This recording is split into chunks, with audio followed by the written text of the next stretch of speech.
Welcome to the first of many WLDA Summit and Gala. Great to have everybody.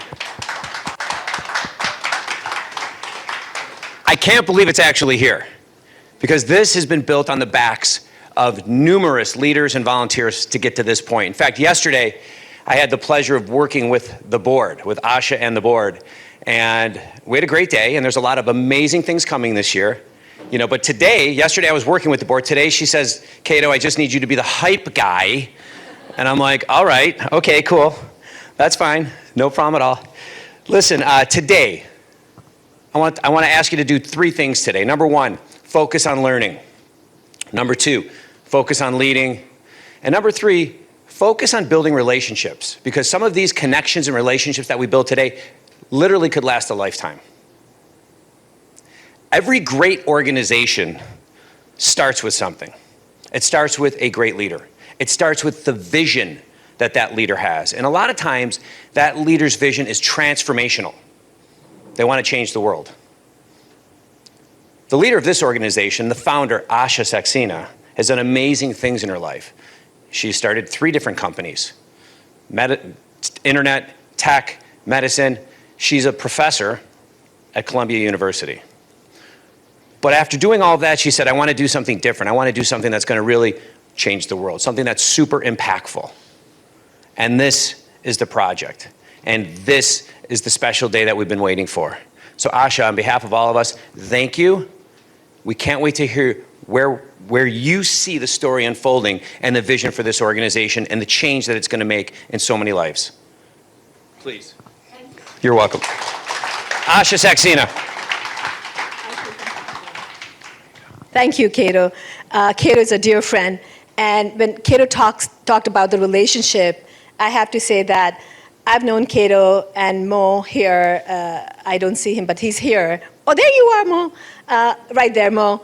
And we started our journey, entrepreneur journey, about 24 years back. And, hey, Andrew. It was all about just really struggling in building companies. It was about having a dream and making a dream come true. And to me, it seemed lonely. I was an entrepreneur at a very young age, leading about 350 people, and I didn't know where to go. I didn't know who to lean on because my friends didn't get me. My family didn't get me. My problems were unique and different, and I felt lonely. And I joined an organization, EO and then YPO, where Cato and Mo come from. It was about leaning on people like them, people who were your peers, who were going to hold your hand. And in good and bad times, they would be there to tell you how they did it. There is no school to go to see how you're going to run your job the best you can. We go to work every day and do our best. We do our best to be a good leader, to make an impact, but there's nobody really who gets it. And so fast forward, I built the 3 companies, I teach at Columbia, and I have my students here. A big round of applause for wherever my students are. Columbia University, Mailman School of Public Health, students are here helping us today. And so it was great. 30 years in technology business, I'm now giving back, I'm a professor, and hopefully building this next generation. During the pandemic, I think for a lot of us, it was a reflection. It was a reflection for where we are. And for me, Saddam, we just said thank you to you guys, so you know that. And during the pandemic, the reflection time was really about, what are we doing with our life? Is it just about work, or is it more? And is it really about, of course it's about earning, because we do have to support our families, but shouldn't there be more to that?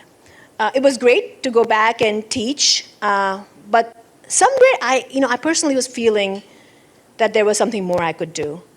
And my older son, who's also an entrepreneur, said, and I was talking to him, and he said to me, Mom, what did you enjoy the most in your life? In 30 years, what did you enjoy the most? And I said to him, I've been in consulting for, all my life. I loved serving my clients and serving and creating as an engineer, you get to create, either application or environment or platforms. It was great to be an engineer. And I think for my phase of my life, it was really impactful. And I'm teaching, which was great, served in YPO and EO, which was also wonderful, but I feel there is something missing. And he said, who did you enjoy working with? And so I give these names, and a lot of them were women leaders. And he said, so why don't you do something for someone like you? And I said, what do you mean? He's like, for women into tech. And I'm like, what, you're gonna put us in a box? We are women, we are not professionals? So I actually got offended. I was like, no, we work really, really hard. We work really hard, and I don't wanna be boxed. I'm not a minority, I'm not a woman, I'm a hardworking professional. So don't tell me I'm just a woman, because I'm a lot more. And he looked at me and he said, why are you being defensive? Own it. You are a woman and you are a minority. It's okay to be who you are. And embrace it and do and build something which can give back to your life. People like you. And I was like, yeah, I thought about it, I went back. And I, of course, do these talks and I do these speeches. And I go to this event and I'm speaking, and I said at an event about diversity and AI, big data. We live in the world of big data. We are building robots and algorithms, and the world is run by algorithms from pizza and Uber. So all of us are so privileged that we are in the world of AI because we are touching and creating the next generation. We are creating the digital world which our kids and our grandkids are going to be living in. And then there was one slide where I'm giving the stats, and I said, 12% of women are in really coding algorithms. And I went back and thought about it. And I said, only 12%? I have a dear friend who's going to be speaking tonight as a keynote for the awards. You should, I think most of you are coming for the awards gala tonight. And she was the top woman in finance in 70s. She was the president of First Women's Bank, and she was a celebrated president of a financial services in 1980s. She could not sign her own check in 70s. She was reporting to David Rockefeller, and she had to go back home to get the signature from her husband to open an account. So it's not really far back. And why is that? It's because we live in a world which was designed by men for us. And there's nothing wrong, except it was only men who designed it for us.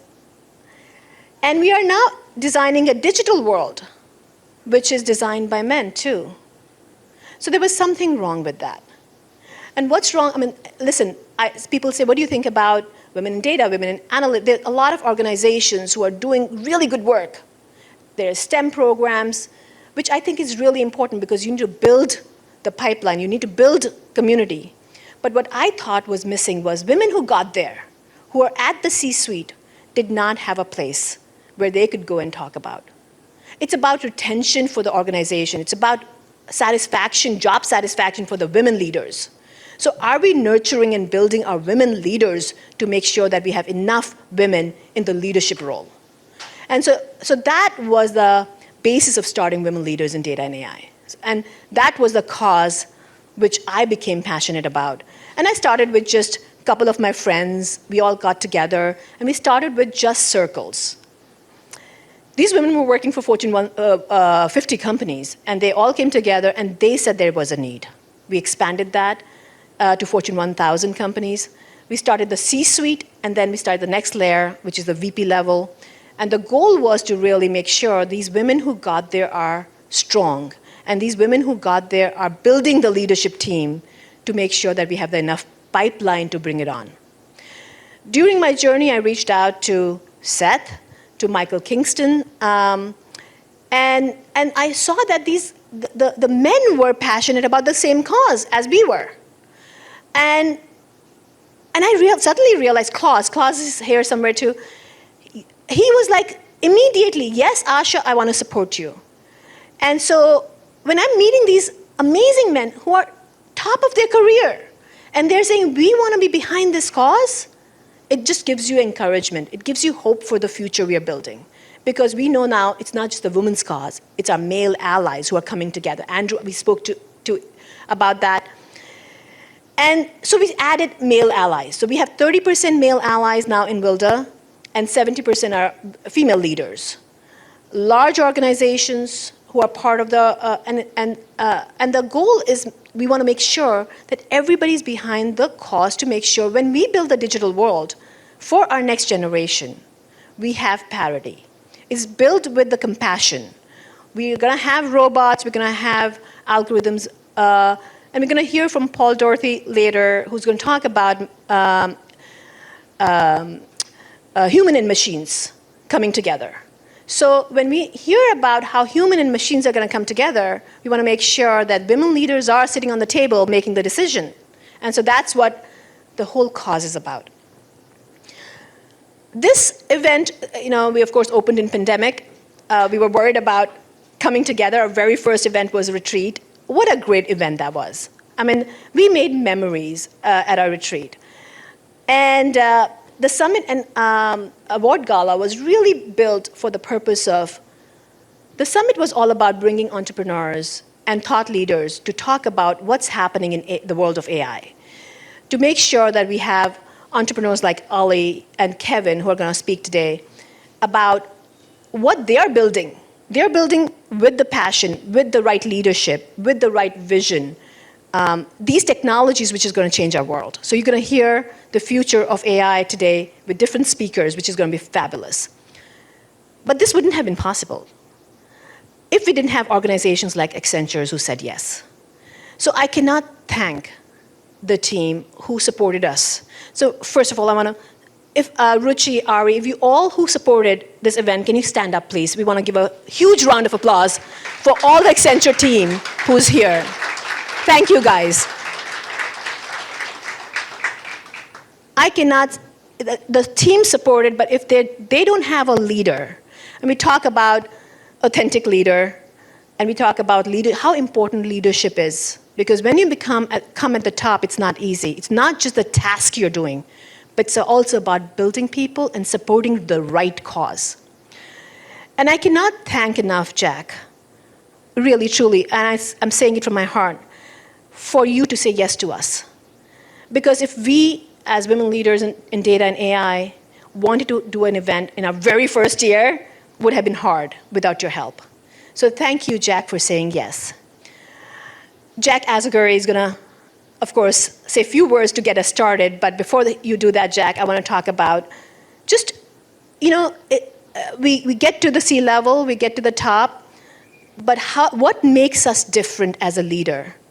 My intent always when we are bringing leaders in WLDA is to bring leaders who are humble, who are giving, who want to invest in others.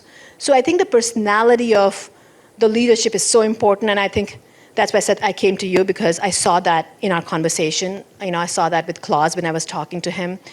And Jack, we didn't meet earlier, but when I read your bio, of course, you're an engineer, you have MBA, you have a very successful career.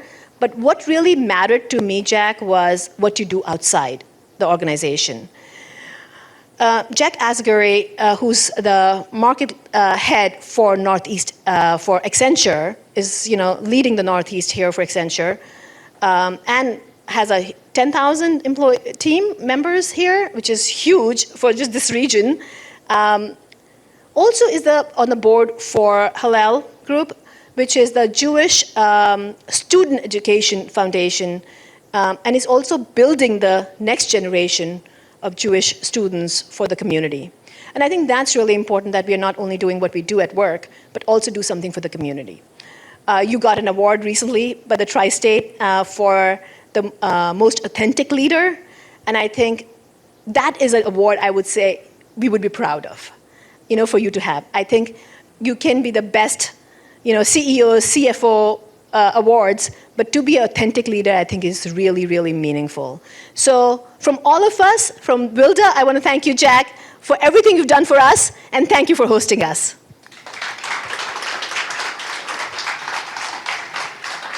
Thank you so much. Can I give you a hug? Yes. Thank you.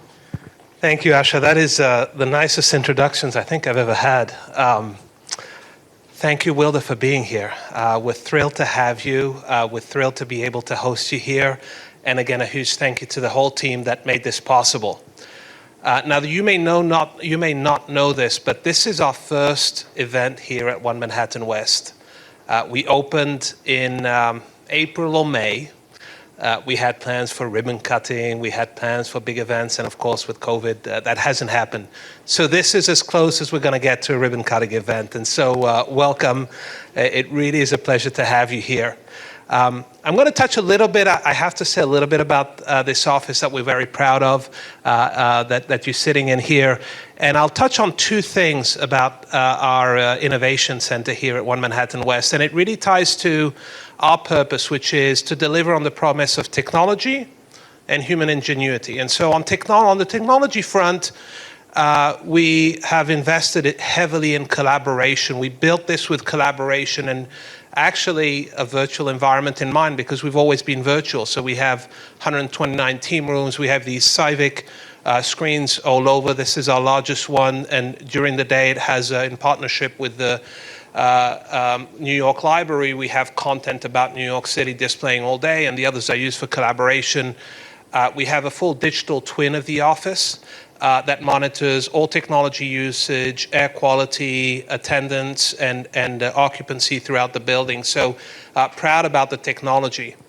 But I'm also even more proud about the human side of the office. We through the pandemic, and we've been relying on our employee resource groups extremely heavily. They've played an immense role in navigating and building human connections. We have 14 ERGs here in the Northeast, and they were instrumental in designing the office. And so, for example, our interfaith group designed our prayer room, which is up on the next floor up.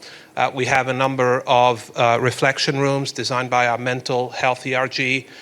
We have a yoga room upstairs with soon-to-be some Peloton bikes that was designed also by a mental health group.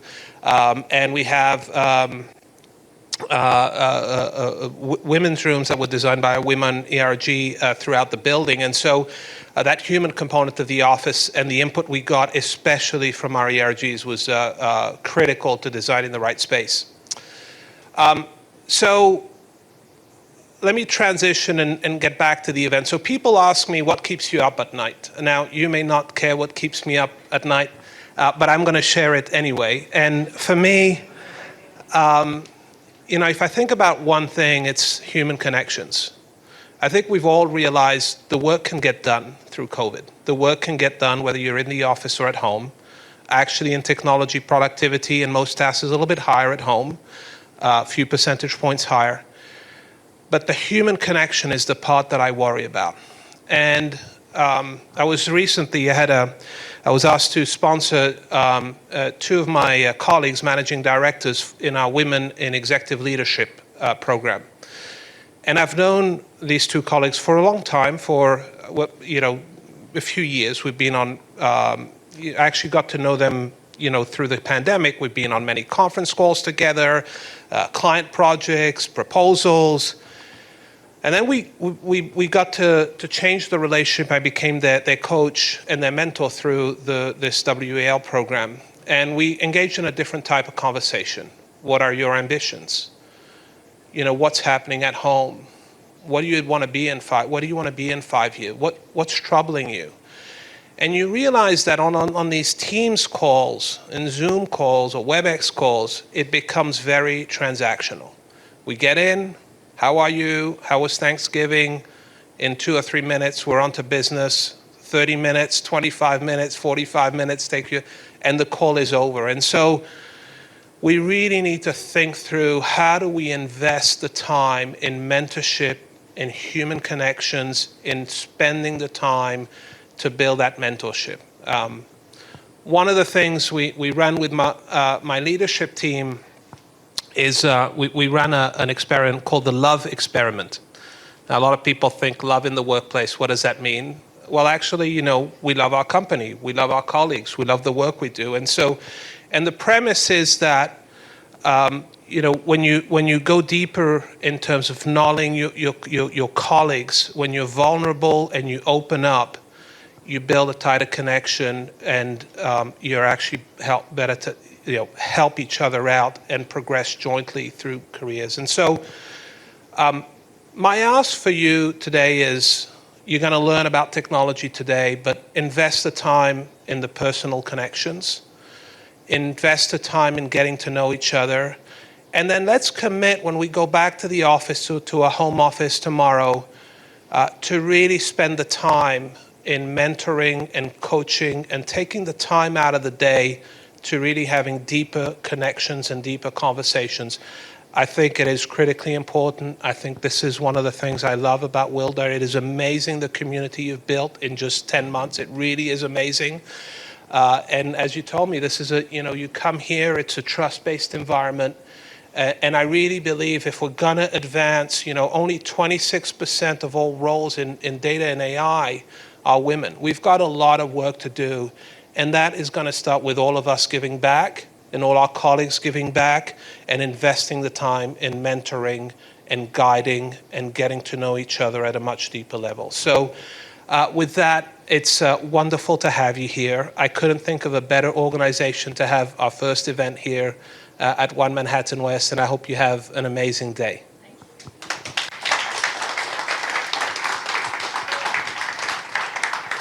Thank you, Jack. So as Jack said, this is the first event after pandemic in this building, and what a great cause to bring women leaders and build women leaders. So super excited. For people who are traveling outside New York City, enjoy. I hope you guys are staying for the weekend and enjoying the New York City. What a great time to be in New York City, and especially after coming off pandemic when we are not wearing masks right now. I mean, I can't even imagine this world. What a great time. So when we were talking about Summit, the topic was future of AI. And very, very, very lucky that Seth Durbin said yes to us to be on the board, and then said yes to actually co-chairing this event with us. Seth, and we worked with Seth to make sure that we curated this event the right way. When you think about future of AI, Seth Durbin is the Global Chief AI Officer for IBM, but also he's gotten awards, several awards, but the award for AI Innovator of the Year. In addition to that, Seth also supports AI for Good and encourages us. We've had conversation and talked about really bringing the AI for good element, the responsible AI, the ethical AI, and really having focus on that and bringing women leaders from those groups into. So with his vision and direction, we actually have speakers this afternoon who were introduced by Seth. And when we talk about future of AI, we could not ask for anyone better than Seth to say a few words for us. Thank you, Seth.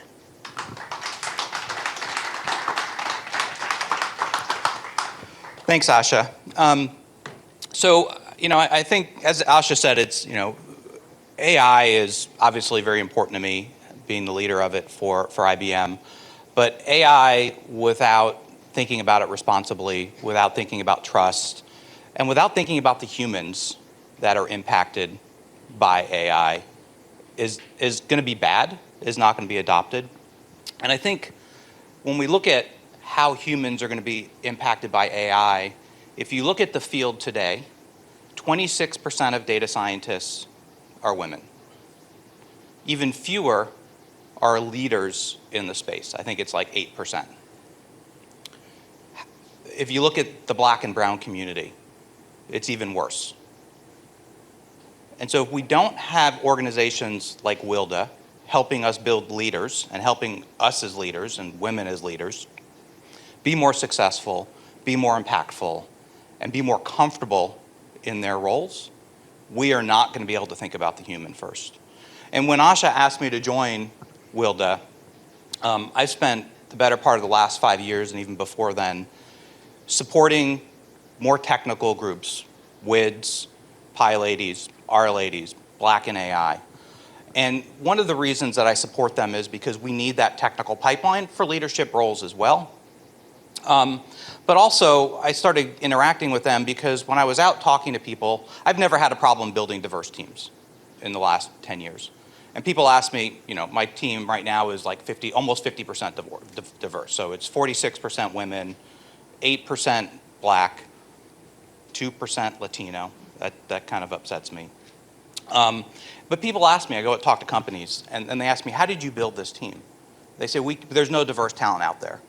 And I say literally, bullshit. WIDS has 110,000 people. PyLadies has 130,000 members. Black in AI has 15,000 members. You can't tell me there's no diverse talent out there. When Asha approached me about about WLDA, the first thing that came to mind was, I don't have a leadership organization that I can point to call bullshit about. So my mission in being part of WLDA is to help build a community of many thousands of women leaders so that when people say I can't find the talent, I can point to WLDA and I can say bullshit. But let's get to today. So when we started talking about today and the event for the summit, and Asha asked me to co-chair it, to start thinking about the future. AI impacts us every day today. And if we look back 5 years, so I'm hard of hearing, I have hearing aids. These little things right here, they sample the environment every 6 milliseconds. And they adjust. They point to people that are talking to me. I can hear better with these than probably you can without them. This is AI that's impacting me every day. 5 years ago, would have been unimaginable. I can access the internet on them, I can talk to Siri, I can do anything you can do with your phone, I can do here. It's amazing. My wife tells me I'm bionic. And so think about where we were 5 years ago. That was impossible. I had a knee replacement 3 months ago. They took a CT of my knee. They created a model of it. The doctor said he practiced the surgery 30 times before he did it. All with AI. So today, in 2021, almost 2022, we wanted to bring what the world is going to look like in 5 years, 10 years, by bringing people that are building that world together today, primarily in the startup community, looking at things like, I was talking to Ali from Serve Robotics before this. How do we empower restaurants? So look back at the pandemic. Restaurants were getting gouged by delivery services just to stay alive. Ali wants to provide these services for free to the mom and pop shop so they can get deliveries to their people, to their customers. That's amazing, right? That's impactful for them as business owners, for them as humans. And he's absolutely thinking about them as humans. And we look at some of the other people that are going to talk today about this. This is really fantastic when we think of the future, and I hope you enjoy this. And then this afternoon, we're bringing together, like Asha said, thinking about equity and trust, and looking even at not just responsible AI, but at the community that supports the future of AI. So how do we bring people to the table that are going to invest in the women, in the Black and brown communities, so that we continue to have this innovation and this growth of diversity. And with that, I'll hand it back to Asha. I couldn't say too much because she already did most of the introduction of the event, but thank you, Asha, for starting this organization. It's really important for our future. And thank you for your support. Really appreciate it so much. Thank you, Seth. Ali's here. All right, so this event was really special because we were coming back in person after 2 years of being inside the house. And the events were not really, all the events were getting virtual. And this is our very first event. The thought about really building women leaders is important, but also the content is important. What are the women leaders building, and wanting to make sure that we are making sure we bring the top entrepreneurs on the stage during our summit to talk about what they're building. When I was doing my research, I bumped into Ali and his profile on LinkedIn. And as you all know, we all lived in professional world, we live on LinkedIn. And I was just got really curious about these robots who are going to deliver food. And I'm just thinking about where, and this was an Uber spinoff. So this is an Uber partnership, and Uber is supporting it. And I'm looking at these robots, fascinating video.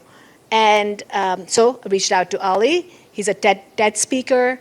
Not only that he's an entrepreneur, but he really is bringing design and AI. When you think about how robots and machine learning and AI is going to impact our life as a common man, it's fascinating how it's going to impact all aspects of our life. Seth spoke a little bit about just from hearing aid to surgeries to healthcare, or how we drive selfless cars, to how we monitor our temperatures in our house or watch content on media. So looking at entrepreneurs who are really doing amazing things, when we talk about AI, it's human and AI, but also it's about design and AI. And Ali specializes in design and AI. He's building technology, he's building robots, which are going to bring the food to your door. And was very excited when he said yes. I'm super excited he's here, and he's going to tell you the story about what he's building. With that, please give him a big round of applause, Ali Kushar.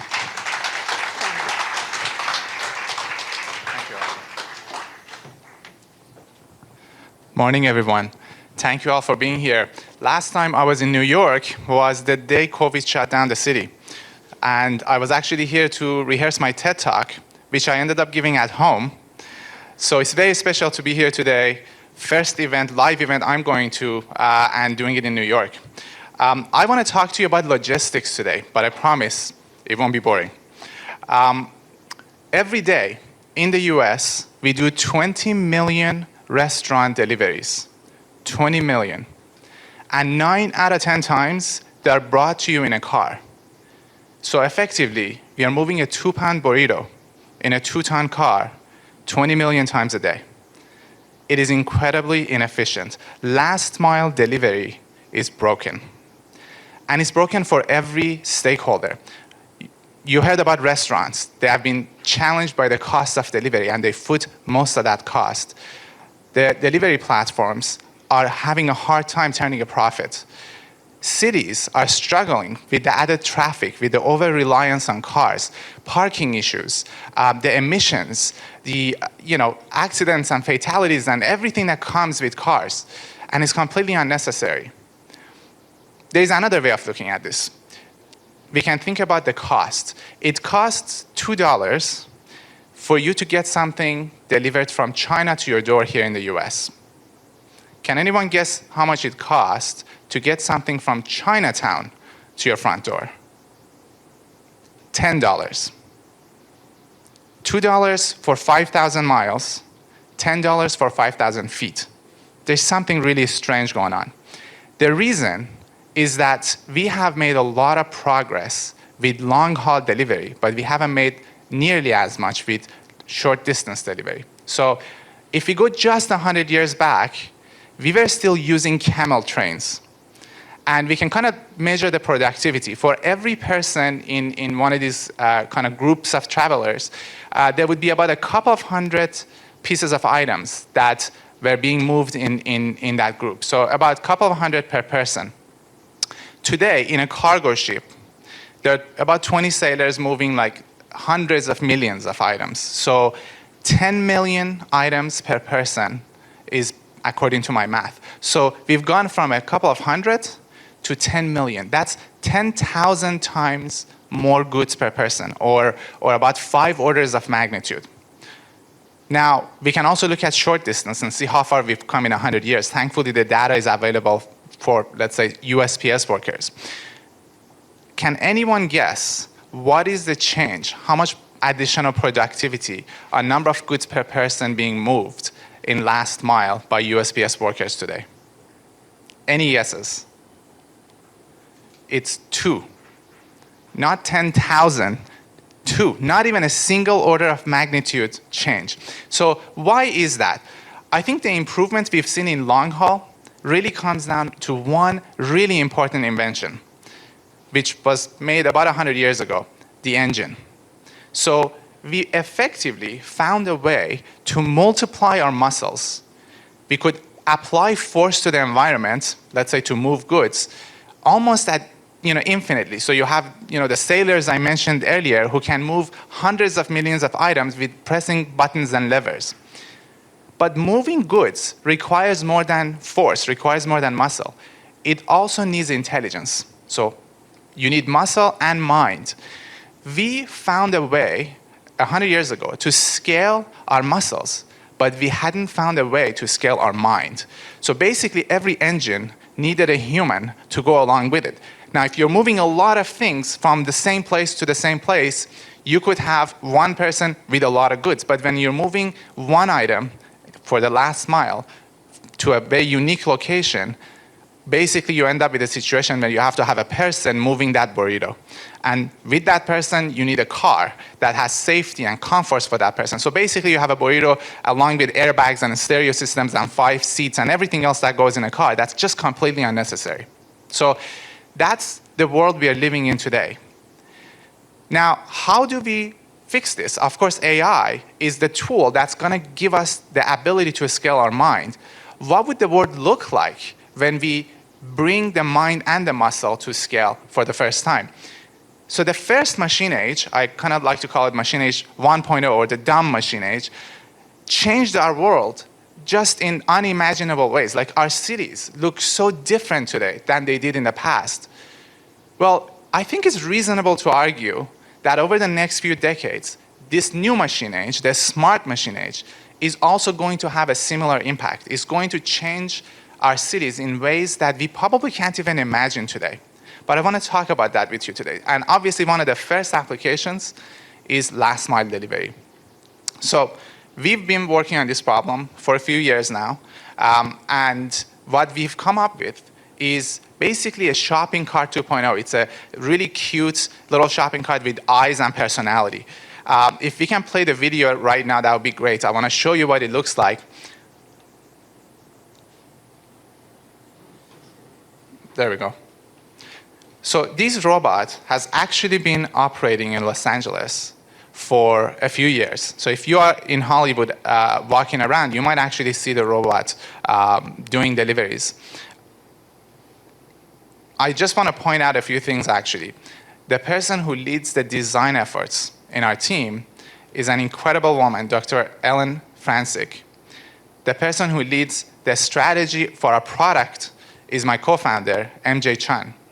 And the person in charge of our brand and communication is Aduke, who is in this room, kind of waving at me somewhere. There we go. So there are incredible women, actually, who have, there's a reason, basically, this robot looks so awesome as it does, and it's so thoughtful. Yes. Thank you. So what are the implications of a technology like this? We are basically creating this new logistical layer that enables goods to move at significantly less cost. It's basically, this added efficiency. What would that result in? Well, there are a lot of different impacts. Environmental impact is one of the most important ones. Just to give you a sense, our objective is to take 5% of deliveries off the road in the next 5 years. And I'm just talking about restaurant deliveries. 5% of restaurant deliveries off the road. That would result in effectively taking 100,000 vehicles off the road in the United States. Now, that's kind of one of the first significant pieces of impact. There are other first-order impacts. One of the interesting ones is around commerce, or the way it changes local commerce.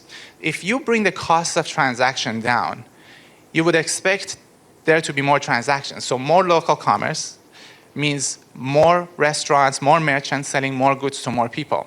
So there are a lot of examples for this, but just imagine if you are someone who is into a certain craft and you would like to build things and sell it to people in your neighborhood, in your city. I actually know folks who make candles, they make puzzles, they're things that they're passionate about. Well, today, if you wanted to market that, you're basically competing with these centralized distributions on Amazon, where things from China can come to your neighbor's front door cheaper than your items can. But if we can bring that cost of transaction for local delivery down, suddenly local creators and local merchants are going to have a really interesting advantage. They can get your goods to their neighbors within 30 minutes to an hour, versus if you order something on Amazon, you have to wait a few days. So for the first time in the Amazon age, the local creators, local merchants are going to have a really important advantage over those centralized systems. That to me is really fascinating, because it means not only more goods being sold, but probably new categories of products and services. And it also means that more people are going to access these goods and services. Imagine a single mother without a nanny, with a sick child at home. If they want anything, they can press a button and it would show up within an hour. This is something that can be done today, but it's only available for the rich, for people who can really afford the service today. But we would be able to expand this and make it available to every part of our society, for people who have mobility challenges, for the elderly. There is a lot of different ways that what we are creating is going to impact our local economy, including creating more jobs. Because again, if we are boosting that commerce activity in local and in our neighborhoods, this is going to be something that enables additional job creation. I sometimes actually like to wonder, is this possibly the answer to globalization, where we've lost jobs to global trade? And usually when people talk about solutions to globalization, it's about hampering trade. It's about slowing it down. What if we can boost local trade rather than try to stop global trade? So it would be very interesting to see how things evolve. There are other second-order effects that I want to talk about. I want to share a few of them with you. I think every time a new technology shows up, we sometimes struggle to imagine what the future looks like as a result of this technology. In fact, I remember I probably got the very first iPhone in Canada. I don't know if you recall. It was locked to AT&T here. I managed to smuggle one up and kind of get it unlocked. And every time I showed it to my friends, there were two types of reactions. Some people wanted their own iPhone immediately. Others kind of dismissed it as, oh, you know what? I can check my email at home. And I remember being so frustrated. I'm like, how can I explain to you the significance of this marvel of technology?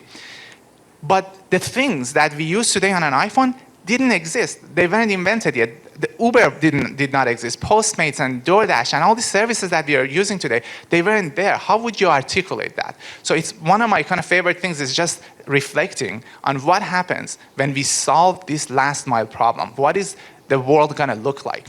And I want to share with you three of those kind of second order effects that I think kind of give us a theme for where those changes are going to come from. So the first one is about returns, or reverse logistics, the kind of less sexy name. So the way goods move today, they go from a central place to a home. But going the opposite direction is very challenging. Imagine buying shoes. You order it on Amazon, takes a couple of days, you try it on, it's the wrong size. Now you have to deal with the whole, find a way to print a label, send it back, wait a couple more days for the next one to arrive. Hopefully this would be the right size. What would happen if a robot would bring you those shoes? You would order it from a local store. Yay, there's a win for the local economy. It would show up within an hour, and it would show up in 3 sizes. You'll try them on, pick the one that fits, put the other ones back into the robot, and it will go back to the store. What would the world look like when we can have this kind of new experience? Of course, more people are going to be able to shop, but I'm betting there's going to be new ways, new products, new services created. It's going to transform the way we do returns. And it's actually not just returns. If you think about this direction of movement of goods, another kind of theme emerges, which is recycling. So today, everything comes to our homes in boxes and leaves in a trash can. So there is one way to get things out of the home that's scaled, and that's the trash can. And that's very unfortunate. No wonder we are encouraging our society to produce so much garbage. So what happens if we had a more intelligent way of getting things out of the home? One of the simple applications of this, maybe more obvious, is restaurant delivery. 20 million deliveries a day is wrapped in layers and layers of plastic and paper that's going to be one-time use. You're going to basically get the food and throw it away immediately. Well, what if the food can show up in recyclable or reusable material? And in fact, there is nothing more reusable than fine china. What if your food shows up in fine china, the robot waits outside like your waiting staff. When you're done eating, you load back the dirty dishes into the robot and it goes back. If you bring the cost of delivery down, this becomes possible. And again, 20 million deliveries every day and growing, we are going to be able to reduce that waste. The third theme that I want to share with you is about sharing, actually.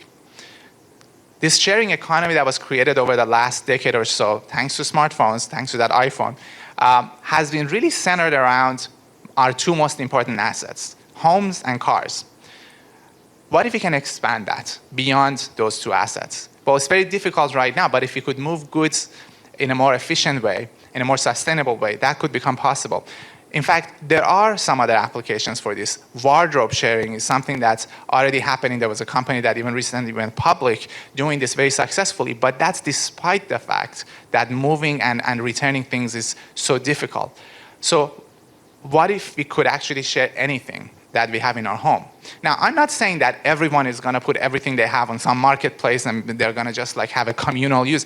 Just like every other platform. I mean, you go on Twitter, there's 1% of people who create content, about 9-10% who engage that content, and 90% who just consume it, right? The same thing is true about Uber and Airbnb. There is a very small percentage who do it as their job. They kind of make that their full-time job, hosting or driving. There is a bigger percentage of people who do it every now and then. They may drive for Uber on a weekend or put their home on Airbnb when they're on vacation. And everybody else is the user of that service. Same thing can be true in our communities if we could enable sharing of basically everything we own, where some people might put some unique items. Maybe I have this very unique tool that I needed, and maybe I couldn't even afford it, but if I can share it and monetize it, I can afford to actually acquire that.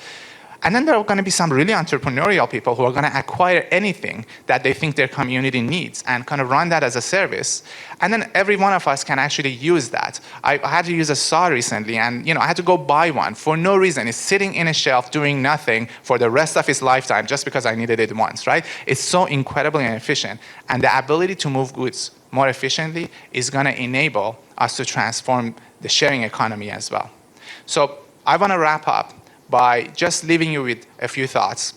Last mile delivery needs to change because the way we are consuming and using things is changing. More people want more things to be delivered to them faster and cheaper. We saw what happened to food delivery during pandemic, and there's no going back. It's grown so rapidly. But now with grocery, for folks who live in major cities, there are now services that offer groceries to you within 15 minutes or 30 minutes. So that means more last mile deliveries, more reliance on cars. We have to fix this. The good news is the technology for it exists. It's already out there. You saw it on video. It's been out there for years. In fact, in LA, we've done over 10,000 deliveries just last year, contact-free deliveries to thousands of households from over 100 restaurants. So we can do this right now. What I'm really interested to know is what are the applications? How is that going to change our cities and our future? And I feel like in this room, we have the folks who are going to imagine that, who are going to build that. And I would love to hear from you what you think that transformation is going to look like. Thank you.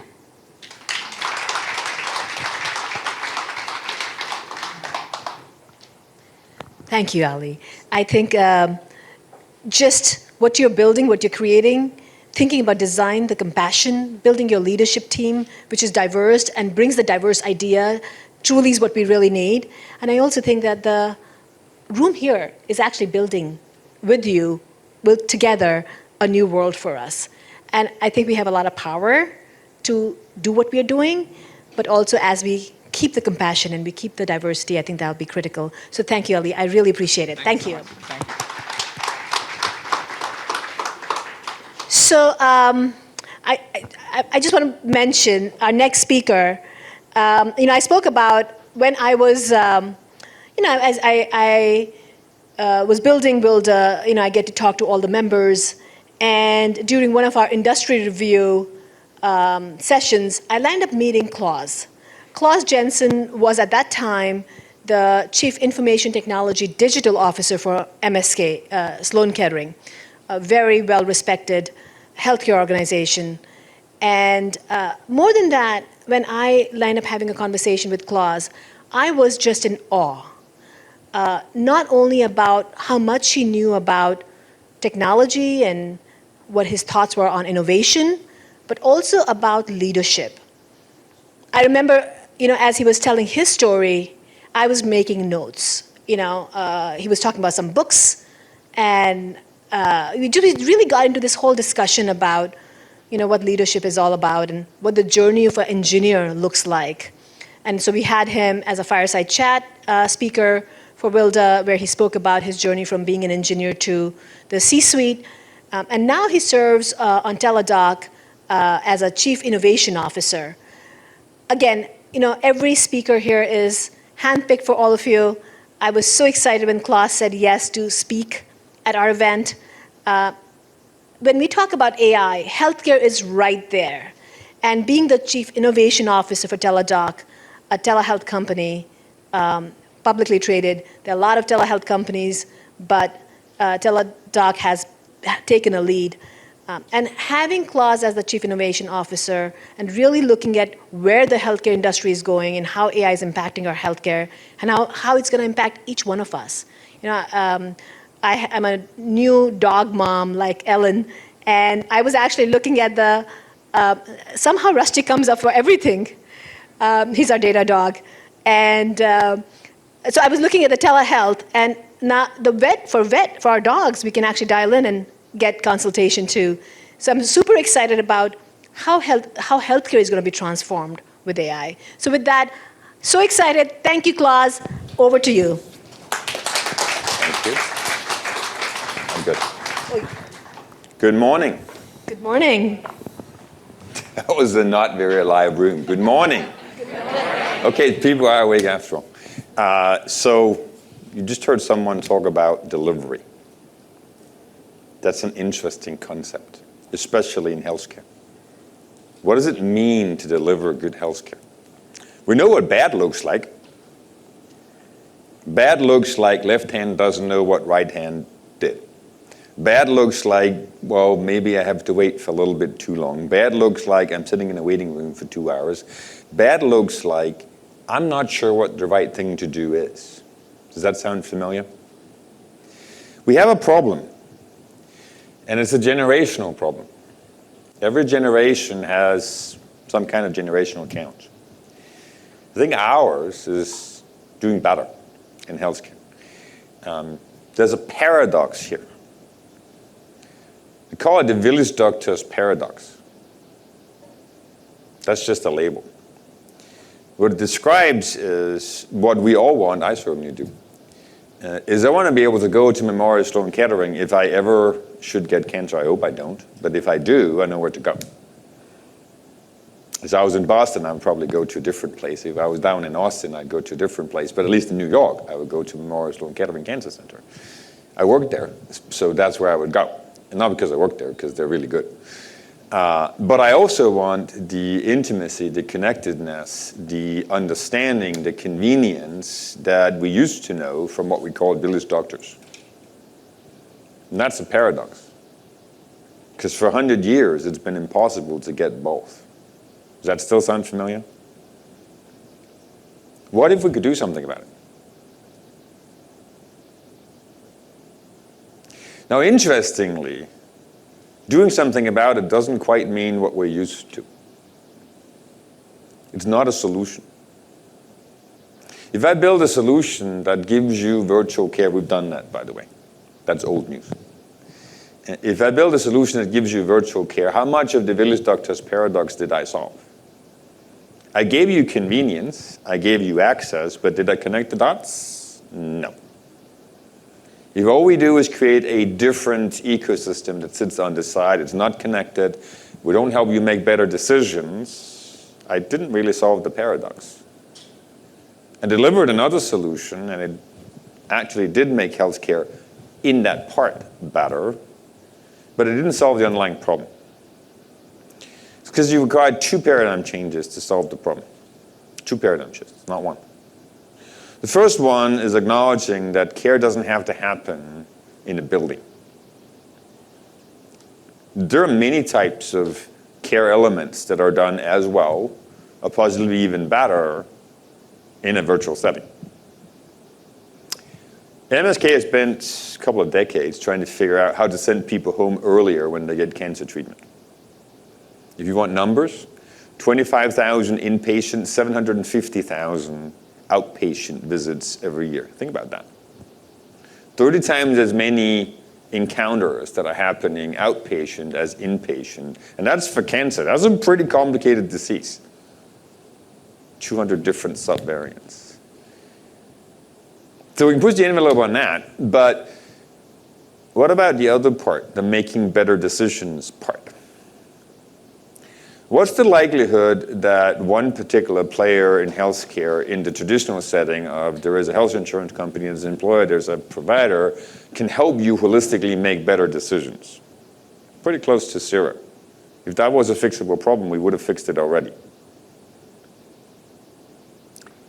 What we need is an actor in healthcare that acts as the facilitator, the amplifier of healthcare as a whole. That's a different choice. And it's choice where you're choosing to not replace any of the existing pieces, but try to integrate and amplify everybody out there and make a better world. Does that sound like a meaningful mission? Now think about what that takes. I just said, got to understand all the moving parts, got to be able to track people on a lifetime basis. That's hard, by the way. What is the single unique identifier that identifies every single person living in the United States of America? What is that identifier? Social Security number? No. Are you sure? No. Not everybody has a Social Security number. Okay, maybe they had a tax identification number. Not everybody has a tax identification number. My kids didn't for the first number of years I lived here because I'm a transplant. Right? I was born and raised in Denmark. And you can't actually get that kind of thing unless you have a job. When you're 5 years old, you don't have a job. So what happens when my kids go to the doctor is like, yeah, okay, I got your name and your address. By the way, we're not allowed to use Social Security numbers as the identifier for individuals outside the context of needing it for legal reasons. I am, for legal reasons, not allowed to use it for other things. So I can't actually use your social security number as the master key for your clinical record. That's a problem. Think about that. You go to 3 different providers. How do these 3 different providers know that they're talking about the same patient? In today's world, they don't. Unless you tell them that, hey, I was at this other doctor. Well, where are your records? Well, they're somewhere over there in an EMR. It's like, oops. But didn't you bring your CD? No. Do you have a print? No. That's the current state of art. How to fix it? You need science. It doesn't need 5 sciences. Do you want to know why I think it's 5? The first one is clinical science. That's obvious. If it's not the right decision to make, if this is not the right care plan, we probably shouldn't do it. It doesn't lead to a good outcome. There are lots of companies out there that want to solve healthcare with technology that's not rooted in clinical science, but if you don't start in clinical science, you may not like the result. The second one is technology for reach. Yes, we do need technology. We need the fusion of technology and clinical science to get the right things done for people with the right reach. Now you can start counting on your fingers how many different organizations in the world today actually have a DNA composition of both clinical science and technology science. There's a number of them, but not that many. We're not done. You heard Ollie talk about logistics. Let's talk about logistics in healthcare. 18 million visits a year is what our technology platform enables. Some of them done by our providers, some of them done by other providers. By the way, providers cannot practice in all 50 states of the United States of America. That's illegal, because there's state regulations in terms of where you can practice.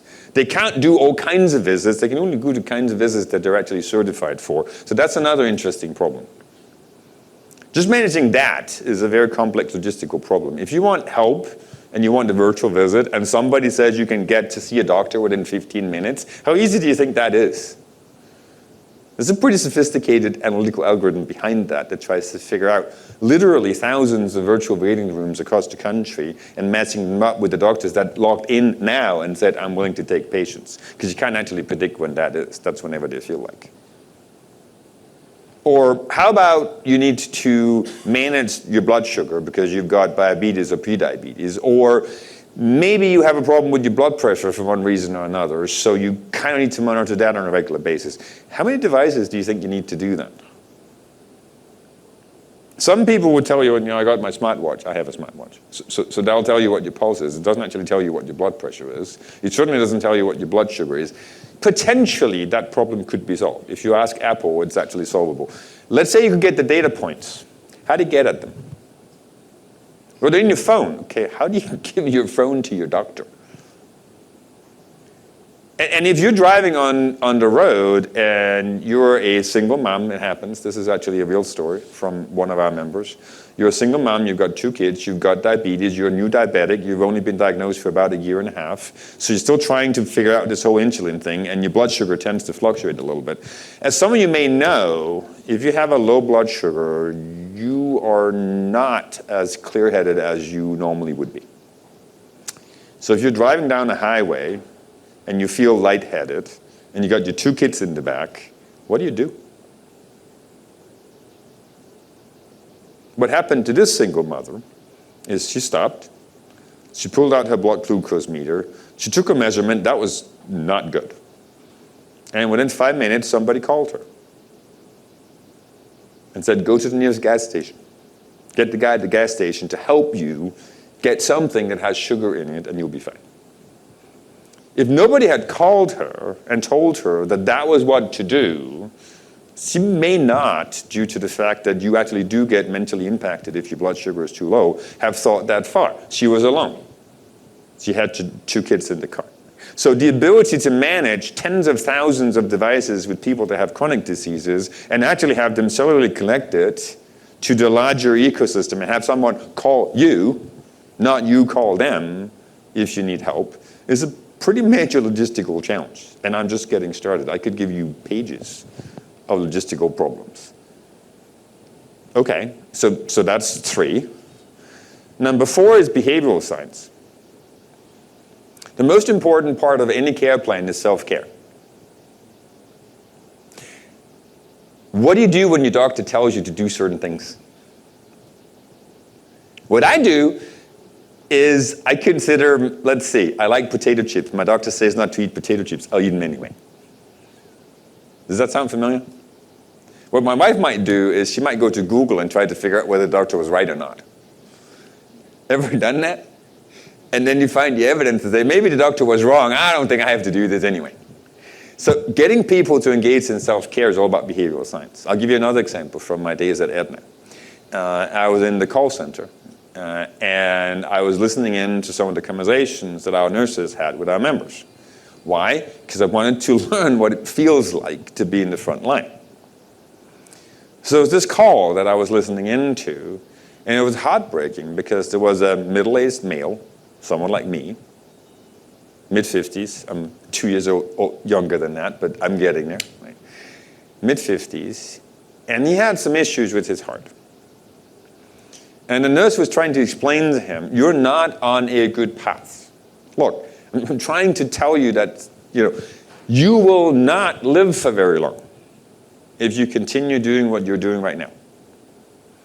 And it just wasn't resonating with him at all. So then she started asking questions about, well, what are you looking forward to in your life? Well, his daughter was getting married in 2 years. And then she said, I'm telling you, if you do not change your lifestyle, you will not walk your daughter down the aisle. That got through to him. So how do you deliver a personalized message that is meaningful to an individual in the moment that makes them help take care of themselves? Did anyone say personalization and AI and analytics? Because the 5th science is data science. That underpins all the other 5. What I just took you through is the rationale for why we believe, and why I actually took the job, that to drive a new normal in healthcare, you fundamentally have to rethink the problem. It's not a clinical problem. It's not a technology problem. It's not a logistical problem. It's not a behavioral problem, and it's not a data problem. It's all 5 together. So how do you build an integrated, multidisciplinary team that solves that problem? You have to start over. If you build no matter how talented the team members are, if you build a team that is basically split along the lines of here's my analytics team, here's my clinic team, here's my technology engineering team, here's my product team, you're probably not going to get the effect you're looking for. What you do need is to shift the conversation from the what to the who. The what is, what problem am I trying to solve, and what solution do I need to deliver to solve that problem? We have tons of them. There are hundreds of towers of solutions out there, if not thousands, that are very good. What they don't do is talk to each other and come together for something that's meaningful for the individual. By the way, this is not just a problem for us as health consumers. If you're a clinician, I come from a healthcare family. They always thought I was the black sheep because I didn't do anything useful. It kind of maybe possibly got to the point where they acknowledged I do something useful, but it took like 30 years. So I literally got 10 physicians or more in my family. Right? And if you ask them, their biggest problem is they want to focus on the patient, and they want to have all the information that they need to make the right decision. It's the exact same problem. They don't have the understanding of the clinical truth that makes them actually make good decisions. If you ask our clients, which are plan sponsors, that means employers, or health plans, that means insurance companies, or health systems, that mean providers, which is the technical terms for those three things, they'll say the same thing. I don't know how to make a good decision because I can't put the pieces together. Same problem. Well, what if you took your teams and redid your team structure? So that you don't have a team that delivers a virtual care solution, you have another team that delivers a chronic condition management solution. One of them is heart failure, one of them is diabetes, one of them is hypertension, one is obesity. And then over here, you have a team that delivers the mental health solution. What if that's the wrong question? What if you instead said, no, I'm not going to do that. I'm going to have a team that focuses on the health consumer platform with all that entails. I'm going to have the team that focuses on the clinical platform with all that entails, and I'm going to have a team that focuses on the client and partner platform with all that entails. Now you need pretty sophisticated portfolio management to make sure that your initiatives play out the right way across those platforms, but you actually just change the equation in terms of what you're building, because what you're building now is a meaningful experience for the people that you're trying to help. Most organizations are not organized that way, because it's hard.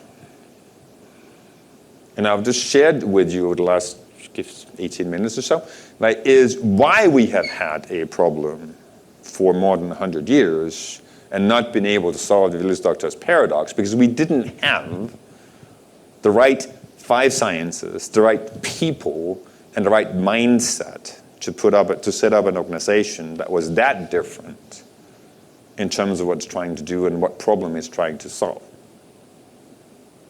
If you fast forward 5 years, somebody's going to solve that problem because we have to. The only question is who and when. So why did I tell you that story when I was supposed to talk about AI and analytics and data? Because I wanted to make a point, which is that data, AI, analytics, etc., is never valuable in isolation. It is only valuable when applied to a meaningful problem. And at least in healthcare, that problem is not an insight problem, it's an experience problem. So try thinking about that as you think about AI, analytics, and intelligence in systems.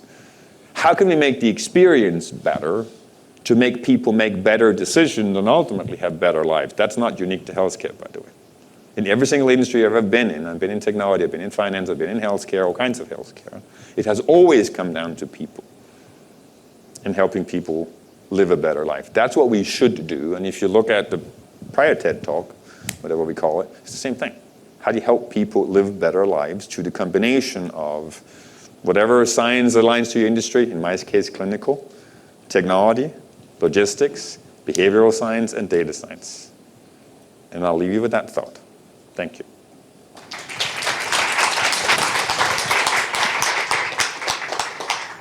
Thank you, Klaus. A lot to think about and a lot to be hopeful for. As we continue listening to our speakers, I think we're going to touch upon a lot of different aspects of industries and technologies we're going to be touching, but we have right now, 10 minutes break, so you guys can go get coffee, water, bathroom break, or take pictures. We have step and repeat at the back. Take some pictures. We have our photographer here. We also have WLDA letters. So maybe if you want to go down for people to take pictures with the WLDA letters, feel free to take some pictures, get to know each other. In 10 minutes, we'll be back again. Thank you. This is a really important segment. When I spoke to you guys about how we started, how we created, and the summit was all about really thinking about future of AI and building it with diversity and bringing women leaders in the mix as we build our next generation of digital world. We were thinking about when we were thinking about the speakers, the important part was to bring entrepreneurs who are building technology, but it was really important also to bring somebody who's really been around and seen the growth, but also is a true thought leader. We were talking around and asking, and then the name Paul Dorothy came up. We were so excited, we did not think that would happen. We reached out to everybody in Accenture and said, is it really possible? Because we know how busy Paul is. Paul Dorothy is known name in AI. He is the group chief executive for Accenture Technology, and he's a global chief technology officer. And in the last 3 years, he's really built Accenture as a leading technology organization around digital and AI. In his leadership, not only he's built the organization, built the people, built the technology, but also written books. And I love what Paul does. You share your knowledge, not only through your book, through really talking about it and sharing the wealth of information you have. The first book which you published, which was a big hit, was The Human and Machine. And I was listening to your talk, and it talks about human and machine, especially how they come together. And I think that's what we are talking about today, is as we build the future with machines coming into the play and humans depending on machine very heavily, how are we really building this world? Hi, Edita. And I want to make sure that the next 10, 20 minutes we are going to be hearing Paul, we really get engaged. And Paul has graciously accepted to actually be here for Q&A. So as you're listening to him, write down your question, because when he finishes, we are going to make sure we take your questions and really, truly get engaged. So with a huge applaud, welcome Paul Dorothy. Thank you for being here. Thanks. Thank you, Madam. All right, is the mic on? Is the mic working? No. It's on, yeah. Is it on now? You have I did.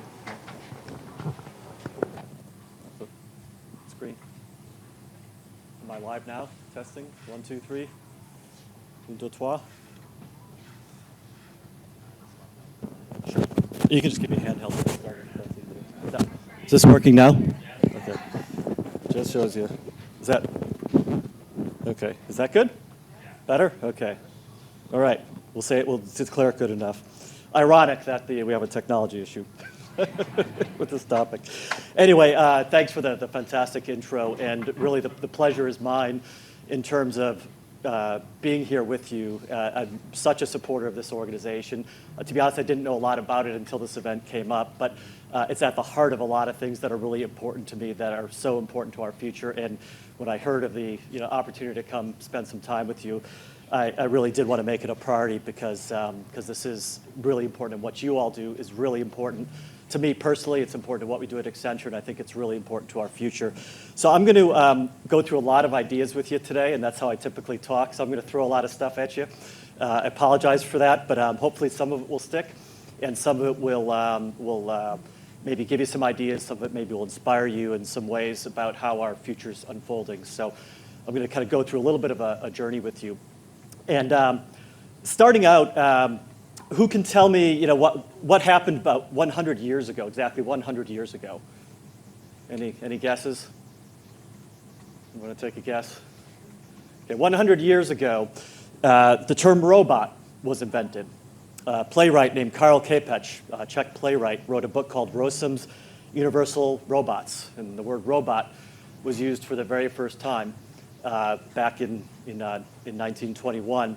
And it was a play that was written about fear of technology at that point in time and how technology was going to threaten humans. And it's very interesting. If you go back and read it, you would think you were reading something that was written last week.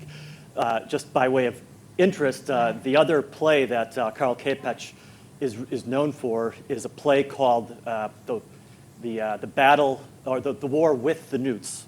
The War with the Newts. Newts being a lizard or salamander. And so the Rossum's Universal Robots was about fear of technology. The War with the Newts is about fear of immigrations and fear of immigrants and discrimination that he was worried about in his country. And if you think about those two signature themes and what's relevant today, it's pretty interesting that he wrote what he did. But it was interesting to me that the very first term the word robot was used 100 years ago, the theme was about how they were going to threaten humans and about our human fear of technology. And that's really persisted to today. And if you fast forward, like in my journey, I read that book actually. I read that in college when I was at the University of Michigan. And one other thing I did at college is I took a course that really changed my life in a lot of ways. And it was taught by a guy named Douglas Hofstadter. Do any of you know Douglas Hofstadter? Is a AI researcher, more on the kind of human intelligence side. And he wrote a book called Gödel, Bach. Have any of you read Gödel, Bach, The Eternal Golden Braid?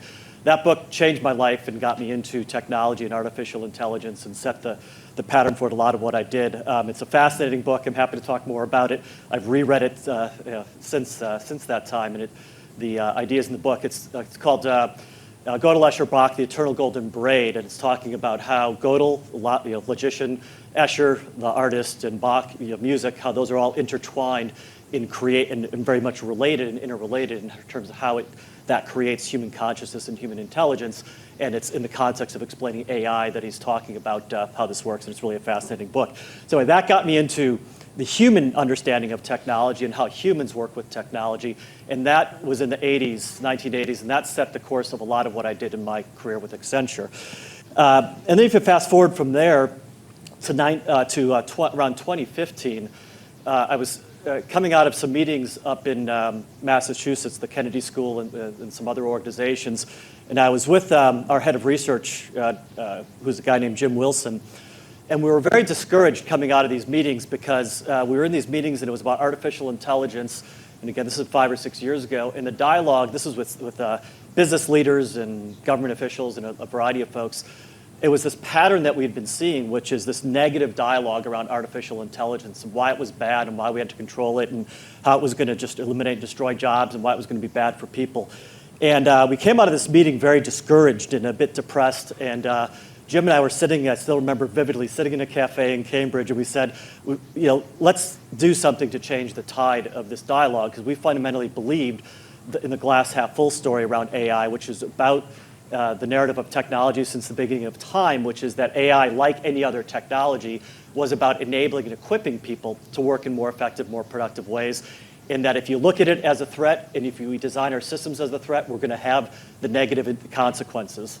If you look at it as an opportunity, if you design the systems and processes as an opportunity and enable the AI in the right way, I fundamentally believe it will create more human opportunity. And that led Jim and I to write the book you heard about earlier called Human Plus Machine, which is we did a lot of research for, and the fundamental premise is, and the clear position we stated is that we really do believe that AI is going to enhance human potential. It's going to create more occupations and more jobs for people in a variety of different ways, not just in terms of technologists and such. And we tried to set this narrative straight by identifying the new types of jobs. We called it the missing middle, the 6 new categories of jobs that we believe were being created in the age of AI. And we published that book in 2018, and we took a lot of heat for it, to be honest. I spent a lot of time defending these premises in the book and why is this true and jobs are going away. But if you look at what's happened since then, I think a lot of the premises underlying the book have really borne out. And now this human plus machine dialogue and the idea of augmentation of our human capability is more kind of in the mainstream narrative than it was back then. And so the question you might ask then is, so what's next? So if we had human plus machine, what's next with technology? And And the way I'd explain what's next is the way I think about, that I've always thought about technology for the last 20 years is that there's two fundamental truths.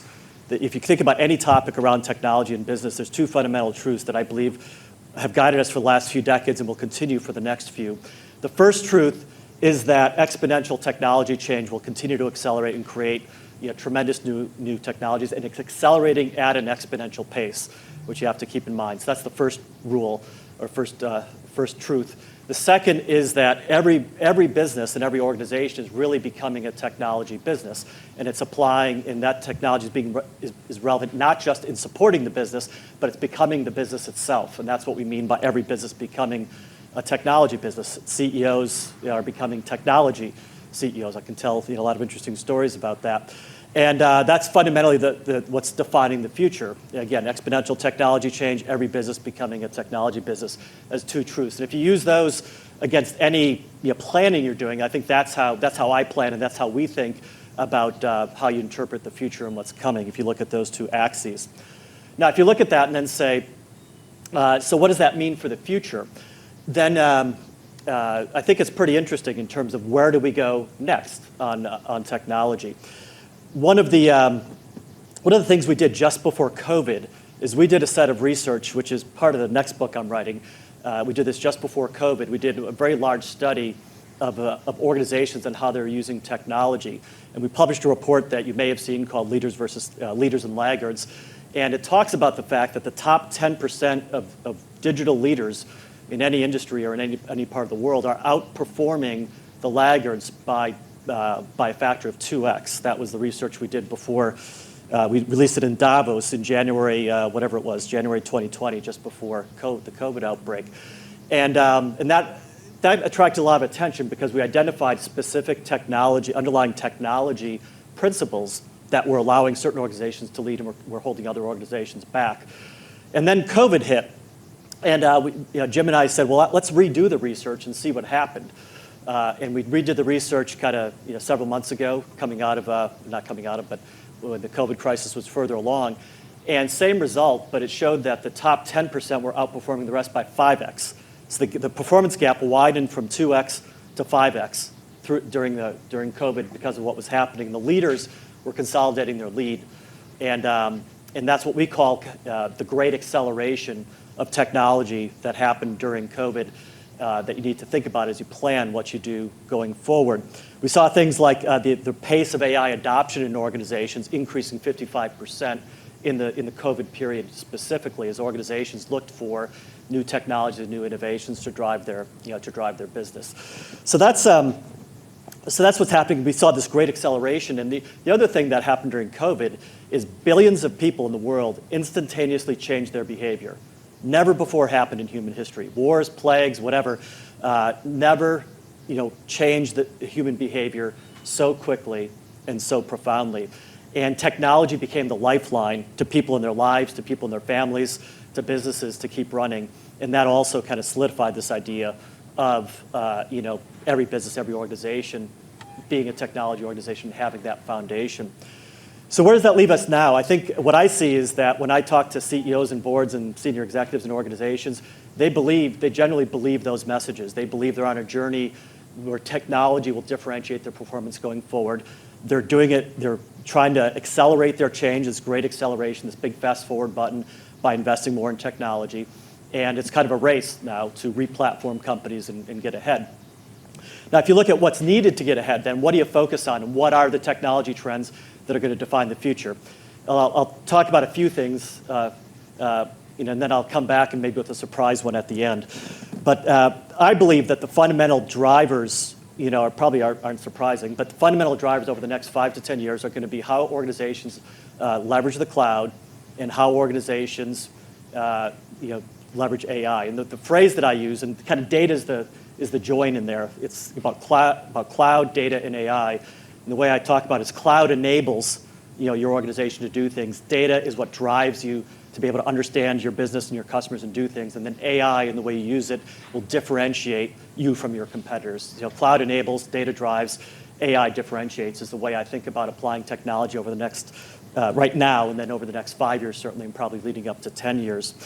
And And then if you, in that context then, I'll drill in a little bit to AI. So how does AI change as you go forward? I'd love to get your feedback on this because you all know a lot about data and AI and everything that's going on. But what we did is, Jim, my co-author, and I, we launched a new set of research, some of which I just described to you, and some other pieces. And we said, well, how do we think AI is going to change going forward? And that's the subject of a new book that I'm writing that's going to be published in March. And I just literally typed the last words of the book on Sunday and hit send to Harvard Business Review, which is our publisher. And the book will be published now in March. So I just typed the last words. I've never talked about the book publicly before, so I feel like I'm taking my child out in the real world for the first time. But I'll summarize to you, like this is literally off the top of my head for the first time, the key narrative of the book and where we believe AI is going. The title of the book is Radically Human. And we're talking about, it talks about how new technology is transforming business and shaping our future. That's the subtitle. And it's extending the theme of human plus machine to this radically human idea, where fundamentally we believe we're moving from the dark ages of technology to the enlightenment, so to speak, of technology. The dark ages being us forcing people to use technology on technology's terms. How crazy is it that we use our thumbs to type on a keyboard designed to slow our cognitive progression, and we think that's the greatest interface in the world. You know, think about the amount of money we spend on change management, which is forcing people to bend to the whims of technology, rather than technology adapting to people. And I think we're at the precipice with AI of really changing the narrative of that in a big way, and having technology that's radically human and adapts to humans and accelerates human potential. So that's the fundamental premise of the book. And we talk about something called the IDEAS framework. It's 5 concepts, and you have to have an acronym. So IDEAS, IDEAS. So that's the acronym. And the working title of the book was The Big Flip, and we're talking about how we're flipping assumptions in each of these 5 areas that I'll talk about. What you find if you write a book is you don't control the title, the publisher does. I wanted to call the book The Big Flip. Harvard had different ideas, which is why it came out as Radically Human, which I still like. But the concept of the book is the big flip in these assumptions. So think of ideas. The first letter is I, and the big flip of intelligence. And what we talk about here is moving from machine learning and deep learning and that branch of AI and the technologies that have been prominent since 2008 and Jeff Hinton's breakthroughs and everything that led us down the path that we're on, to other forms of AI and intelligence being more important. Knowledge representation, common sense reasoning, imitation learning, things like that. Other disciplines that blended with the machine learning and deep learning and related techniques are going to allow us to achieve breakthroughs of a different sort.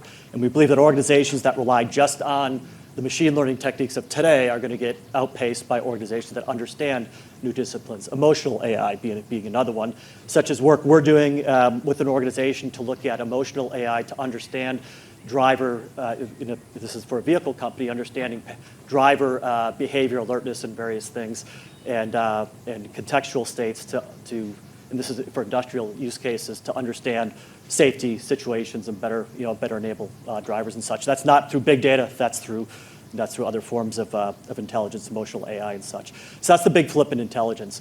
The D is for data, and what we're talking about with data is the flip from maximum data to minimum data, and then kind of back again because they're both relevant.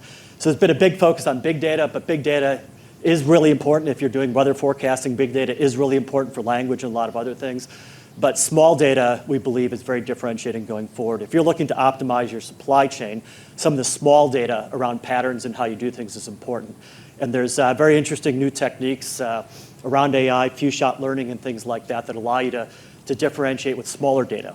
Some of the deep fake algorithms, if you're studying this, work by feeding just a handful of images into an algorithm, into a transformer that can really have radically effective forms of impersonation and imitation, often used for bad rather than good. But that's an example of this flip in data.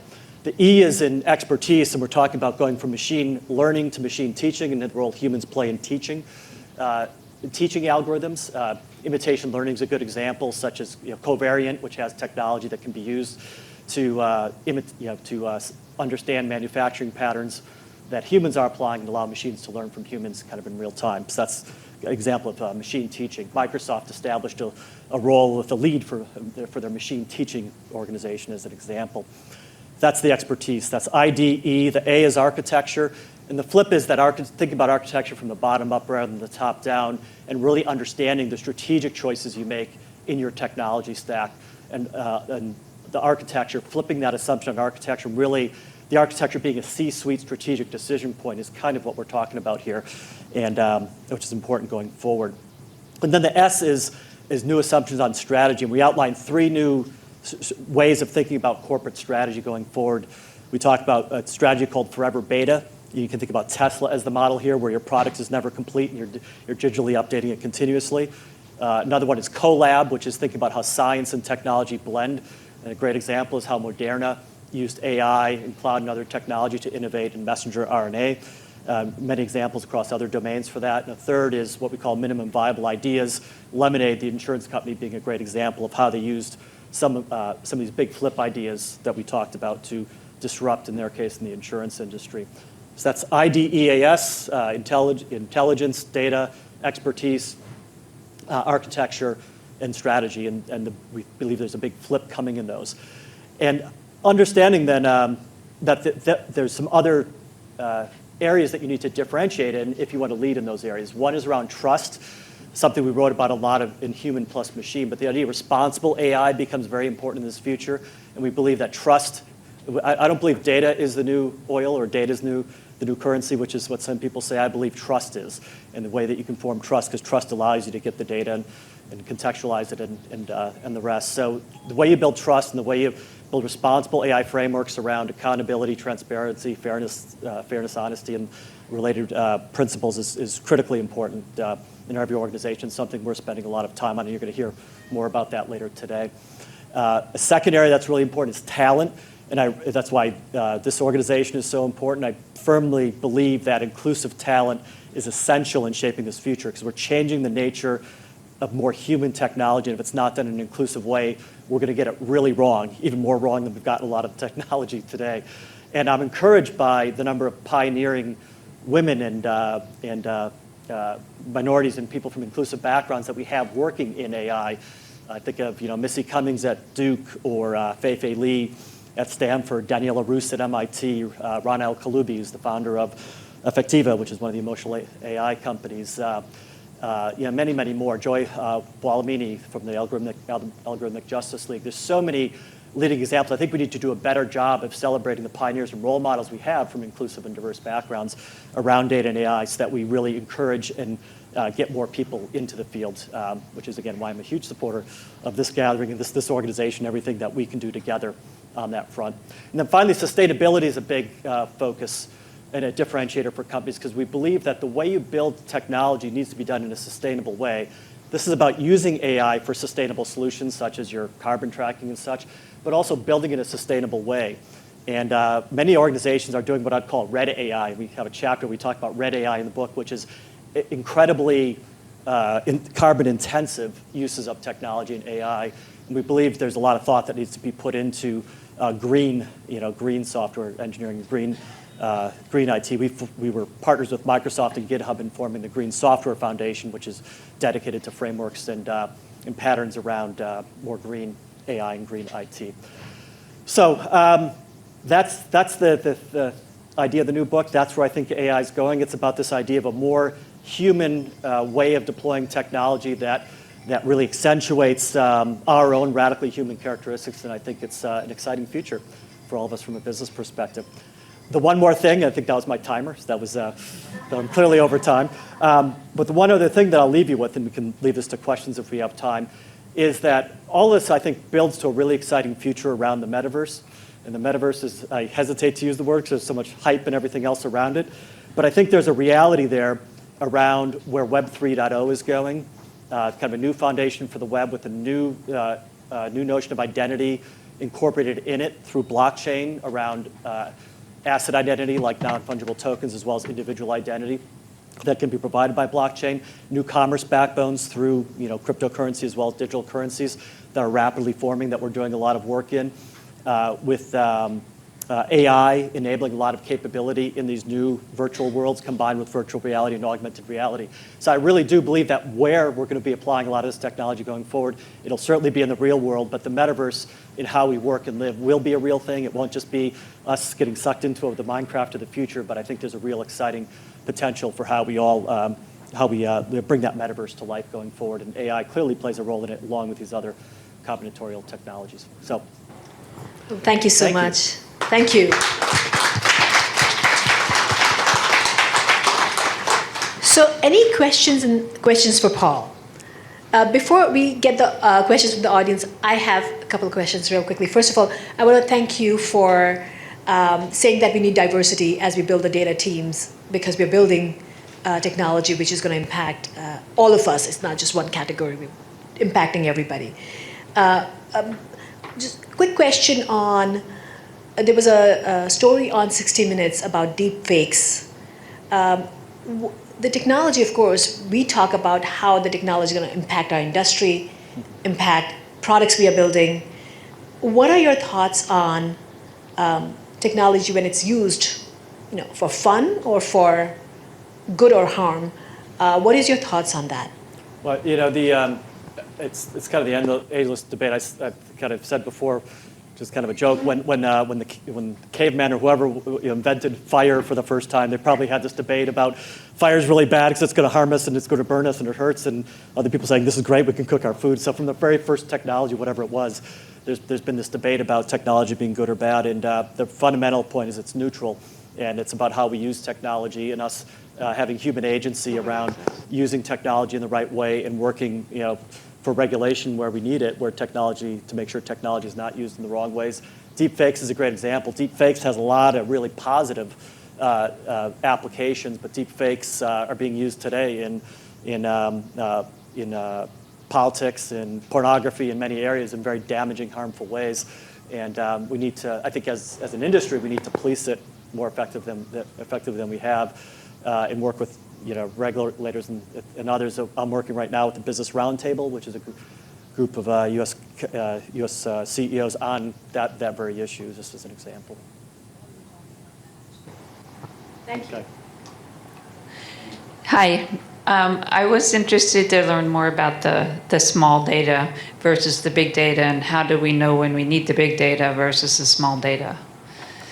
Yeah, I think it's a great question. I think it's about understanding the use cases and kind of what you're doing. There's two issues related to it. One is on the big data is really thinking up in advance and up front about how much do you really need, like what data do you really need, and that gets into some of these issues around efficiency and resource utilization and such too, because we find some people training models to degrees of precision that you don't really need, and so it's kind of the question of how much is good enough from a lot of perspectives, which can cause a lot of excess resource consumption and cost and everything else. The other is looking at the use cases and where kind of structured knowledge and other capabilities and some of these other techniques can help. I use supply chains as an example because if you tried through deep learning to teach a model everything about a supply chain, it would take to understand all the product categories and products and how they relate and how they combine everything. It'd take forever. But the structured knowledge you have, which I'd say is smaller data, about categorization and connections and feeds in your supply chain, is small data that combined with big data techniques can be incredibly valuable in contextualizing and allowing you to get better results. That's I think an example, and I think you can look through different domains and find those similar examples of where's the small data going to be the differentiator. The other thing is, some people are using big data to train. There's a lot of work going on around common sense AI, and people even debate what that means and what common sense is. But the idea of incorporating some of the basic behaviors in a more reusable way kind of allows you to really simplify the models that you develop as well. And there's some interesting things coming out of a number of organizations on that front too. Yeah, maybe I have a question. Oh, sorry, one in the back. Okay, perfect. No, go ahead. Hey. Sorry. Sorry, I'm not going to stand up for this one, but I was just wondering if you could comment on open frameworks and open software and accessibility and how that plays into the ideas, narrative, and the changing industry. Open source software and such, you mean? Yeah. Yeah, I think it's huge. I think if you look at a lot of the innovation, it's coming through the open source software. If you look at some of the announcements AWS made, this week at reInvent, which are some amazing things, a lot of those are founded on open source patterns that they're kind of, incorporating and building into their services.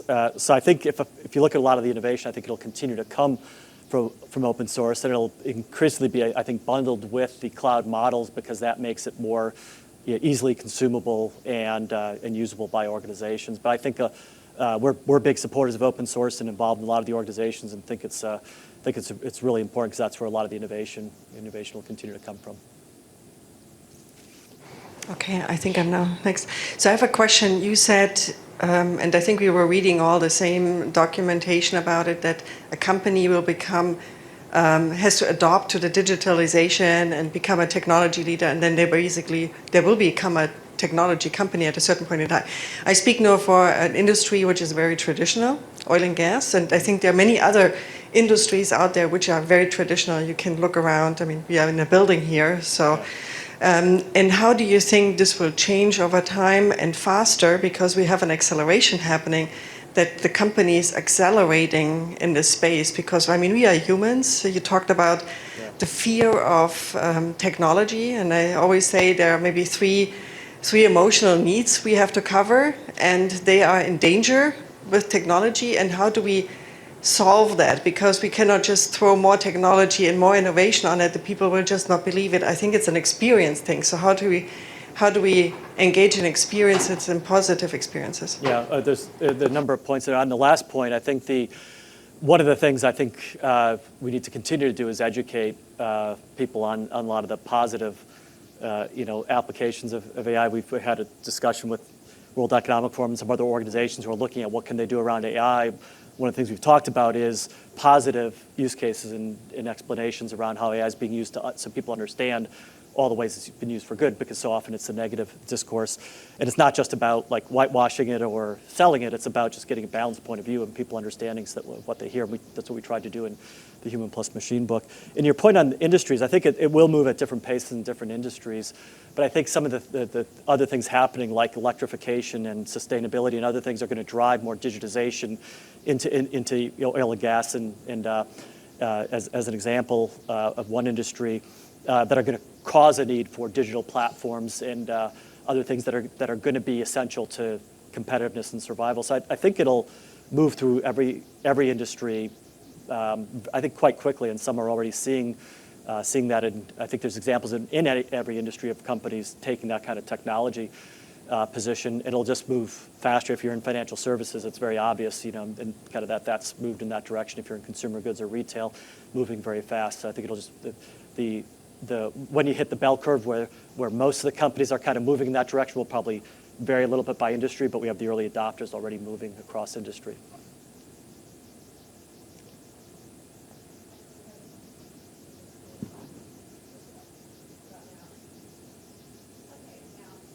I can hear you if it's...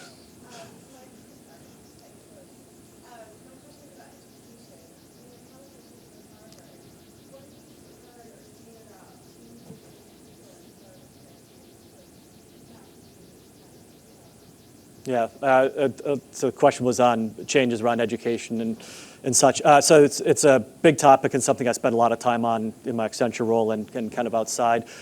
We donated all the proceeds of Human Plus Machine to organizations who do mid-career education reskilling for displaced workers, because we think that's one of the hardest issues to address. And through that, we got to know tons of organizations around the world who are doing great work in that, but they need more money, they need more resources, they need more corporate support. So we're going to continue to donate all the proceeds of our new book to the same cause, and Accenture does the same in supporting those organizations. But fundamentally, I think we're trying to get involved in a lot of different ways. We're big supporters of Code.org, who's getting computer science in a part of curriculum at every grade, starting in kindergarten.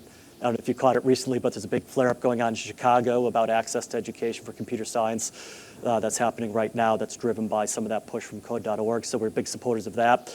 I'm on the board of Girls Who Code, which is about trying to get more women into technology and understanding what are some of the barriers of why do we have a higher dropout rate or a drop rate of women who get into technology and then drop out starting at the high school level and the college level and then in professional level as well. So, I think there's a lot to be done there as well. I think a big focus for us right now is thinking about alternative career paths and skilling, because I don't think this isn't a problem that's going to be solved through four-year education, traditional educational processes. So it's about the code.org kind of view of how do we instill it in more, kind of the next generation consistently through the educational process, and then how do we create a lot of interventions to provide whether it be training academies or apprenticeships or NGOs focused on providing more economic opportunity. So I think you have to hit it on all those different fronts. Yeah, hi, works now. Ektasani, and thank you. That's working. That was good. Yeah. It's off now. Okay. Yeah, just talk loud.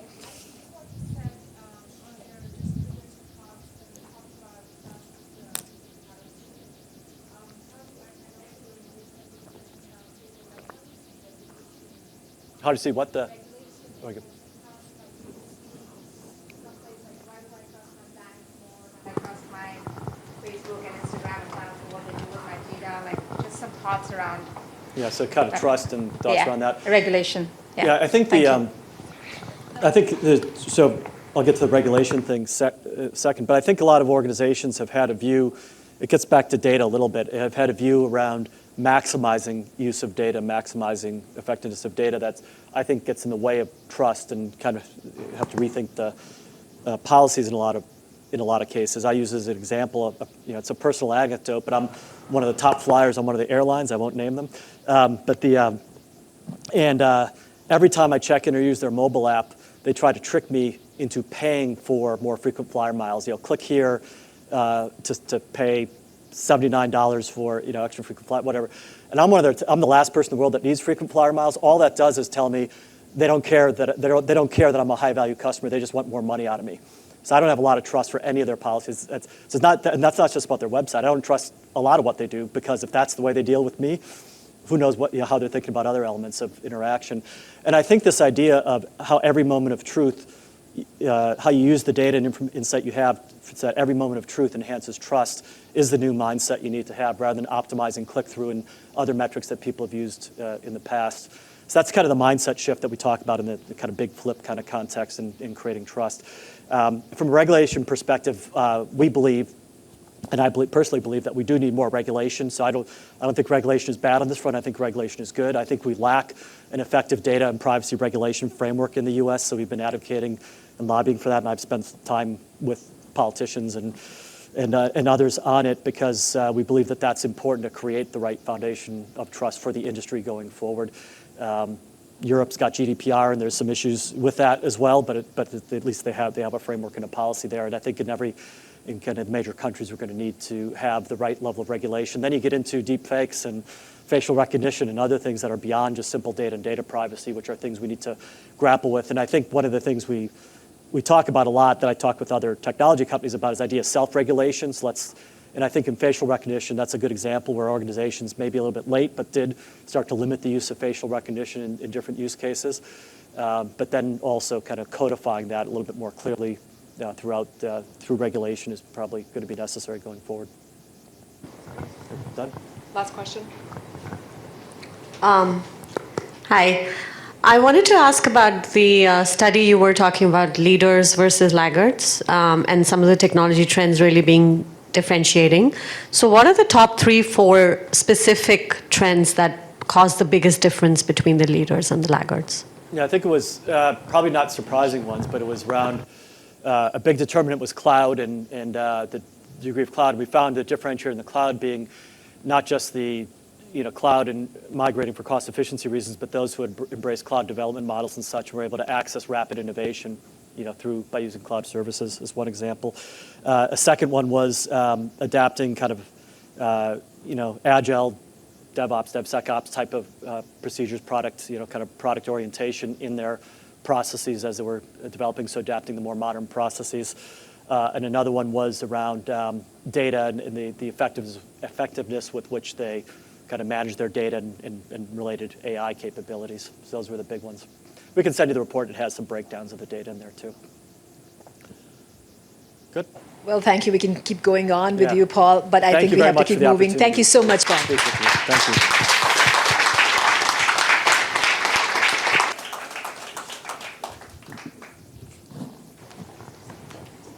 Thanks. Thank you. You know, as you saw, the speakers have been super fabulous, and I'm super excited about the next two speakers who will be coming along. We heard earlier about the mobility, then we heard about the healthcare, and now we're going to talk about biological data science. Think about quantifying taste and smell and using that for pharmaceutical, chemical fragrances. Our next speaker is the SVP of Data and Insight for Aromics, which really focuses on creating technology for the industries which are going to change the consumer products. So I can't wait to hear Elise about what you're going to talk about and what you're going to share with us.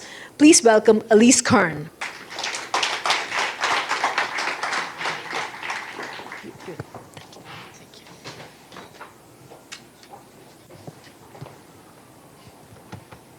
And this is the part where I humbly admit to you that even though Aromics has been around several years, I just joined the organization this fall, so I do have notes. I'm cheating, but I ask your forgiveness on that anyway.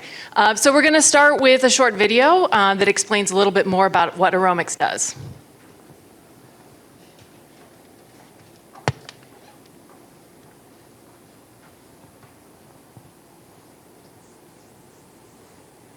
For millions of years, we've evolved our sense of smell and taste into one of the most powerful chemical detectors in the world. And we found a company harnessing that power to generate data and create actionable insights.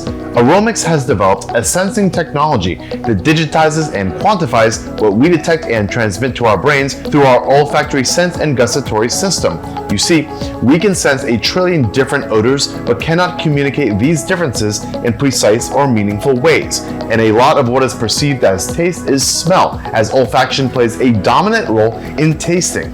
Aromics takes care of the data heavy lifting for us. This innovation can completely revolutionize industries like food and beverage, cut the R&D cycle in half to get to market faster, and improve the smell and taste of food without sacrificing health and quality. Aromics analyzes samples for their clients, then creates honeycomb maps to demonstrate how the sample is perceived by an individual. These insights can help improve product design, target demographics, and even forecast trends.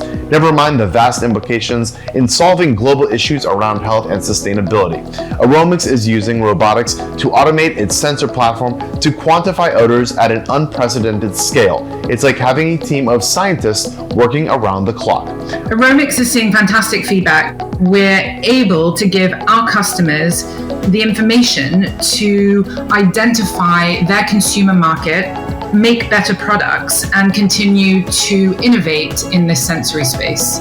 Find out more by visiting aromics.com today. Thank you. So we don't actually definitively know what anybody looked like before 1826. Sure, we had artists, we had painters, we had really talented people that could make likenesses of the human face and the human body and the world around us.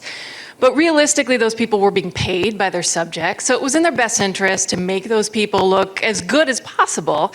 And frankly, those artists who were really talented were quite limited.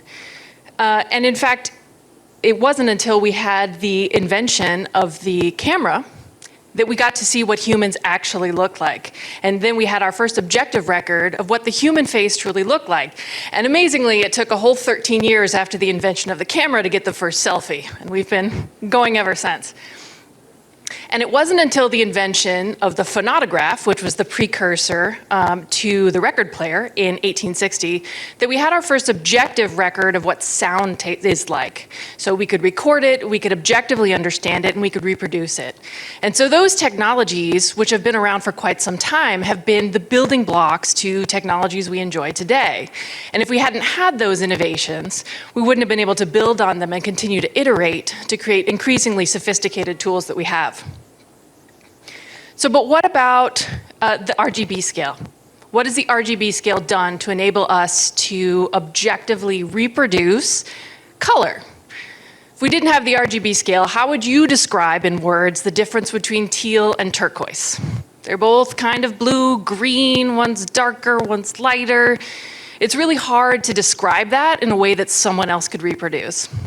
With the RGB scale, we have unique values that are identifiable and reproducible on any screen. And so now you don't have to describe it. There's a number that describes that so that anybody can reproduce it. So we have those technologies for vision. We have those technologies for sound. But we really don't have similar technologies for smell and taste. We cannot independently and faithfully reproduce those with a scale that we have today.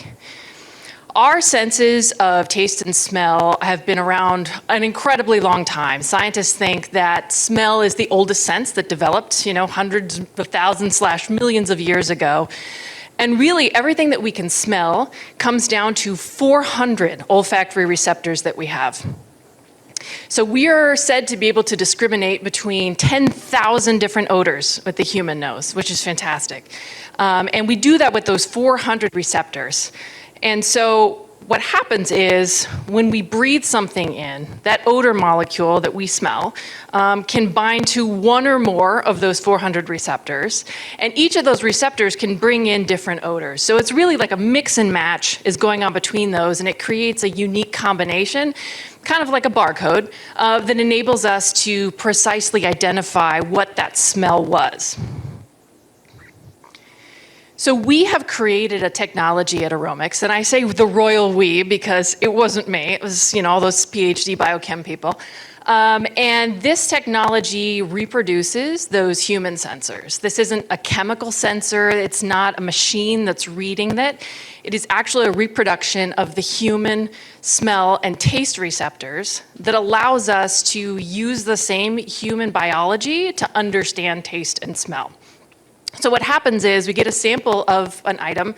It can be gas, liquid, solid, and it is exposed to a variety of these sensors. And they light up at different intensities. So we can see which sensor is activated and just how intensely it is activated. Because it's the mix of those things that really determines like that signature of the item. So we plot all of that out, based on the intensity of those different receptors. Then the next thing we can do, which is really neat, is to match that receptor's activation with a human words that describe how that tastes or how that smells to people. So we gather that from human panels that they can say, when I taste something that has this receptor going, it is fruity, it is spicy, it smells like peppers, or it smells like lilacs. So we're gathering that information as well to pull it together. Obviously, the words that people use are different. We all have different language, which is part of the challenge in this kind of technology. But we gather that from enough people that we can pretty confidently say this odor or this flavor is consistent across humans who taste it. So we could say when we test a sample like this specific receptor reads equally among people as caraway flavor and spicy flavor and bready flavor. So we can have those notes to help match up with the biology that we see.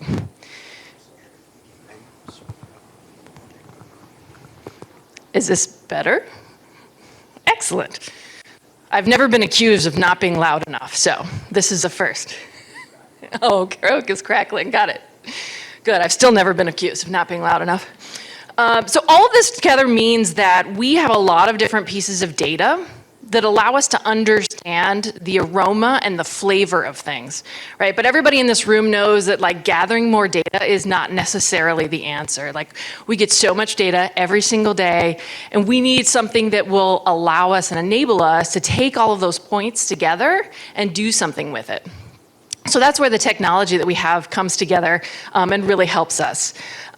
So we take all this data that we have and we put it into our systems to do a bunch of different things. So one of the first uses that we're looking at today is to make recommendations. So let's say you're in the market for new perfume. You want to smell fabulous, you're going back out into the world again, you're getting outside of your pajamas, and you want to smell great. So you're going to go to the department store, you're going to sniff a bunch of samples, and you're going to pick one.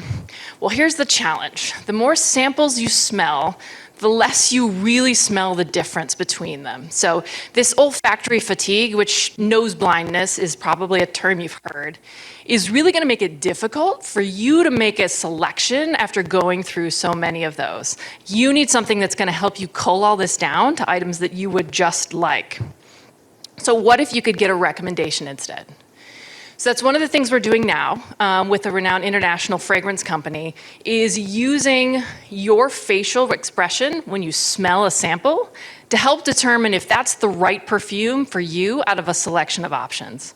So it analyzes, what does your face do when you smell this? Do you seem happy, seem sad, irritated, relaxed, like the myriad of expressions that the human face could have? And then it takes that information and helps make a recommendation. We look at what people like you in the past have liked when they've smelled that. We look at what receptors are overlapping in that perfume sample versus another. And then we can make a recommendation based on whether you liked it or not, one that is a good fit for you based on all the pieces of data and science that we have pulled together. So social scientists have identified something called the paradox of choice. I don't know if you've ever heard of it before, but there was a famous study that was done where people went and sampled flavors of jam at a grocery store. And they found that if you had 20 flavors of jam to choose from, you were more likely to stop and sample them, but you were less likely to actually buy any of them. Versus if there were 5 flavors of jam, you may have been less likely to stop, but you were more likely to buy if you did stop. So the problem is, humans claim we want a lot of choices. But we are really bad at making choices when there are a lot of options in front of us. We get stressed, we feel like we made the wrong choice, we second guess ourselves, and so we have a really difficult time making a choice when there are too many options. So one of the things that this technology can do is help you narrow your choice set down to those that are just a good fit for you. And so we can work with retailers and manufacturers to provide the systems to help consumers narrow down that consideration set to those that are actually going to be ones that they like. And then there's a greater likelihood of them buying it. AI and all the data that we have can also help shorten the development process for the manufacturers. So it's not just on the consumer end, but it's when those R&D folks are creating these items, we can help them limit the difficulty. So right now, food and beverage production is a little bit like playing Marco Polo in a pool with 20 people. So you can imagine, you're saying Marco and 20 people say Polo all over the place. Best of luck to you on finding where they all are, because they're scattered. So that's what it's like today when human tasting panels are testing something. So these brilliant folks in R&D and product design are creating something based on all their expertise that may be fantastic, but when they put it to a tasting panel, the human response is going to be varied. The language people use is different. The way they just taste things is going to be different. And so these people are trying to pick out from the 20 people saying Polo in the pool, where is a critical mass of them that probably represents the biggest proportion of people out in the audience, in the consumer audience. And so what we can do is narrow that down and remove that game of Marco Polo and instead give an objective understanding of how that flavor is going to read. So if we know, for example, that bacon, everybody loves bacon, if bacon activates certain receptors, so we can test it and we can say, here is the list of them and here is the intensity at which they are activated in your flavors, in your flavor profile. If you wanted to create a plant-based bacon, which is, basically nirvana, if we could create that, that would be fantastic. If we could tell you, here's what the flavor profile is of that, and here's how it will be activated in the receptors, you can work backward from that and say, here are the ingredients and the components and the chemicals that will enable that flavor to sing out of this product, even if it's made from other things. So you don't have to do all the trial and repeat to get there. You know what your end goal is and what you're trying to achieve, and you can work back from it. So thinking about the future, I don't know if we're going to have smell-o-vision anytime soon. That would be really cool. Maybe that's down the road. But there's a whole lot of other places that this technology can take us in the not too distant future. So think about aromatherapeutics. So this is using aroma for actually benefiting your health and having emotional benefits from it. Helping you wake up, helping you stay focused, helping you when you're driving, and creating a better experience to keep you alert. or even creating fragrance zones in a specific area and creating an emotional state because of that. Even think about, like, can you use odor mitigation strategies from it? So think about if you could have a trash can that has odor mitigation in it that's using science to detect the smell that's in there, the bad smell. Maybe it can even create a counter smell that will balance it out instead of covering it. So there's a lot of venues on that. From a marketing perspective, brands today are really limited to visual and audio mediums to brand themselves. What if there was a specific smell that went with a brand? So anytime you smelled a certain trademark smell, it was for that brand, and it's like a logo, but it's one you can smell. Then there's the whole medical side, which is fantastic and a lot of potential. So we are currently working with a couple medical research groups looking at disease states where you can smell. So it is known that certain dogs can smell certain diseases. Well, certain humans can too. And so we've started working specifically on prostate cancer to identify what are the receptors that are activated when you smell someone who has prostate cancer, which is fabulously cool. So that's probably a little bit farther down the road before that gets into real life, but a huge opportunity to really better people's lives. And think about as e-commerce moves online. All those products that you really want to taste or smell before you buy, like wine, chocolate, any kind of food, you can't do that when you're just shopping on Amazon or any other place online. What if we could make a recommendation for you that would actually be the smoky, fruity, raspberry red wine that you're gonna love because it's similar in flavor profile to the ones you've tasted before? You don't have to rely on marketing language that could be full of buzzwords that you don't mean anything to you, or a recommendation of a friend who may be a fantastic person but doesn't have the exact same palate that you do. We could make dedicated and recommendations to you that are based on what you actually like because we've tested the product and we know how it's going to taste to you. So think about how they can also be used on a manufacturer side to make products better. So we worked with a beverage manufacturer that wanted to improve human health by reducing the sugar in one of their products. And so they replaced the sugar with a sugar-free additive, and consumers hated it. And they really couldn't figure out why. And it turns out from our testing that there are certain off flavors that the sugar was masking. And when you pulled out the sugar and put an artificial sweetener, those off flavors became really dominant. So we could test the two samples and see the exact items that were causing that and say, here are the receptors that are now being hit. And by the way, here are the flavor compounds that will hit those same receptors and bring that mask back to cover it up. So we could give them a recommendation on how to fix that beverage and still make it healthy and still have it taste the way they want by still removing that sugar.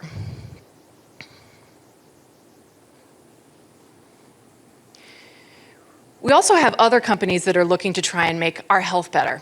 So trying to replace ingredients in foods that are perhaps not sustainable, perhaps not healthy for you, to try and change things out of there. And they know that there has to be a way to find those items that are undesirable in their foods and replace them. But right now it's a lot of trial and error. And we can help them have the exact formulation that they're looking for in terms of that flavor effect and get there. One of the other applications that we have is looking at differences between palates, right? It's not like we all taste the exact same thing the exact same way. Famous example is cilantro. I'm sure there's somebody in this room that thinks cilantro is the worst thing on the planet and tastes exactly like soap. And you're not wrong. To you, it does taste like soap, and that's because about 20% of our receptors from person to person are different. And so the way you taste it is different. And it turns out that a lot of that is based on where you're from, like your ethnic origin. Different regions of the world have different predominance of different variations. So something may taste different to people in South Asia versus in Africa. And in fact, we worked with one manufacturer that was doing a reformulation, and we found that the thing they were adding could be tasted most in South Asia and a lot less in Africa. So then they could focus any kind of marketing they were doing on that to South Asia, where people could actually taste the difference. If they spend that money in Africa, people can't taste that they made a change. So there was really no point in spending their dollars there. We definitely could not have imagined in 1826 when that first photograph was taken, or when the first phonograph was created, that kind of technology was going to take us to Spotify and Netflix and virtual reality and all sorts of really cool technologies that exist today. And I have to admit, in the same way, we can't really know where this smell and taste technology is going to take us in a couple hundred years. I mean, there are probably things we can't even imagine. Just think of the way that Photoshop enabled graphic designers to create things that can't exist in nature. They can create things that are literally impossible in the real world using those tools. So what could we possibly create with the tools that we have?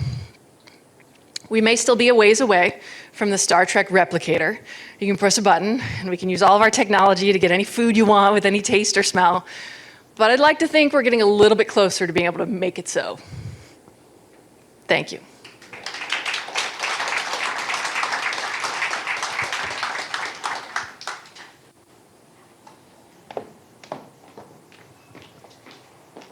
Thank you, Elise. Tons of great information from really talking about mobility, robots on the streets, delivering food, to healthcare, really making sure that we are healthy and well, to really taste and smell and taking it just to the next level. But really think about it. Agriculture and AI. The next speaker is going to talk about the company he's the CEO of, AgriPoint. AgriPoint digitalize our environment. Think about the carbon footprint and really being responsible for it. Kevin Lang, the CEO of AgriPoint, is going to talk about what they're doing and what technology they're building to really build 3D models for the plants. I mean, it's really interesting work. Kevin, can't wait to hear the whole story. Come on over. Give him a big round of applause.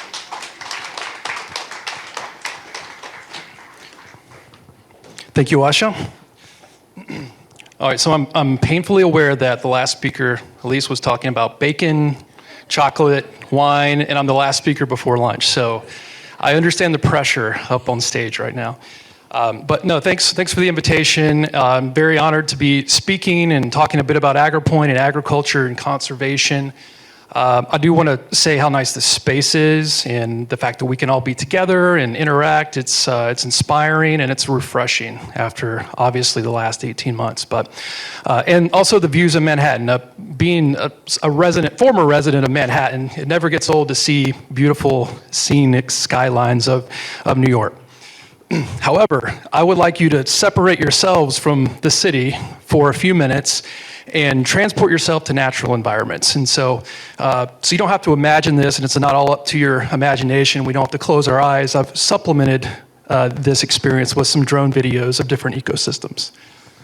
So while we're getting out of the city, I want to tell you a little bit about AgriPoint. So our mission as a company is we're trying to really help enable more sustainable food supply, reduce food scarcity, and also help mitigate climate change by fundamentally transforming how we measure plants. So the measure word is where we're focused as an organization using technology. So plants, crops, forest.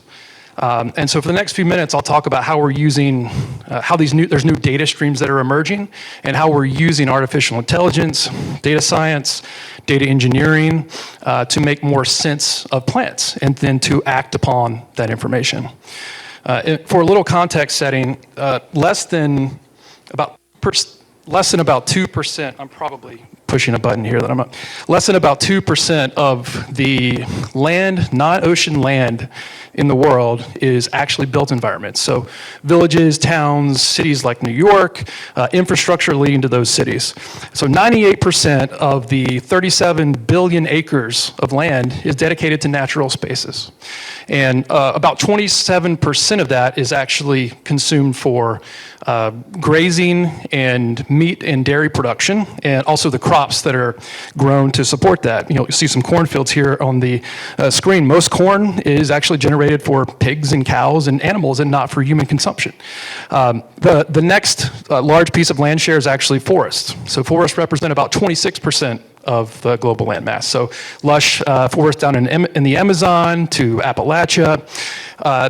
Forests are a very critical part of our ecosystem, obviously. About 19% is actually barren land, so deserts, salt flats, rocks that vegetation really hardly grows in. And then about 8% is dedicated to like smaller brush, smaller woody environments and shrubs. 7% is actually for growing crops and vegetables that for human consumption, right? So very important 7%. And the other 1 plus 10% is freshwater and glaciers. So just wanted to provide some perspective of scale, right? We're talking about 20 billion acres that are at our, for our use as humans to cultivate for agriculture and conservation type purposes. So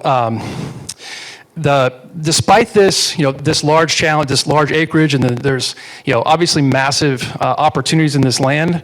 There's really been, a lot of lack of data in this sector, right? So, I think agriculture and conservation, it's one of the last frontiers of digital disruption and digital innovation. And so, there's two really pressing areas that we can focus on and that we focus on as a company. The first I mentioned is really just generating food. So, how can we grow more nutritious crops, more drought resistant, more pest and disease resistant crops, and how can we provide better information to enable that?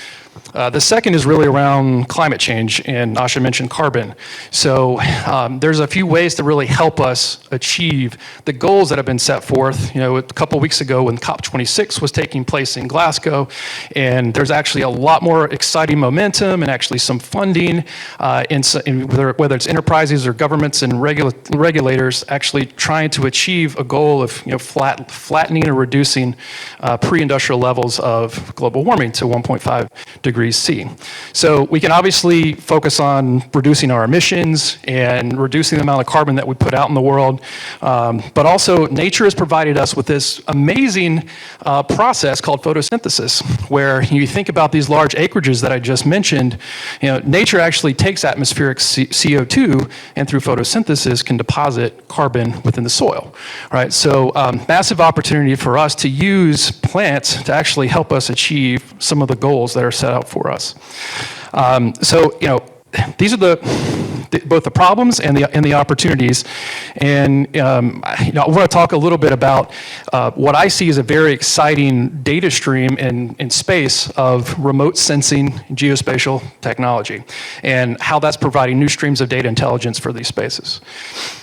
If we start, let's see, let's move ourselves from the ground and let's start as high as we can go. Let's talk about spaceborne satellites. So really within the last decade, satellite information has become something that was once preserved for governments and special entities, where now it's actually available for public consumption and commercial use.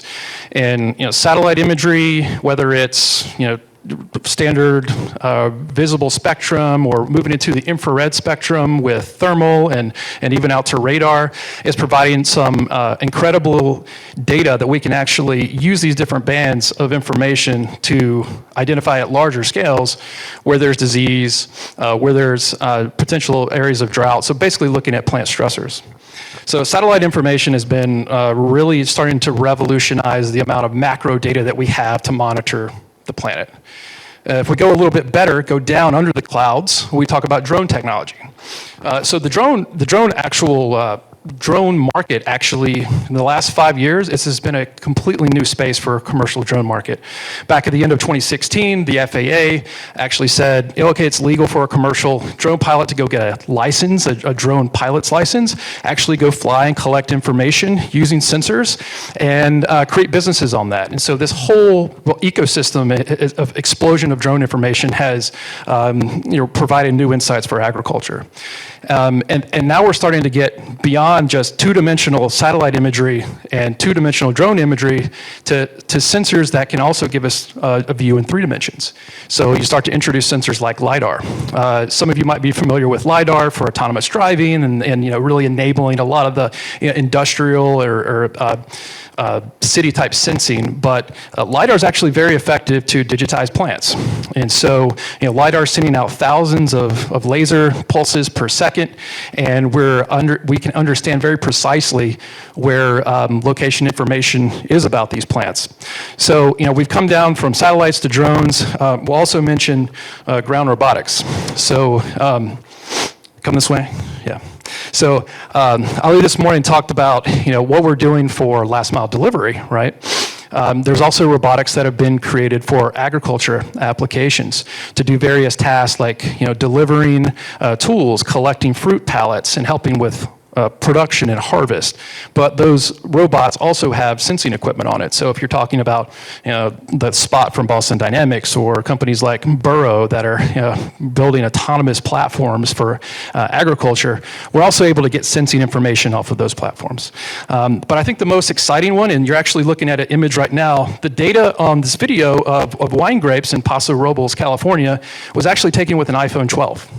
So with that iPhone 12, for each of these clusters of 5 different vines, there's about 75 million points in a point cloud. We can now do things like take this information and extract items and objects out of these point clouds. And so that's really getting into what AgriPoint does. So AgriPoint is the 3D agriculture company.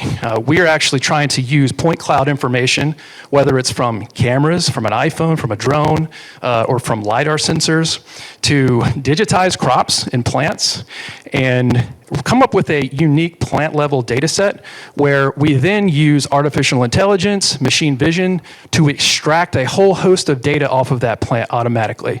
So think of an orange tree. We can go and collect a 3-dimensional model of an orange tree. And with our cluster, we can pull out how tall is that tree? What's the trunk diameter? What's the biomass? What's the canopy diameter? And very importantly, that physical information actually tells you a lot about the plant, about its health, its branching structure, how much fruit is present, et cetera. So we're trying to create this almost like an MRI. We heard Seth talk about his MRI and his knee this morning. We're creating an MRI of a plant so we can make better decisions off of that information. So to enable that, we also have created a cloud platform. This data is very complex. How do we manage this data and intuitively let our customers use it, which you could see in the video. So just a couple quick examples of use cases. We're working with research and development companies, whether that's a big agrochemical like a Bayer or a Syngenta or a BASF that are really responsible with designing genetics or crop protection products to help reduce pests and disease for your plants. In order to enable some of the new genetics and biological products, they actually need better plant data to see how these new genetics or these applications are affecting these crops. And so we help these research and development organizations by providing them better data that they can make actionable decisions off of. And then, going back to the example on the screen, this is actually fruit that we're able to extract in a production environment. And for this use case, we're really helping to help them plan for production. And why that's important is there's a lot of food waste in the supply chain, the last mile, which we talked about earlier this morning, but also in the grocery store before it gets to the shelves, there's a lot of inefficiencies that happen in the field. So if we can provide more surgical precision information, then we can deploy labor where it needs, when it needs to be there, and help reduce food waste on that side of the value chain. So that's food production. We talked about R&D. The last one is, I think, one of the most exciting frontiers for us is climate. We mentioned photosynthesis for plants being able to really sequester carbon through biosequestration into the soil. But one of the tough elements of that is how do you actually measure that process? And so current methods to certify a carbon credit to go in the voluntary marketplace, they're extremely manual at times. You literally have people going out into a field, they're using calipers, they're using yardsticks, they're making estimations of trunk diameter, of species. So, how can we at AgriPoint be one contributor of data so that we can have better information, but also scalable information? So we've created a product called Know Your Carbon. We've named it Know Your Carbon, and we're taking our technology to actually measure above ground plant matter and use models that correlate these above ground measures to how much carbon is actually sequestered in the soil.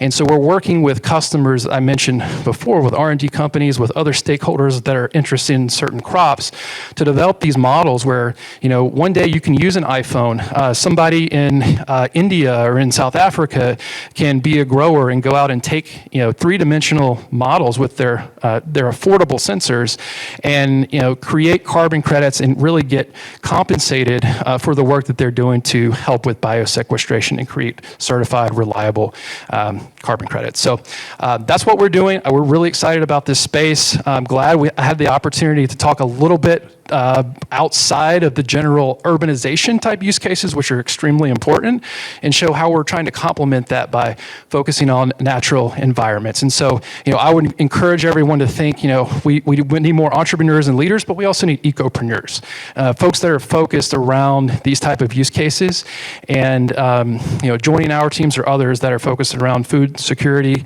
and climate change. So, appreciate your time. I'm sure lunch is about to be served. So.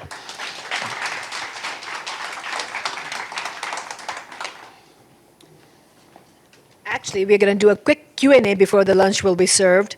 So, I know, you got everybody excited about lunch.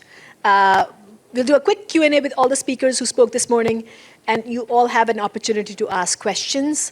I think there was a lot of information shared, and we did a lot of listening. The goal would be now to just make sure, make it a little pretty. That's great. We'll make sure that your questions are answered and can continue learning more about what our entrepreneurs and technologists are doing in this world. So I'm going to call Dara Mead. I have to tell you, Dara is a WLDA member, a CIO of Conair. Thank you, Dara, for doing this for us. She's going to be moderating the Q&A session. She's the savior. She's such a great trooper. Here you go. Hi. On over to you. Thank you. Well, that was such an amazing introduction. This is why I pay her a lot. No. So thank you all for coming. I'm just going to call everybody up, and if you guys wouldn't mind, we'll do a little QA session. Do you want me to align them? Yeah, thanks. Okay. See, I get the hard jobs. Great. And we'll bring another one over. Okay. There you go. Is that enough room for you guys? No, I'm going to go walk around, hang out. You guys have to be on stage. I just get to hang out with everybody. Yeah. So, again, thank you so much for everyone for asking all the brilliant questions already, but we're going to do a little bit more with this group. My key takeaways are, number one, I'm going to get some great wine in the future because he's going to save all my grapes. Two, I'm going to like cilantro at some point, which I am so excited about because I do not. So I'm one of those people. And three, a robot is going to come to my house someday. So I'm excited to hear what types of questions everyone else has. I'll ask just a few myself, if you don't mind. So right now you're in the Los Angeles area, and you're having great success there. Where do you see your next venture outward? Like, where are you seeing that you're thinking about taking this forward? Yeah, so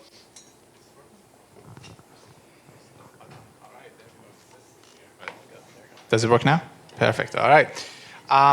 So this kind of coming year is all going to be about scale. I think in the next 2-3 years, you are very likely to see these robots in every major city in the country.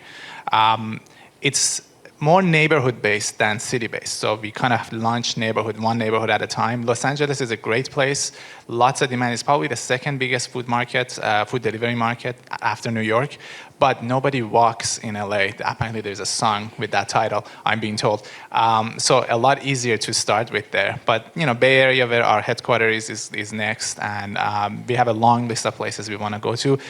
I'll be honest, New York is not high on the list because, again, it's one of the more challenging environments. So you want to kind of start with the easier places first. Very understandable. Thank you. All right, so a question over to you. So we talked a lot about the different senses of smells. You talked a lot about sugars and how that's impacted and all. Now, everyone's taste buds are very different. How are you defining that with companies? Are you taking a sampling of a large different group and deciding on that? Just because what I like, right, isn't necessarily what other people like. How are you guys really defining that with so many?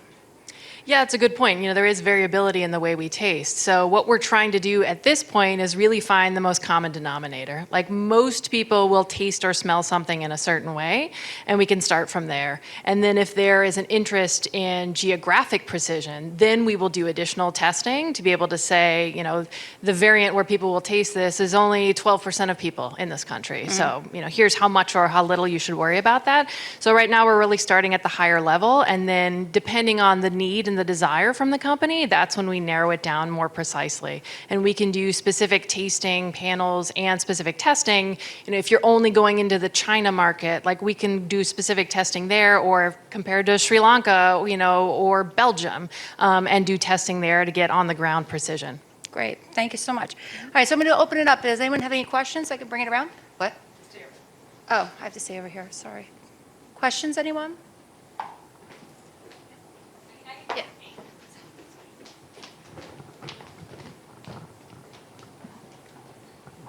Hey, just kind of going off of your last question, in terms of aromics, how are you guys thinking that it could disrupt the area of customer segmentation or audience creation? I know that's really big right now in the retail space with the loss of cookies and other personally identifiable traits. Like, how would you maybe think in the future that a kind of smell profile would affect customer segmentation? Yeah, I think that's a great question. And we're probably a little ways down the road on that just because, there's so much data to gather before we can have detailed information about a person. But it would be really fantastic, 10, 15 years from now, maybe to be able to say, Sarah Jane likes this kind of flavor, and this is what's really going to pop with her. So you, retailer, you want to market this flavor to her because that's what she's going to like.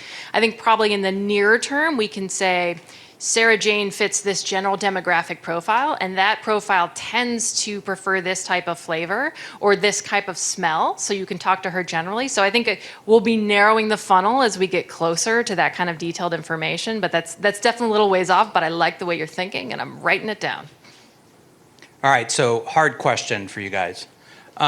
So you're all in startups, and so you have limited access to talent, but we've heard today how important diversity is, and we're at a diversity-focused organization. How do you all approach making sure that you get the right level of diversity to be able to target your market appropriately? And not just male, female, black, white, but diversity of thought, diversity of background, socioeconomical diversity. How are you tackling that or thinking about that to make sure you get solve the right human problem?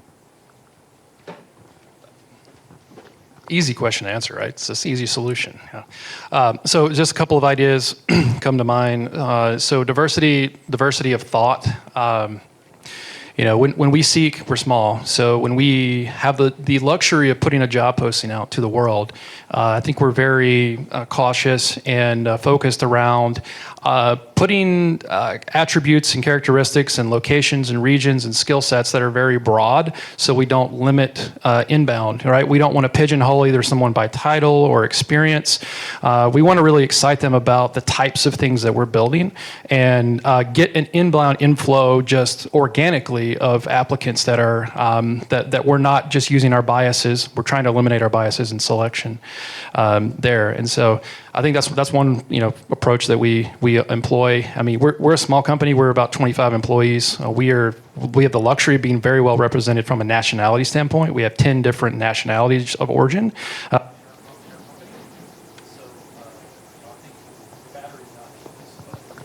So I think we're very, we have a really good diversity of ethnic backgrounds, and I've been the CEO at AgriPoint for about a year, and we started with about 20% female male diversity. We're working up now. We're about 35%. We've put some really talented women in key decision-making roles and leadership roles. We're working on that too at the board level. But I think just one last thing before other colleagues answer here is, it's not just looking to add diversity, but also in even like the male candidates that we are interviewing, we are looking for traits that are about more acceptance, humility, and we want to have even male leaders that actually portray the types of culture that we want to, because one bad leader, regardless of where they sit in the organization, can really hurt our ability to bring in diversity across the company. It's a great question, and I wouldn't say it's easy. I think it starts with a foundation. So the first thing we did, we built a core team to enable us to tap into different communities and networks. I think if the kind of core, founding team and the core executive team is diverse, it really helps because they have their own networks, and it also kind of presents the company in a certain way. When you have candidates coming in, they see that they're represented. I've had female candidates who really love the fact that we had, mothers with young children in our executive team, and that really resonated with them. It proved to them that this is going to be a place where they can kind of take care of their family while having an incredible career. So the foundation is one part of it. I think it's not enough. You still have to do a lot of kind of specific community outreach. So the reason I'm here today, I'm actually been involved in the Women in Tech community in Silicon Valley, just to make sure that, again, we are in front of the right folks. When they're thinking about changing their career, they can think of us so that we have that inbound. And then the last thing is, to be honest, I think a lot of companies are kind of doing this for perception. So they are optimizing for certain numbers that may not actually be relevant in the grand scheme of things. If we have a certain number of, let's say, female engineers, does that really change anything if we're just hiring them from another company? So we kind of have to go a little bit earlier in the pipeline to actually address something that's going to be meaningful. So one of the more recent things we did is we've actually engaged a robotics team in a high school, in public high school in the Bay Area, as mentors. They have access to all of our engineers. And the way we actually engage them is make sure we put a very kind of diverse group of people interacting with the students, because I have a stepdaughter. She's high school age, and she participated in the robotics teams. And one of the things I've learned through her is, turns out boys are very vocal, and even if they don't know anything, they're the ones who are going to talk a lot and take that oxygen. So my kind of thinking here was, maybe we need to show girls that, look, my co-founder is female, our head of design is female, these are female engineers in our team. See that representation and see that this can actually work for you. Just kind of keep going and don't give up. I would just add, too, as a female Latina, that you need to be comfortable looking outside of the industry that you're in. So I work for a biotech startup that is not my background. I worked in retail data analytics for IRI, working with retailers and manufacturers, looking at point of sale and loyalty card transactions, and was fortunate that Aromics was interested in someone from a different background. And so I know nothing about the science that they're doing, but I'm learning it. And so them being open to someone who has a different skill set that still has value, has helped me come into the organization. And I'm optimistic that as I get farther into my tenure and start building a team, I'll be able to use the same kind of approach.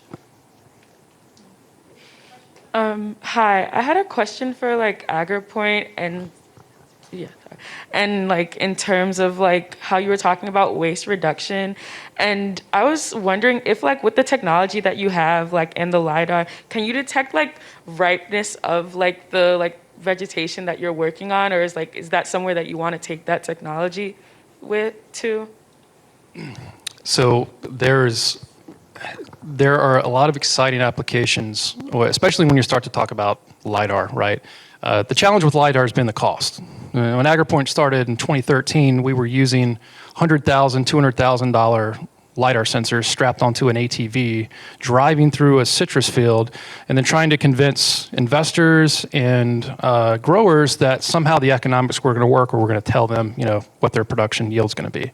So, AgriPoint's really plowed through a lot of bad economics around very expensive sensor technology, where now I have in my pocket a LiDAR sensor on an iPhone 12, right, that can tell us some interesting things about a plant. But, with LiDAR, you get better accuracy, actually positional accuracy to get better models, but also you can get some different data that an RGB camera or infrared camera can't give you, which is reflectance. For example, the grapes that you were looking at on the screen, or oranges, they reflect differently because the water content's different. And so if we start to recognize that with really good ground truth and using existing kind of years of science that's been built onto developing, understanding these water content, brick quantities for fruit, then we can start to see things that you can't really observe in the field, and we can start to do it at a with sensors that we all have, right? So I think that's what's really exciting for us is, it's with the constraint of buying hardware now is really taken out for a large degree out of the equation, and what we can do with these new sensing modalities it's unbelievable. So. Thank you. Does anybody else have any questions? One more? Hi, thanks. Can you hear me? Just a question for all of you. I think as your companies begin to grow and I think the future begins to develop a little bit more clear, what have been your largest challenges in terms of data and AI that you foresee you have to overcome? Yeah, I can begin. I think this is something I learned really early on, even in graduate school. I spent months building kind of tools, and maybe what ended up being my thesis was 2 weeks of work using those tools. Same thing actually in the startup environment, where so much of your time is actually just building the tools to get the data and process the data and clean it up and make it available. I feel like we finally got to the point, and this is like 4 or 5 years in, where we're actually applying it in really cool ways and solving the problems that we always envisioned to solve. So one thing I guess that I see is there's always so much groundwork. With all the tools that are available today, there's still so much work that has to be done. And you have these talented people who are so hungry to go use the data, but in reality, most of the time, they're still dealing with data acquisition and cleaning and a lot less sexy things than what they were actually there to do, which was develop really cool algorithms. Yeah, I think on a similar line, it's like, where do you even start when everything is so vast? If we want to catalog the smell of everything, where in the world do you start? Even if you want to partner with a company that wants to hire you, to be able to provide recommendations, like there's so much information that has to be gathered that trying to winnow that down to the starting place can be really intimidating. And I think what we've seen so far is like, just start somewhere, just do something, and you just keep swimming, as they say, and you'll get there. But it's difficult. I think having come from an established company where there's a way, there's a process, there's a data set, going to a startup where there is nothing yet, like starting is the hardest part. Sorry, this is the mic swap day. Yeah, I mean, that's a huge challenge. Where to start? It's good to have good partners and clients around a problem too. It's not just going after and trying to tackle something on your own. So it's extremely important to for us, pick the right crop, the right region, the right stakeholders, and the right problem that we're trying to solve around that specific use case. For us as well, we're often challenged by being out in rural environments, just connectivity. So we have the capability to collect way more data than we need. So one challenge is how do we collect the optimal amount of data and ingest that through wireless networks or through satellite technology now with Starlink and some other innovations. How can we actually get data to where it needs to go to be analyzed in the cloud, which we obviously all see as a big growth engine. But then how do we also design these capabilities to the next 5 to 10 years be able to operate in the field at field edge on your smartphone or on some other device, right, that's connected. So a lot of challenges there around just prioritization, fixing a problem, prioritizing it, but then don't get sunk on it if it's not the right area, and quickly move on to the next problem and try to solve that too. Anyone else? Questions? Questions, anyone? Sure, of course. Hi, so going off of where to start, my question is directed towards Elise. You had mentioned pretty much all just such expansive applications for your technology. So I was wondering if and in which market you think it would have the most immediate use. Like you discussed retail, research, like disease recognition, and then food and wine. So I was just wondering which market you think your technology will most immediately be used in and why. I think the first applications we're really seeing the most traction with is R&D teams at manufacturers. They want to come up with a product, they have a budget, they're used to creating things and going through a process, but it can currently take years to develop and iterate and go through tasting panels. And like COVID did not do great things to human tasting panels. Like you weren't getting 50 people in a room tasting food. And so that became a huge opportunity for us to say, like, ta-da, do this instead. And it will cost you less and be faster and be more specific.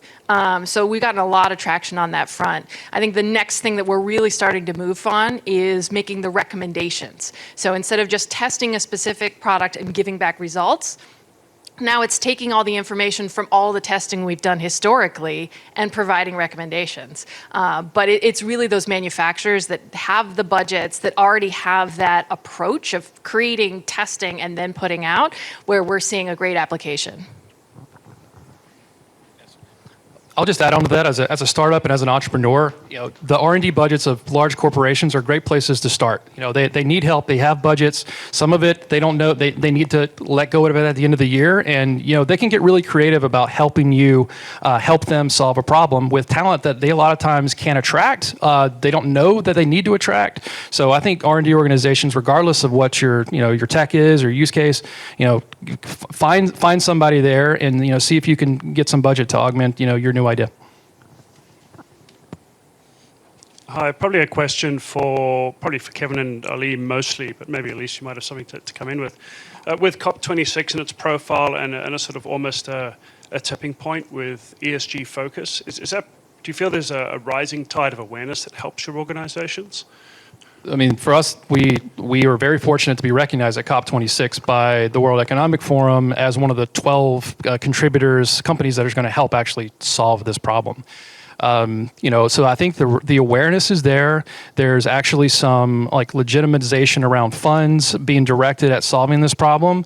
I think it's really now the time to deliver on it, so it doesn't become just another bubble. The climate was a bubble maybe 10, 15 years ago, and there was a lot of urgency, and then there weren't any solutions. So I think it's going to take a lot of cross collaboration, public-private partnerships, and then some leadership from folks that actually have funds and regulatory influence to make it work. It obviously seems now closer than ever, and then just the generational pressures from younger individuals that are demanding it too is exciting. So it's got to happen, but I think we need to figure out how to create. One thing is to create open data sets where we can go and test some of the things that we're working on with. Let's say we're doing a project with mangroves. We can't just have a Fortune 500 that owns all the data for that specific project, and we have to have open ecosystem data sets just like we have open platforms for machine learning and other softwares. So let's have more open data sets and try to solve this problem together. But yeah, definitely see some momentum.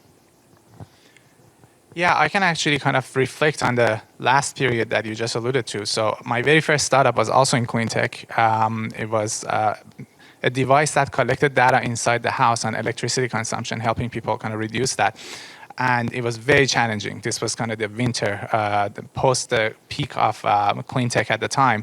So we basically built a company, almost bootstrapped, hardware company, bootstrapped from the ground up because we just couldn't access funds. And today, I'm super proud of this. If you have a solar panel or a battery pack from Tesla, my sensor is in your home. But we couldn't raise any money for this. It was incredibly challenging. I think we raised less than $1 million before we became profitable as a hardware company, shipping 10,000 units a month, right? So that was back then. But I'm personally a bit kind of worried about, counting on this kind of support, but I'm seeing it coming back again. So there's funds being formed around ESG, and it's really exciting to see that.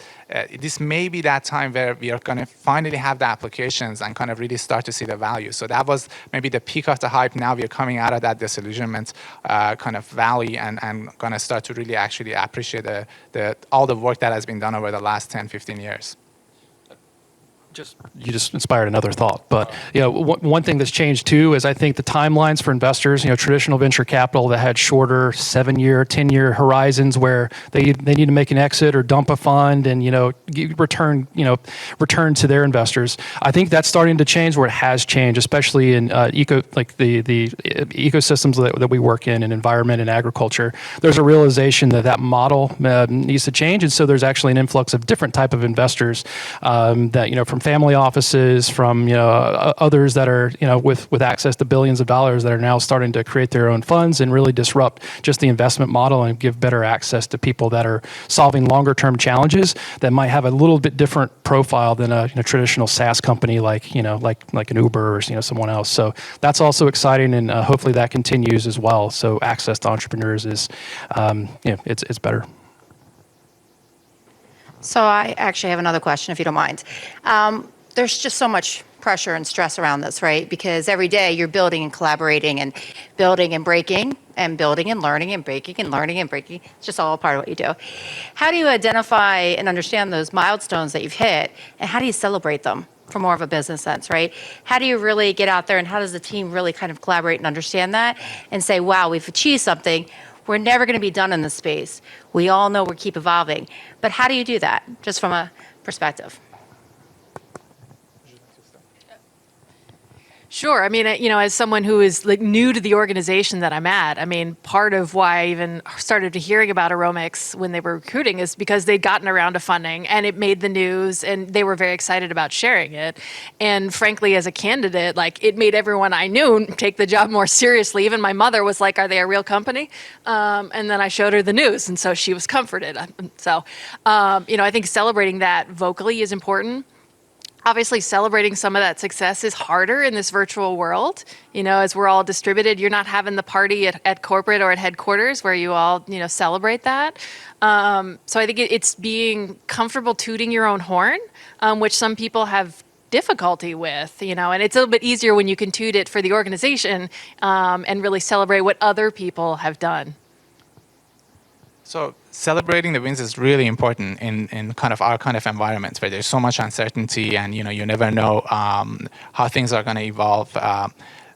So one kind of analogy that has really helped me to figure out how to do this is actually in sailing. If anyone has ever gone sailing, you are in this vast kind of sea and you really don't have any reference points and you don't know how fast you're moving or what's going on, and every now and then there would be a buoy or something that's stationary and you suddenly have this realization that, wow, we're moving really fast. So that reference is really important. So what I try to do in our team is actually remind people of certain moments and certain things that happened in the past. In the first year, our very first robots would go out and a wheel would come off. I mean, literally, like this is a prototype, right?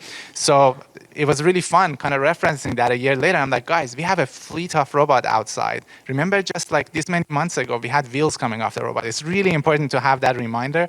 So we got to mark these moments, remember where we are, because it's really easy to forget and be so focused on all the problems you're having today and all the challenges that's ahead of you. That, to me, that recognition is really, really important. Right on. Completely agree. And so the internal piece, being able to communicate and celebrate failures and successes, laugh and cry about them is important. As a customer-led organization or an organization that wants to deliver products that our customers are delighted and care about, we also need to communicate expectations appropriately with our end customers. So if that's the R&D company, the agrochemical, or the food and beverage company, we can't say AgriPoint's going to go and solve X, Y, and Z for you this year, guaranteed this price, here you go. And then at the end of the season, there's a failure. And so we position it as, this is a new technology, this is new for you, we're here to learn together. This is more of a technology evaluation where success at the end of this is going to be a decision of whether this technology is useful for you as a company. So if we have that same transparency and expectations from our clients, that really takes the pressure off of us as an organization, and where success can be a failure, in the traditional sense of, product delivery, but we might have helped our client to learn something new, right? So it's putting that same mentality to your clients as well as a startup, because, we're not just selling something that you can buy off the shelf, right? Great, thank you. Does anyone else have any questions? Is everybody hungry? Well, thank you so much for all of you shared today. Thank you so much for everyone for asking so much. It was a great Q&A session. I appreciate it. You guys are doing amazing things in your space, and we can't thank you enough. I know they'll be hanging out for a little while, so if anybody has any individual questions, please feel free to grab them and sit down and have a talk.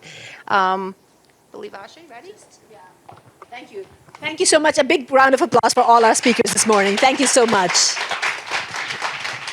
All right, real quick announcements. Bathroom break. at least for bathrooms, it's around the corner. You'll have volunteers who will show you where the bathrooms are. Lunch now, so grab your lunch. There's a place where you can sit in the back and in the downstairs on 64th floor. We also have demos.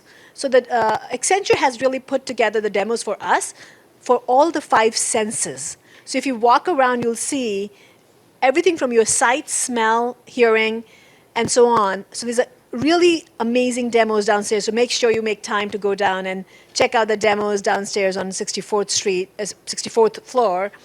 And am I missing anything? Oh, the most important thing. We live in the world right now. I mean, I tell you, as we were planning this event, there were so many things changing every minute. We did not know if this, once the Delta variant came again, we were worried that if we would be able to do this event or not. Till yesterday, we were worried about that. So I know there's a lot of changes happening. We just got an email that we do have to wear a mask for the afternoon. So everybody will be required to wear a mask. If you're eating or you're on the stage, you don't have to wear a mask. But otherwise, please wear a mask. We do have masks available. Rochelle is showing you. We also have masks downstairs. So if you don't have masks, please grab a mask and wear it for the afternoon. Again, if you're speaking and you're on the stage, you don't have to wear it. While you're eating, you don't have to wear it. But otherwise, please, for the wellness. Thank you.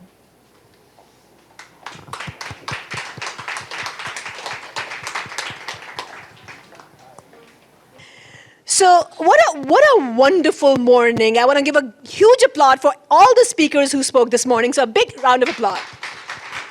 Thank you for all the speakers. I got such a great feedback from everybody because the speakers were unique. They were different. They were entrepreneurs. They were trying to solve a problem. But the afternoon is all about really making, it's WLDA Talks. Really the goal for the afternoon was to bring women leaders who are really the thought leader in the industry. We spoke about being innovative. We spoke about being entrepreneurial. We spoke about solving a problem through data and AI. But is data responsible? How responsible we should be with our data? Ethical? Is it something which we should be really thinking about, as we spoke earlier a little bit, about regulation and policy? So the afternoon is all about really thinking about how we are using the data and how we are really having an impact. So the WLDA Talks is about with some of our WLDA women and also hopefully the future WLDA women. We're going to start the WLDA Talk with one of the most we're going to start a video, sorry. We're going to pause for just a second, show the WLDA, thank you for the cue. We're going to actually hear a little bit about the summit.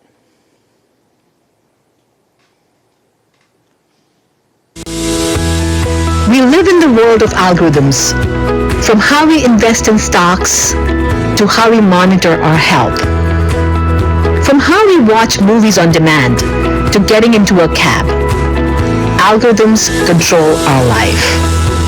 We're moving towards building our digital world faster than ever, and only 12% of women code these algorithms.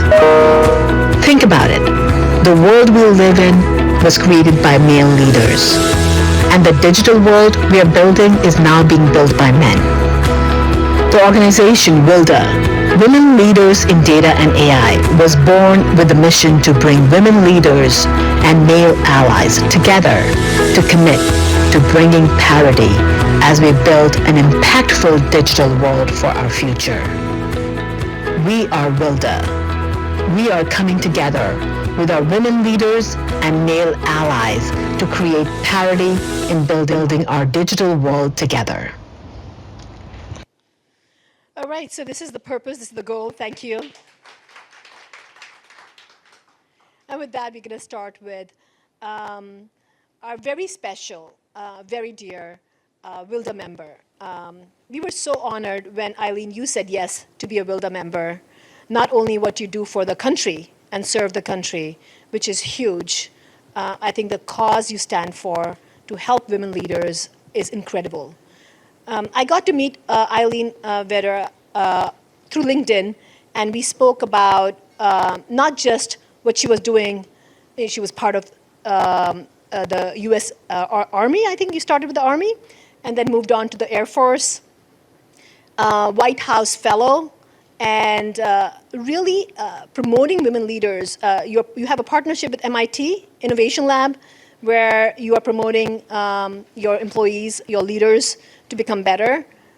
Every time I speak with Eileen, I learn something new. Eileen always come to the circles and the meetings, paying forward, and I think it is such a great example of who we are as women leaders and what we are standing for today and for the future.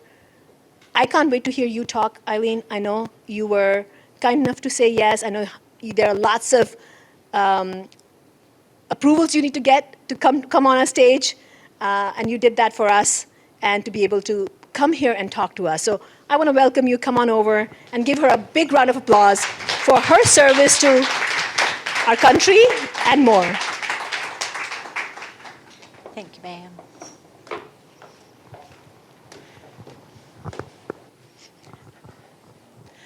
Okay, I probably will begin by saying I'm a data person, not a public speaker. So, and I normally have slides, okay? So the whole concept of doing this, going to try to stay on track. I always begin by saying, my name is Eileen Vadrine, and I have the honor to serve as the Department of the Air Force's Chief Data Officer. And today that's two military services, the United States Air Force and the United States Space Force. And I've been in this role since summer of 2018. And I like to say I started my leadership journey as an enlisted soldier. And to become an Air Force civilian, being new to an organization, and being a startup in a very traditional organization where a lot of my peers really weren't quite sure like what the role was. And I like to say that it was #uncomfortable, because it was really about how we work this together.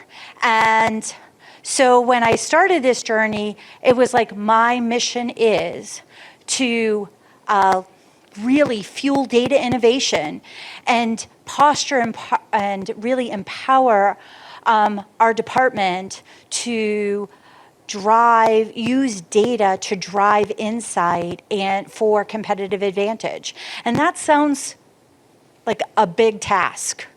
And it is. Especially when you're kind of the first civilian ever to do it. You're not on the org chart. You really don't have a formal budget. So I like to say I was a startup in a very traditional environment where not everybody is comfortable with non-traditional. So when we started this journey, it was really about digging deep into your toolbox and figure out, what do I have? Now, when I first started working, one of my first internships was a Disney intern down in Florida. And we would work in the park, and we would go to school once a week. And we would learn all sorts of stuff. And my colleagues from that program, and we still stay in touch, we would always say, what would Walt say? What would Walt do? And Walt would probably tell us that you can design, create, and build one of the most wonderful places in the world, but it takes people to make that happen. It makes people to make the dream a reality. So I knew I needed an amazing team. And being a startup, I was the team of one. Okay, and so I needed to be creative. I needed to be that data innovator. And the first thing that I did was I looked across industry and looked at some of the smartest people out there. And many of them are amazing citizen airmen. So I asked a handful of them to come back into uniform to help stand up this capability in the Department of the Air Force. And I like to say together, we built a foundation. We built a data innovation lab where any airman or now guardian that has an enterprise challenge can reach out and get access to a data scientist, data engineer, data architect, maybe capabilities they don't have in their home organization. We also put together a liaison program. I call it my boots on the ground program, putting amazing airmen and guardian out in the field in what I call centers of gravity, where we have big missions going on: Colorado Springs, San Antonio, Boston, Massachusetts, Hanscom Air Force Base, Dayton, Wright-Patterson Air Force Base, where real mission is happening on a daily basis, so that you had a local mentor or guide to coach you through some of your unique problem sets. And then the last, I would say, initial foundational piece that we did was building a self-service platform in the cloud. And this morning we had a speaker that talked about how it was critical to find that right balance and to get there. And when we did that, we got feedback from our airmen in the field and Guardian to say, what tools do we need on that platform? So it wasn't just about what we thought they needed. We had listening to make sure that we got today's technologies that may not be on their average desktop in the cloud for them to do. Now, full disclosure, that was even more important as we moved to remote work a year and a half ago, because they could pivot remotely and do a lot of that work. And then the last thing that we did in the first 100 days, and if you think about it, that's pretty fast, we actually got on the organizational chart, because we actually weren't even on the org chart.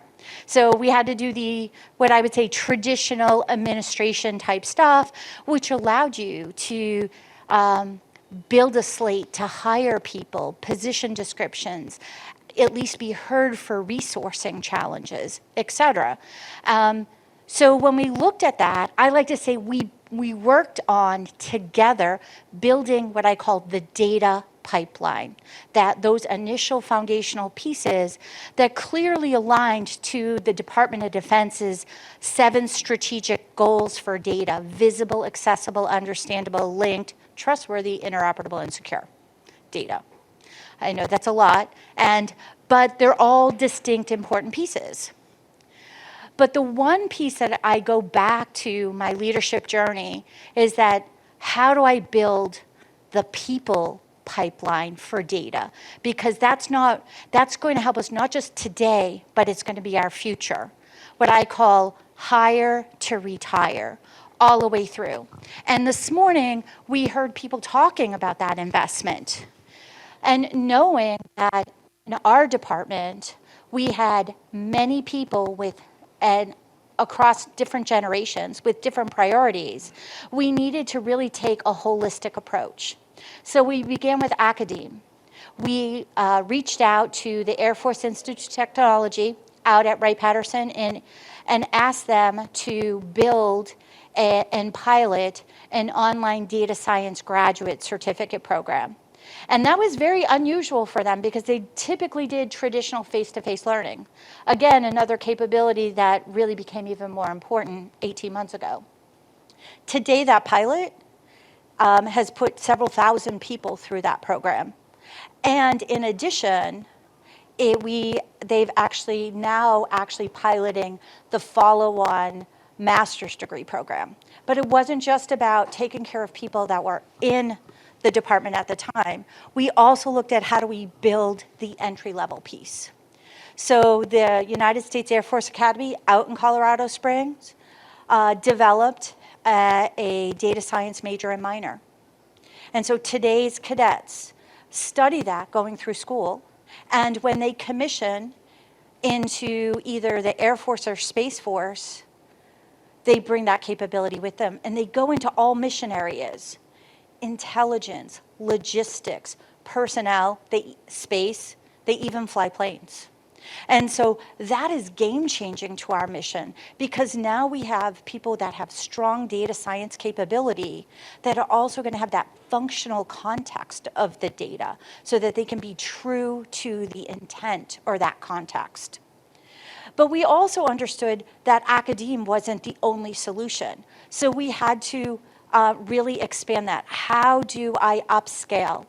And Partnering with our CIO, Chief Information Officer, we put together Digital University, bringing in some of the best online talent that allows any airman, I like to say senior airman to general officer, military, civilian, active guard reserve, total force, the ability to, at the speed of mission, at the speed of relevancy, upskill them, invest in themselves. And how cool is it that we actually have general officers in the Department of the Air Force that program in Python?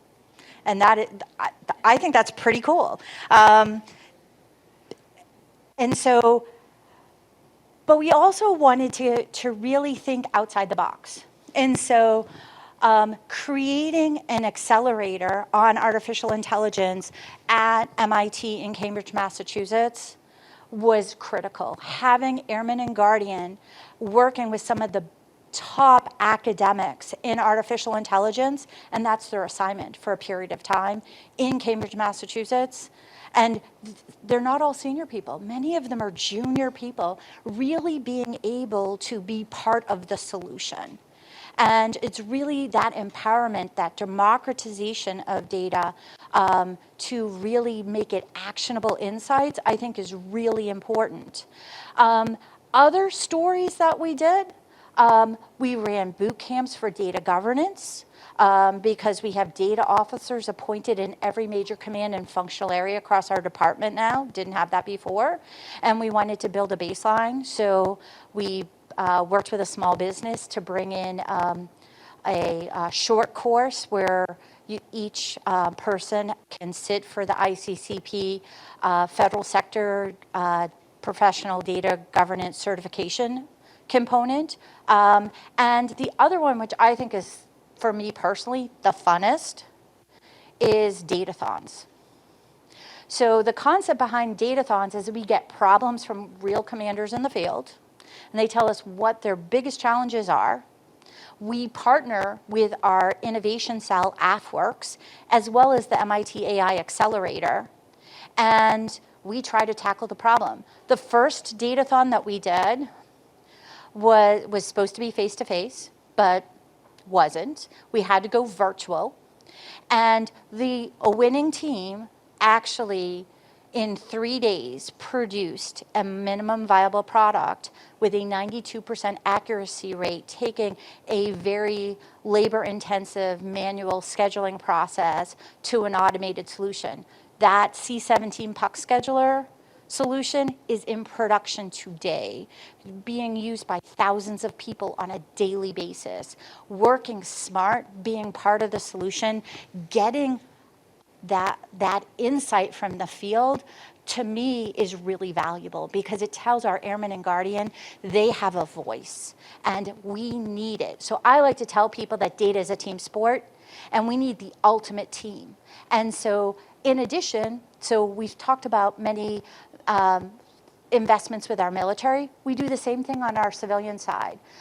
Year one, we built a data science intern program. Our very first data science intern at that innovation hub based out of Andrews Air Force Base went from partnered or shadowed a top data scientist for 12 weeks.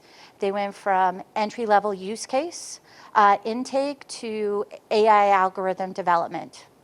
That particular person went back to school, comes back as a Department of the Air Force civilian 2 semesters later, and he saw his initial MVP in production being used by mission operators on a daily basis. That type of a rewarding work really resonates with our workforce because they are our solution. That diversity of thought, different capabilities, bringing it in. We've expanded that program. Now we have a college hire program, so we'll bring in several college hires into our lab each and every year. And we're continuing to see that, what I would call that return on investment. We give them really challenging work, and they're part of the solution. Our most recent datathon was actually run by one of those recent college hires. He participated in a datathon and said, I want to run this. And of course, I was just like, it's yours. because we want those types of capabilities. Now, it shouldn't really surprise you when you have great people and you let them shine in their moment, they have opportunities to get promoted. So, and you want to encourage that opportunity to move forward. And although I may be sad not to see their smiling face every day, I have to embrace the fact that they are expanding the footprint in the Department of the Air Force. They are my change champions out in the field. I like to call them my CDEs, Chief Data Evangelists, because we're a little small office, but corporately, every single time you can get that change champion to really push that mission forward, we are closer and closer to harnessing data for that competitive advantage. And so today, that small innovation lab, at any given time, we have probably 2 to 3 dozen enterprise-focused use cases going on. Starting small, scaling to the last tactical mile. But where I see the biggest change and the biggest place that we're making that investment is that the return on investment is being recognized by senior leaders to the extent where today the Department of the Air Force in our core capabilities has now branded digital as a core competency for our entire workforce. So we will actually have people from tactical to strategic throughout their career doing what I call that career-long, lifelong investment in upskilling. Because as soon as you know a tool, it's already probably out of date. I remind people, as a soldier, I started programming in Ada, and that's probably a programming language that some people here have just never seen. But everybody starts somewhere. We have to continue to evolve and create. So when I look forward, I now know that data is going to be part of every airman and every guardian's core DNA. And each and every one of us are going to be data innovators. So standing up a CDO, when I first got there, I kind of felt like the data pioneer, that data innovator. And then I fast forward a little bit and we have some capability. We've merged to what I call that emerging tech change champion part of the journey. Today, we're actually on that foundational investment journey, making sure that it isn't just about one solution, but it is truly interoperable solutions. So earlier this year, I partnered with the chief architect for the Department of the Air Force. We conducted design sprints, bringing in both air and space key leaders from all over to make sure that the end enterprise solution is truly interoperable and secure, that meets our mission, and I always like to say, at the speed of relevance. And making sure that we're thinking about really important things like reducing vendor lock, making sure that we can pivot to new technologies as they become available and as they meet our mission need. Because that's what our today's airmen and Guardian want. They want today's tools now. They don't want it 2 years from now. So I have to make sure that I can be responsive to that. And part of that is that those partnerships that we've developed with industry. How do we together actually put together to, as we're doing a procurement, how do we work in concert to get it securely on the network? So last fiscal year, we actually had examples where we had new tools approved to be on the network before the contract was done. So when the contract was done, literally on a Friday night, we pushed them overnight, and reserve airmen actually used them Saturday morning on drill weekend. That's the speed of mission and the speed of relevancy. But when I look forward to this is where we are, I look at the runway ahead of us. I know that my role as the chief data officer has to evolve and change. Because every airman's going to be that data innovator. Every guardian's going to be that data innovator and digital innovator. And that's what we want. We're all pushing each other. So as I look forward, I know that I have to think about what's next. I'm looking at my runway, where do I take off next? And it's really, I go back to what would Walt say? And Walt would say, first think. And as data people, we think, and AI people, of course, that's part of our core DNA. We do that. The second piece is he would tell us to believe. And I probably shouldn't admit this in New York, but my father taught me to be a Red Sox fan. And so you kind of have to have a little bit of that belief. So I'm sure my Yankee fan colleagues here probably feel the same way.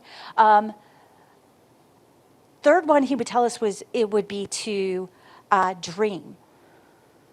But the last thing that he would tell us to do is dare. And as we dare to look forward, we have to be that champion of making sure that we are ready and postured for that next capability with the workforce we need at the speed of mission to seize the advantage that we're moving towards. Thank you.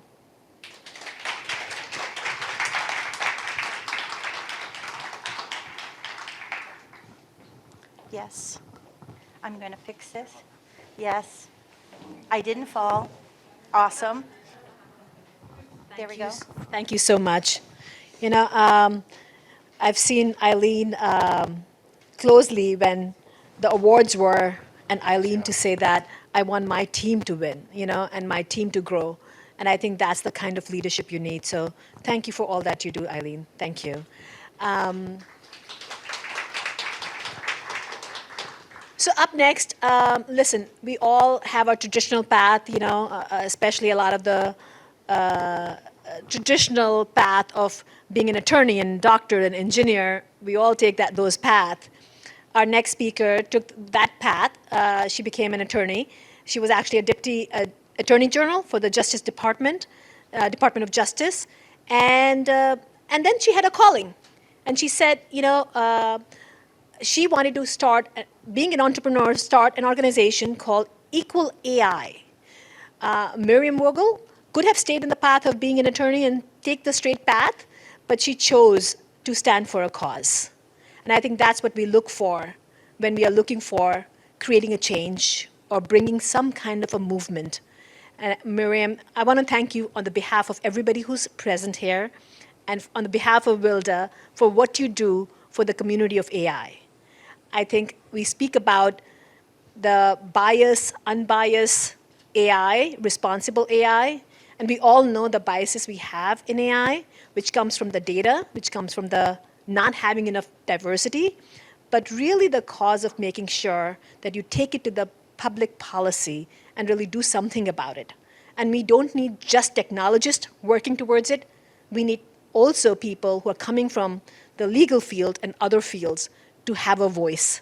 So I want to thank Miriam on behalf of everyone here, on behalf of AI community, for doing what you're doing, Miriam. I'm so glad you're here. I welcome you here to share with us your thoughts on this. Thank you.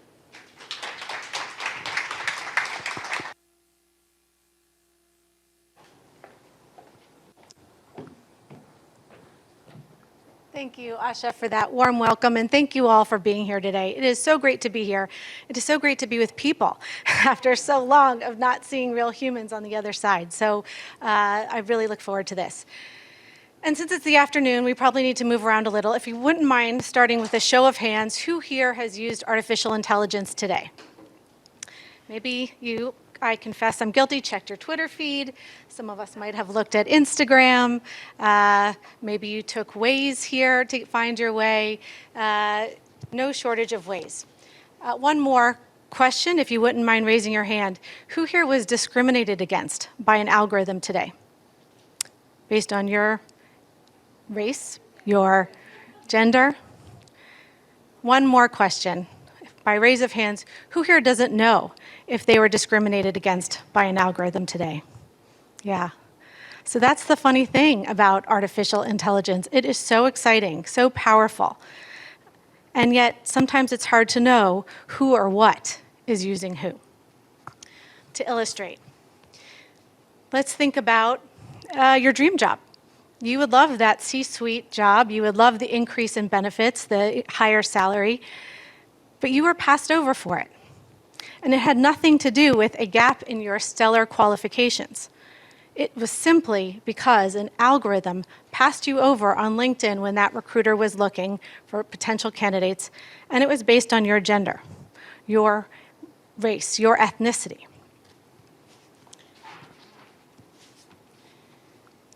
And how will we ever know? So this is injustice, pure and simple. Injustice in a black box, where the algorithm and the data meet, where discrimination festers at scale. Decades of progress are being undone in lines of code. And this is personal for me. Like you, I want to live in a society that is just, where opportunity is given out equitably without discrimination. And like you, I have found out that I have gotten paid less than a male counterpart. Like you, I've been used to being the only female at a table, or only person of my demographic at a table. And like you, and like Ginger Rogers, I've learned how to dance backwards in high heels. But what really motivates me here is my two daughters, Zoe and Victoria. And a brief illustration, again, to show you what I mean by this. In this visual, we're here in 10 years. So my 14-year-old Zoe is now 24 years old. She's here in New York City for the orientation of her first job after grad school, God willing. She's going to the Meta headquarters, which is now located here in New York. So she wakes up, gets dressed, calls out for Siri to order her a lift to the offices. What she does not at that point know is that when she asks for the lift to take her to the Meta flagship offices, it's actually taking her to meet a friend in Hoboken. So she jumps in the car, she's on her way, she's looking out the car, and she's noticing there's something strange with all the neighborhoods. They're all homogenous. And she realizes that's been the case for most of her travels and the places she's lived in recently, and she's wondering why. But she jolts out of her reverie when she realizes her car is on track to hit the pedestrian crossing the road in a wheelchair. She yells out for the electronic vehicle to stop. Stop, stop, nothing happens. She's getting really worried. She decides to deepen her voice, almost sounds like a boy. Electronic vehicle, stop. Finally, it comes to a halt.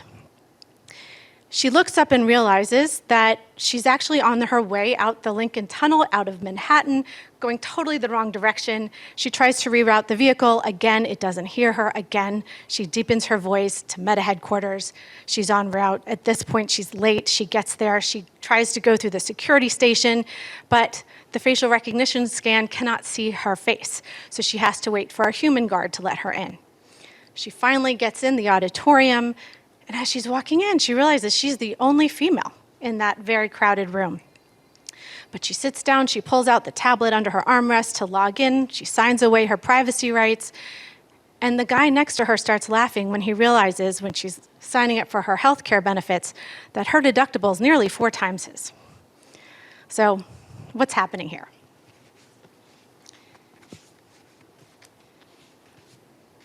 We all know there's not enough women and people of color in artificial intelligence that are designing, that are testing, not enough people in the boardroom who are asking these questions, not enough executives who are overseeing to ensure that this AI is safe and inclusive for all of us. There are no clear standards in place, no clear expectations for businesses as to what they need to do before they launch an AI product into the world. And so we're left with AI built by and for homogenous teams trained on unrepresentative data without a roadmap, where the power and the harms at stake are not insignificant. As we all know, as we've heard about all day, as the video just reminded us, AI organizes and directs and orchestrates our lives in really important and exciting ways. It's interesting to note, though, that this AI dystopia of the future is not the future at all. Every element of that story is already happening. For starters, hiring. We know that most companies are now using artificial intelligence somewhere in their hiring process. You all may be familiar with the hiring AI debacle at Amazon, where they tried to train a program to help with efficiency, go through resumes, identify potential good candidates. They trained their algorithm on 10 years of historical data, and the algorithm learned what we all know. They had a preference for male candidates. Any indicia of being female, if you went to an all-female college, if you were a female chess champion, downgraded your resume, you were overlooked. It failed. It was not recoverable. They invested significant time and money. Unfortunately, they checked. Fortunately, they looked, because how many companies are using similar programs now and have not done the same checks to ensure they are not spreading this discrimination and losing out on some top talent? So why is this happening? We're starting to see some themes. So you've heard about the hazards in facial recognition. We know that it's not as effective in picking up different skin tones, darker skin tones. Well, voice artificial intelligence has the same problems, if not more. It turns out that it is not as effective in picking up higher tones or higher voice and pitch, as you know, associated with females. It is not good, not adept at picking up dialects or anyone with a speech impediment. So you can see the theme here. Mortgage lending. We have a historical problem in this country of historical redlining, racial discrimination in our mortgage lending. Well, now that's being spread at scale by algorithms, which are picking candidates based on either race or proxies for race, in this based on historical discrimination. 80% of loan applicants who are Black are more I'll say it in a more straightforward way. Black applicants are 80% more likely to be denied by an algorithm for mortgage lending than a white applicant. Jarring. This day and age, to imagine. Self-driving cars, they're well trained for the people for which they are represented in the data sets that they're trained on. So you know how this goes now. It's great if you're a white male, if you are a person of color, if you use a mobility device, not so much. Healthcare, again, same story. If you are wealthy and white, you've been shown to get more healthcare opportunities and offerings than if you are poor and Black. So you see how this is going. I could go on, but there's no need. And is this discrimination intentional? Probably not. Most people who are discriminating in these cases probably don't even realize it. But intentional or not, that is creating the world we are living in. But I'm so excited to talk to you here today because I believe we are at a crossroads. While we are here at the Accenture headquarters, AI is being built, disseminated, licensed exponentially. Who is asking if it is safe for all users, if it is discriminating? Where are these conversations happening? Are the boardrooms, are the executive level discussions, including these thoughts about inclusivity, safety, discrimination? So we're at a pivotal point here because we're far enough along that we know that these are not pretend or conceptual or hypothetical harms. We know these are very real, but we are not so far along that we cannot change our trajectory. So what do we do? Well, I'm glad you asked. And it's probably a good time to take a step back and introduce myself and our organization, Equal AI. Equal AI was founded 3 years ago by Arianna Huffington, Jimmy Wales of Wikipedia, Rob Locascio of LivePerson, and several others with the express purpose of reducing bias in artificial intelligence and building standards for responsible AI governance. I was asked to lead, as Asha said, with an unconventional background today, but one I hope will become more routine going forward. I worked in tech as a lawyer, and I worked in bias in various realms. I led President Obama's Equal Pay Task Force, and under the direction of Sally Yates at the Department of Justice, we created the implicit bias training for federal law enforcement. It turns out there's a lot of overlap in these different areas. It turns out that bias in AI is an age-old problem in a new medium. But here's the catch. Implicit bias is more pervasive, harder to detect, and the consequences can be much more grave.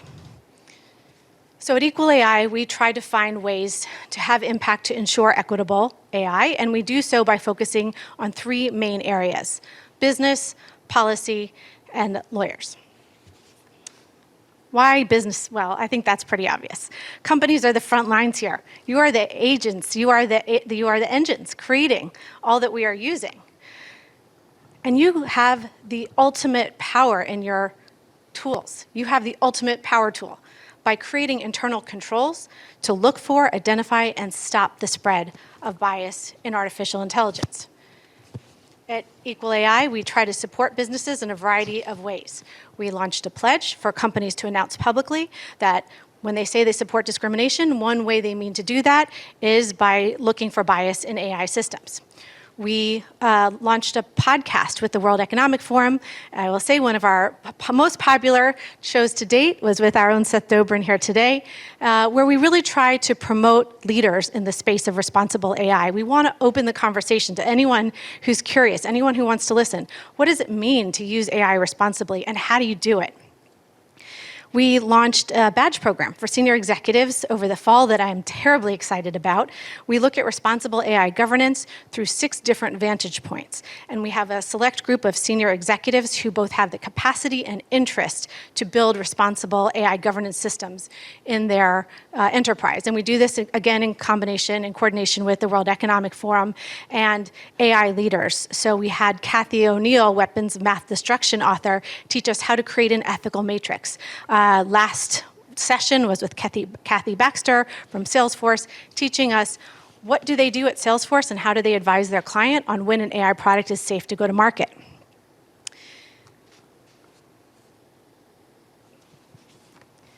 We're building a community, and we really hope you will be part of that community. So please let us know if you have any guests for our podcasts, anyone you recommend for our badge program. We are launching our second cohort in February. So, second lane, lawyers. Are there any lawyers here in the audience today? Raise of hands. Yes. Well, I'll share with you my bias. I think lawyers can and will be a powerful tool in the toolbox as well in solving for responsible AI. But I also think for the most part today we have dropped the ball. We have not done enough to serve companies, ensuring that they are doing their best efforts to identify and mitigate harms from artificial intelligence. We're afraid to speak artificial intelligence. We went to law school for a reason, because we wanted to avoid numbers. But abstinence is not an option. Not here, not with all that's at stake. And anyhow, that's our job. We can help companies that build cars and computers identify safety challenges, ensure compliance, and yet we don't know how to build those for the most part. I haven't met the lawyer yet who knows how to build a car. They've worked on it, but maybe a computer. For the most part, we can still help clients without knowing how to do that, and we must do that with artificial intelligence. But I also realize we cannot lawyer and litigate our way out of this problem. We need clear and consistent guidelines, and that is the role of policymakers, our third lane that we operate in.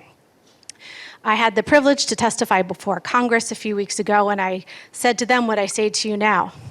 We absolutely need artificial intelligence built by and for a broader cross-section of our population. That's the only way our economy will thrive. That's the only way that people in our country will survive. It's the only way that our AI can be as safe, effective, impactful as we want for it to be. And it's the job of policymakers to ensure we have those carrots and sticks.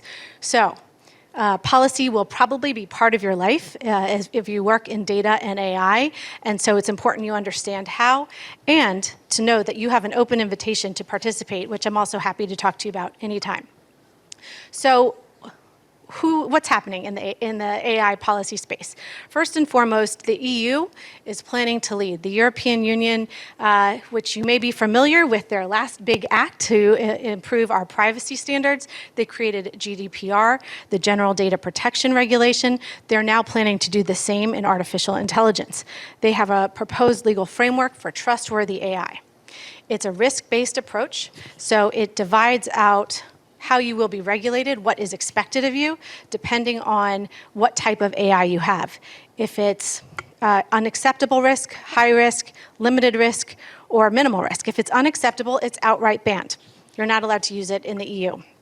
An example is government social scoring.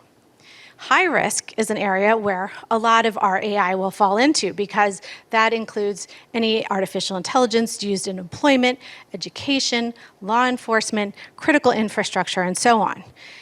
If you fall into that bucket, you have to adhere to strict standards. You have to show that you have quality data sets, which I know many of you would love to have. It's a challenge. It's not a small ask. You need to have appropriate human oversight. I'm also happy to say the U.S. is making great strides in this area as well.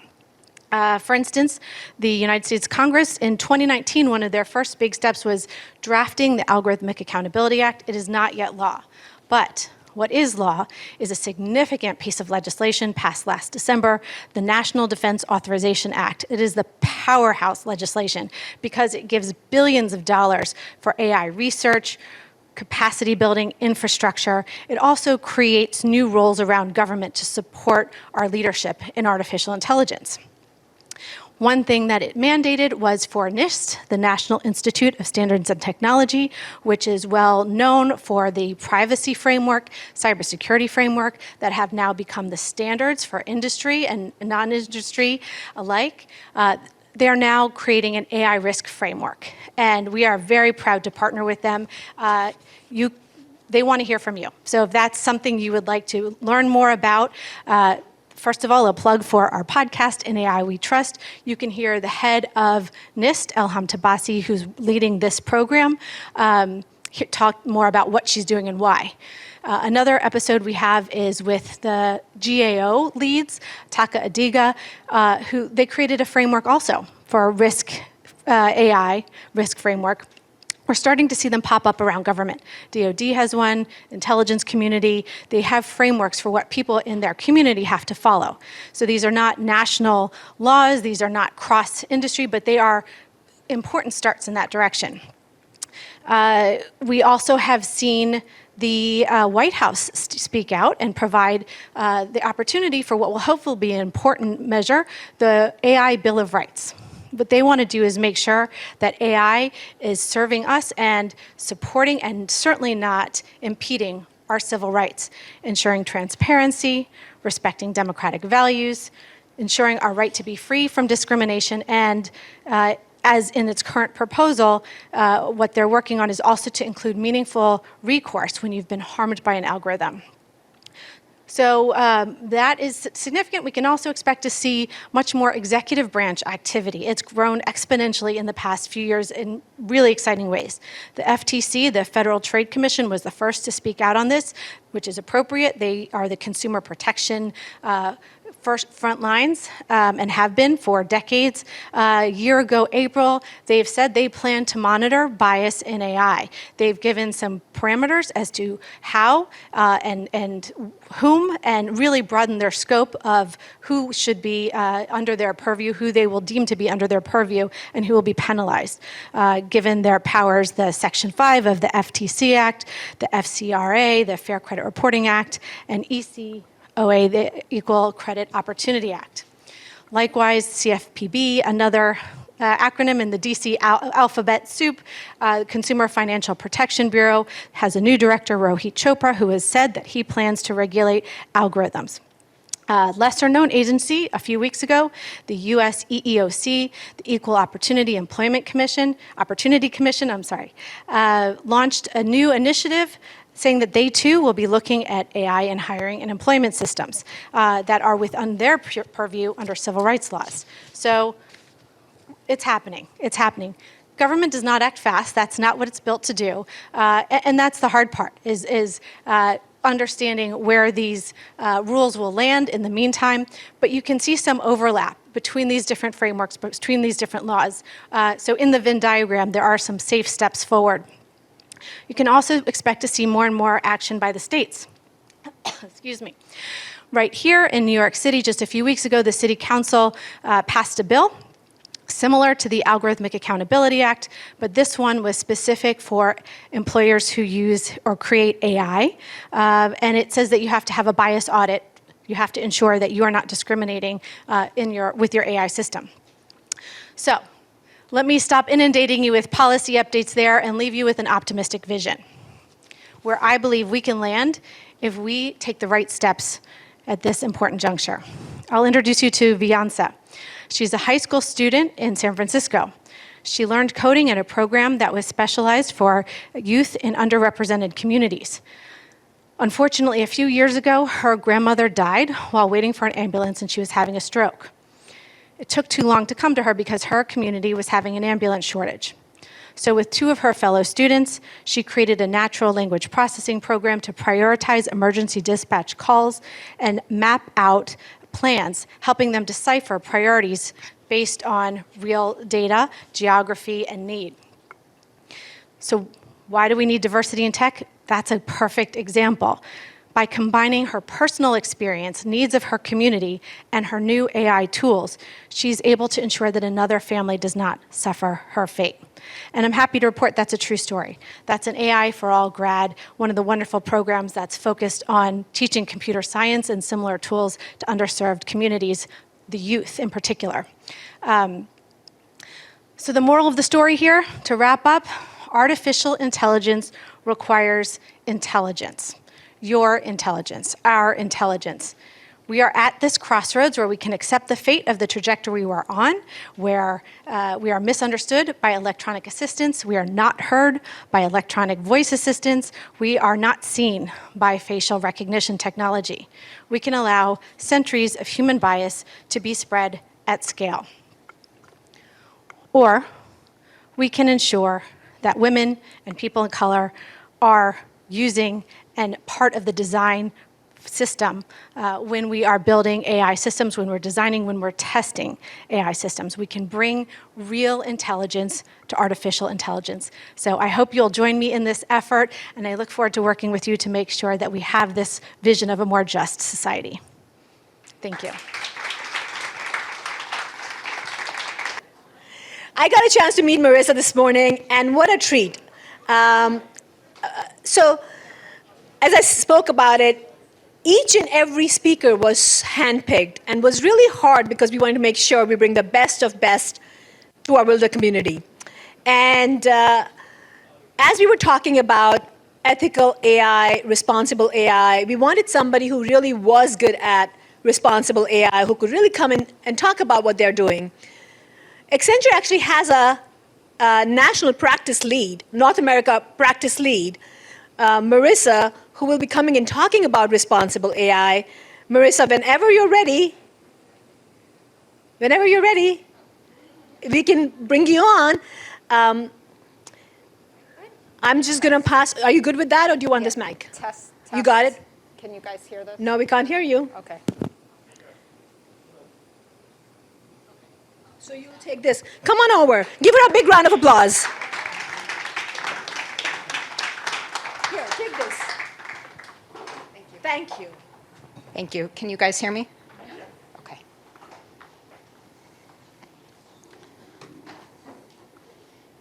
My hands are a little tired today, so if I drop this, just bear with me. Closer? Is this good? Okay. Can I start? Okay. Okay, great. So, welcome, everyone. I'm Marissa Tricarico. I'm a managing director in the Applied Intelligence practice, and I'm the North America lead for Responsible AI. I have slides today to cue myself with what I want to talk about. You're welcome to follow, but you can also relax. You don't have to look at the slides. You can just listen. And let's jump in. So responsible AI, people are always like, what is it? Let's start with the working definition. The working definition is that we use at Accenture is using AI with good intention in a way that fairly impacts customers and society and engenders trust. That's a really good working definition. But I'm here to tell you that responsible AI is more than that. Let's talk about POCs, proof of concepts. POCs are being built rapidly in AI. But what happens if you have a problem unforeseen in your proof of concept and you rapidly scale it? You've suddenly scaled a problem across your entire organization. That's happening. And people, it's understandable, right? Executives are under pressure to be innovative. But think instead about when factories are built or when manufacturing facilities are scaled. You are spending a lot of time thinking about that decision. That type of care needs to go into the decisions when we scale AI. Here's a fun example. Let's talk about X-rays. There's a lot of algorithms that have been built in medical imaging. X-rays are a great way to use AI, right? Think about it. It's a binary decision. You're teaching it, is this bone broken or not, for example, something simple. The AI should be able to just say, like, yes or no, this bone is broken. But what has happened, sometimes the AI starts looking at the hospital that the scan came from. Different hospitals can have a different patient mix, right? So some hospitals may have a higher proportion of broken bones in their scans than other hospitals. The AI may pick up on this, and this has happened. It starts making the diagnosis of a broken bone based on the hospital that the scan came from. It's no longer looking at the image of the bone. Is that good AI? If I sold that to you and told you this algorithm's great, it's going to read all the broken bones and tell you better and faster than a doctor, is that responsible of me to portray it that way? So I'm here to tell you that responsible AI is not doing AI for charity, for feeling good. Responsible AI is doing AI well. Okay. We've heard a lot of horror stories. There's a lot. I'll mention a few too. But what do we need to watch out for? How do we help ourselves make sure these things don't happen? Where do these problems come from? There's 3 general areas. One is data. We've heard about this, representative data. You want to make sure your data that's feeding the algorithm is representative of, or the data being used to train the algorithm is representative of the population it'll be used on. But there's more than that. The data is usually the centerpiece that people pay attention to, but there's the logic. Problems can happen within the logic of the model. There's been cases where a data set is provided and it's race blind. You think you're safe. You can still have the algorithm produce a racially biased outcome. How does this happen? There was no race data fed into it. There was a problem in the logic of the model, the way it was built. Proxies often. And the third way is application. When a model is built for one application, it needs to be carefully documented and communicated to the rest of the organization and to customers. What is the appropriate use of this model? What does it work well on? What does it not work well on? You also get problems when you build a model for one application, you pick it up and you put it into a different application. So this is a way to think about it. When you're looking at your models, random error is good. Error for one subgroup or one population is bad. That's what you want to watch out for.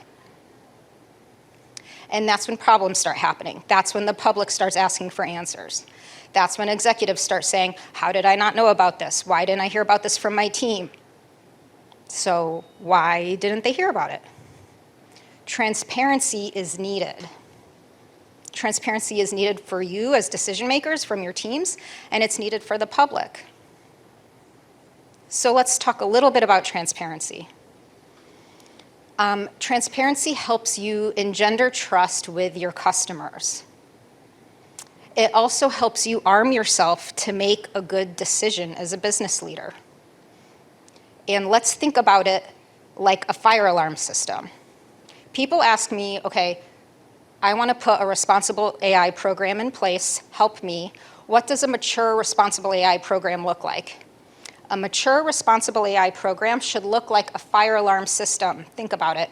You want a distributed system across the building with ways that non-experts can raise the alarm. Okay? Then you can call in the experts and they'll put out the fire. But what good is a fire alarm system if everyone is afraid to pull the alarm? The fire is just going to keep going. It's going to grow. It's going to get bigger. How do we prevent this? How do we not only extinguish the fires, but how do we prevent them from even starting? You need a culture of transparency. So you need transparency in the algorithms. You need them to be explainable. But you need a culture, you need a softer aspect to your transparency as well. You need people not to be afraid to tell you something's wrong, because how are you going to fix it? Making decisions. This is something I want to spend a little bit of time on because all of you in the audience, you're all senior executives. You're not only making decisions yourself, but the way you make decisions is actually teaching other people how to make decisions. You're also, by example, teaching the next generation of executives how to make decisions about AI. So I want to talk about the Amazon example that everyone talks about, but I'm going to talk about it in a different way. The Amazon example, just to recap, was they were developing an AI tool to screen resumes, and it was prioritizing males, right? Not good. But, if you research this instance, it all ties back to this one article, and it's actually really hard to find information on what happened or how the decision was made beyond this one article. And so what I want to ask is, who made this decision and how, and why is it kind of like shrouded in secrecy, right? If there's a problem, in Amazon's case, a hard decision to make, and you make that hard decision, you end your program, you kill all the investment, you kill all the fanfare, you lose the time and money, like that's not an easy decision to make. But it was the right decision to make in their case, right? Why are we hiding things like this? We need to be celebrating leaders that make the right decision. So that's something I want all of you to think about in the way you make your own decisions and the way you teach people in the future to make decisions. Let's also talk about pharma. Speed to market and the pressure to be innovative is everywhere, but you need to balance it with creating a quality product that's not going to kill people or harm society or create unfair impacts. Pharma has been wrestling this for eternity. They're experts in balancing rigor with speed to market, and they have hard decisions to make about this. They have trade-offs every day they have to make. What would happen if pharma was only incentivized for speed to market, and there wasn't any emphasis on quality, on efficacy, on safety? Is that the type of world we want to live in? No, they have to make the trade-off. They get rewarded for bringing quality, efficacious products to market. We need to treat AI the same way. We need to reward good decision-making, not just speed.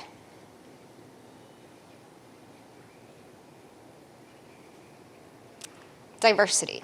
Diversity protects you. This is something I also like to talk a lot about because diversity, it's great. I'm a woman. I care about diversity. It's the right thing to do. Yes, but it also is good for your bottom line. When we do projects and we advise our clients in AI governance, we say, okay, like what should your governance program look like? It needs to be diverse. Not just because it's nice and it looks good, because it protects you. How are you going to anticipate all potential unintended consequences if everyone on your team thinks the same? You need diversity. You need diversity in the demographics represented. You need diversity in the way people think, in their discipline. So a good governance board has all types of disciplines in it too. You have people that represent the business, that represent the customer viewpoint, HR, legal, all kinds. Another example you can consider for diversity and how it helps you is think about a board of directors for a public company.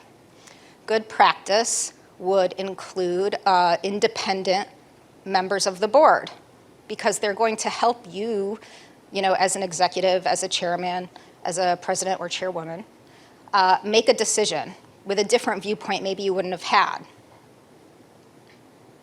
So diversity protects you and your investments into AI.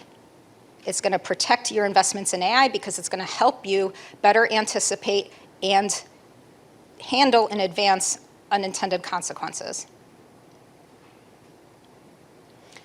And finally, responsible AI creates better products. There was a scathing article in MIT Technology Review this year titled, "Hundreds of AI tools have been built to catch COVID. None of them helped." And that's true. They examined a couple different academic studies, one of which was from Nature Machine Intelligence, and they looked at 415 published AI tools for COVID and determined 0 were appropriate for clinical use. Think about all the time and money that was sank into those tools. How did that happen? Well, a lot of it was lack of responsible AI practices. So let's talk about a few of the areas that went wrong. One is rushed development, like we've talked a little bit about. One is data from unknown sources. So in this case, the data was being collected and given to the data scientists in a pandemic. So, people have really good intentions here, but it's a pandemic environment, everyone's rushed. A lot of times the data is being collected by physicians who are not only trying to collect data and provide it to the researchers, but they're actually treating people on ventilators. So you can imagine the data was collected not in the most ideal circumstances. Then what happens when the data scientists receive the data and they may not really have full visibility into where it came from, or they may, with the best intentions, make wrong assumptions about the data. You can wind up with Frankenstein data sets. You can wind up with situations where some of the data that was used to train the algorithm is also used to test the algorithm.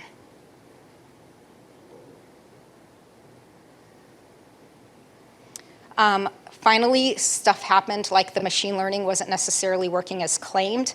We talked about the X-ray example where a machine learning algorithm could start making the prediction based off where the hospital came from and not actually looking at the scan itself. In this case, there were times when the algorithm was actually looking at the font of the header and making decisions based on that. Now again, this stuff, I see people shaking their heads. This really happened, and it happened with good intentions. It's just, that's why we need regulation, right? Like, how are we going to trust this stuff? How are we going to trust when people make claims about what their algorithm is doing? How are we going to trust it, right? It's good intention, but we need to make sure that our algorithms are doing the things we think that they're doing. And then finally, clinician input. This goes back to the diversity piece. Sometimes tools can be developed, and I've seen this because I actually come from a biotech background.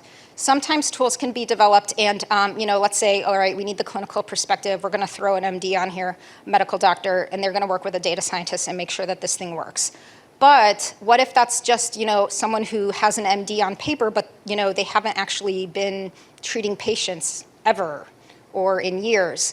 That happens with some of these tools. You didn't actually have clinicians with, sometimes, not all, but some of these tools were developed without enough clinician perspective with real-world field experience. You want that diverse perspective to go tell the rest of your team, hey, this makes sense logically, you did the right thing, but it's actually not going to work in real life, and I'll tell you why.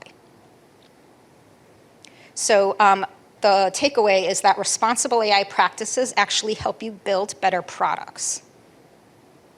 So I want to close here. Let me just summarize some of the things here to please take away as you guys make decisions yourself and as you teach people to make decisions in the next generation. You want to be transparent and encourage transparency.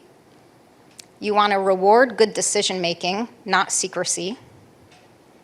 You want to use diversity not just for looks, but because it helps you create better products.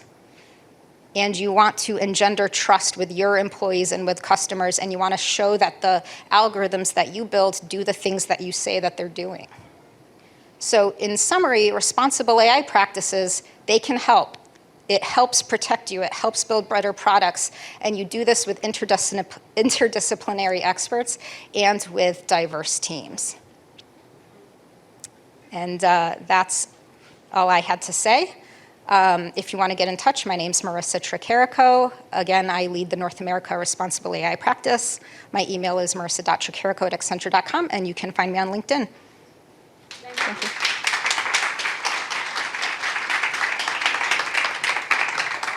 Thank you so much. So our last speaker for the afternoon, Joy Shen. We spoke about entrepreneurs who are building technology from healthcare, mobility, agriculture, economy, to really the spokespeople, the thought leaders who are talking about and really fighting for the right AI, the responsible AI, the ethical AI. But really, none of that could be possible if we didn't have the funding for it. So we have to really thank and look for the leaders in the world of venture capital or PE firms. We are looking for investors who are really investing in not only the AI, but also women-led organization. Joyce, who's going to be speaking now, not only comes from technology field, she spent a lot of time in IBM, was a senior leader there, was really behind the innovation. In fact, she wrote a book on innovation called From Talking to Doing. Did I get that right? And I love that title, though. You know, a lot of people talk about it, but how do you really do it? And how do you build innovation is really the key. She's also teaching at UC Berkeley for data science and artificial intelligence. I love that. My son went there. And so you're really giving back in all aspects, you know, teaching, investing, and making sure that you're sharing your knowledge. So I want to thank you for what you do, Joyce, and thank you for actually recommending AgriPoint and Smart Dog to come and speak here. So I'm going to welcome Joyce to come and talk about really how she's investing and how does she see the world in the future. Thank you. Thank you so much, Joyce. Hi, everybody. Thank you so much for having me here, and thanks, Aisha, for that generous introduction. I also have a few slides, but I will walk through really quickly because I know this is before the last talk before your evening event. So let me make sure I can forward this.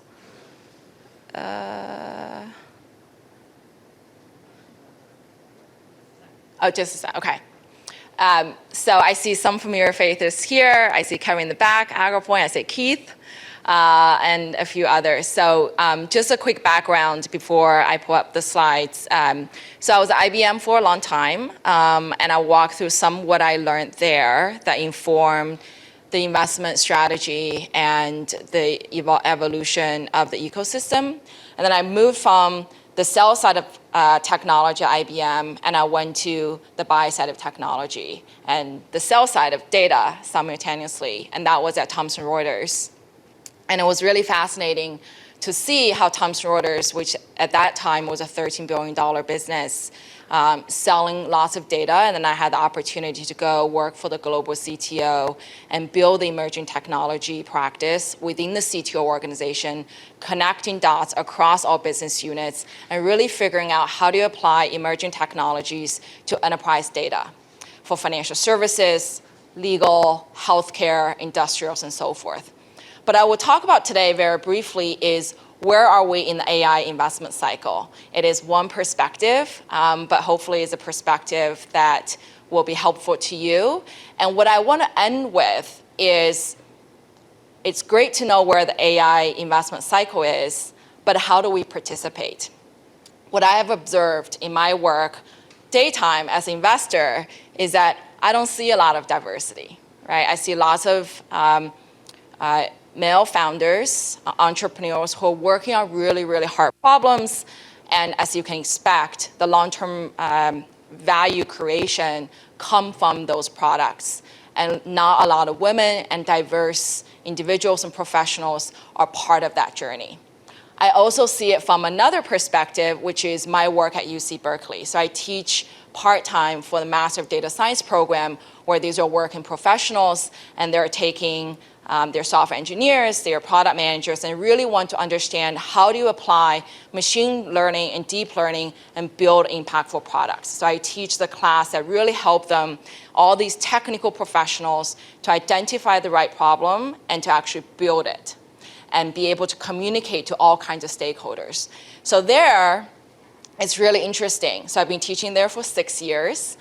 And when I started, there were 1 or 2 underrepresented students. Not many women all around. And now, 6 years into this program, it's one of the most successful programs in the country. We have about 30% diverse students.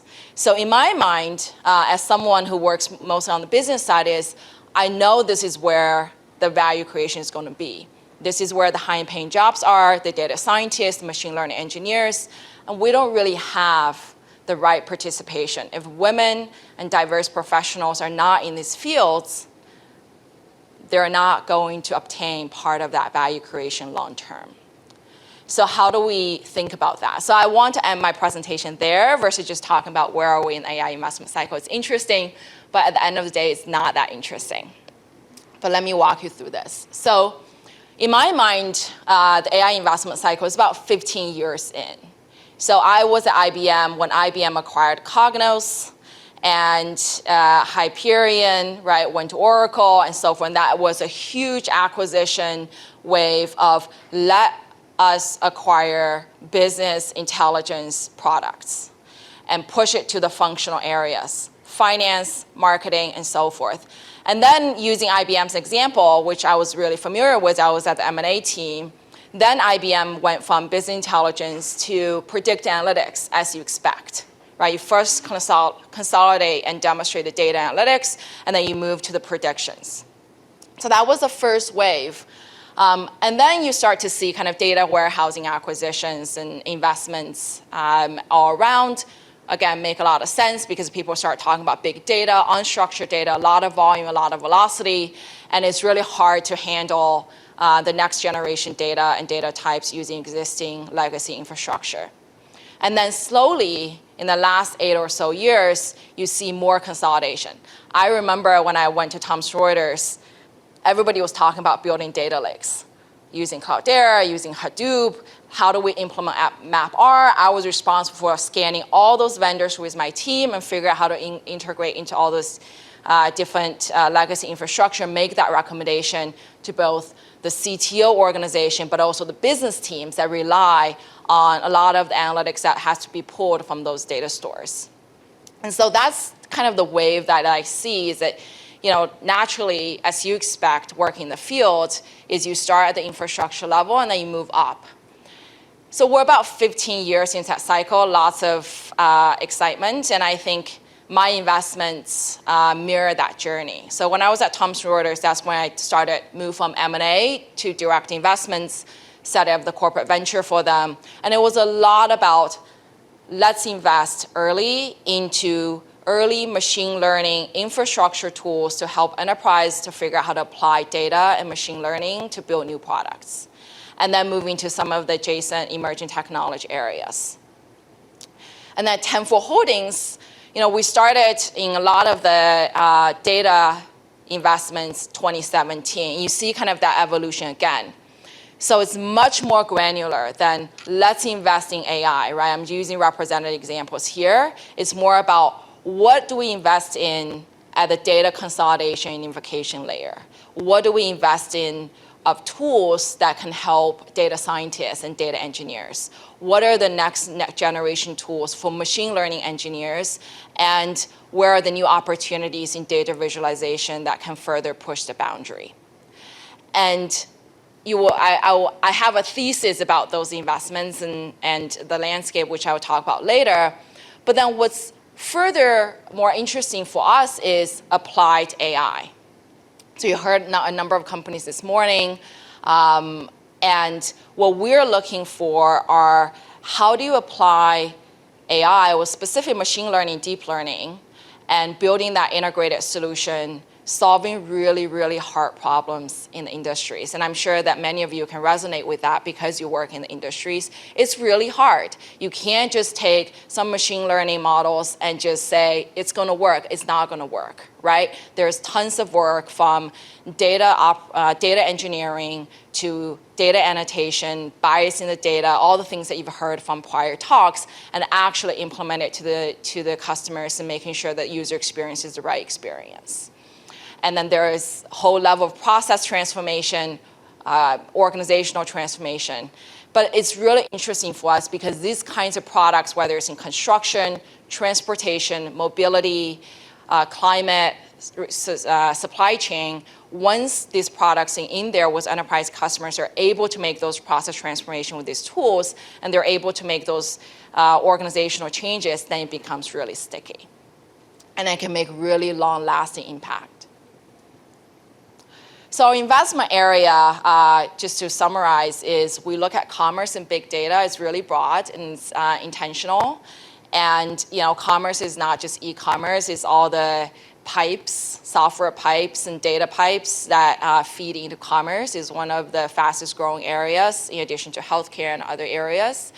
And we look to serve the knowledge workers, whether you're the chief data officer, whether you're the chief marketing officer. There's lots of innovation using machine learning on the sales enablement side, which is really exciting, and we're looking a lot in that area as well.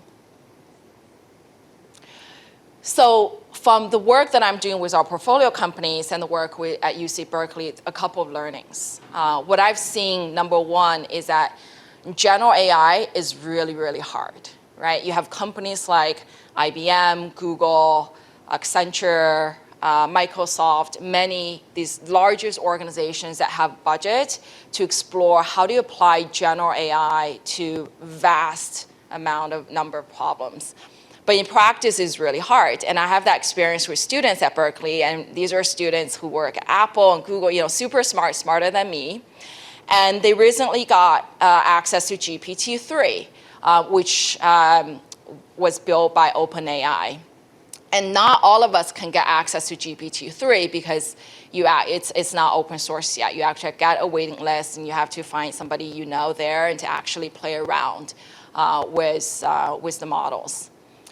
And I was having this discussion with students last night, and they were building a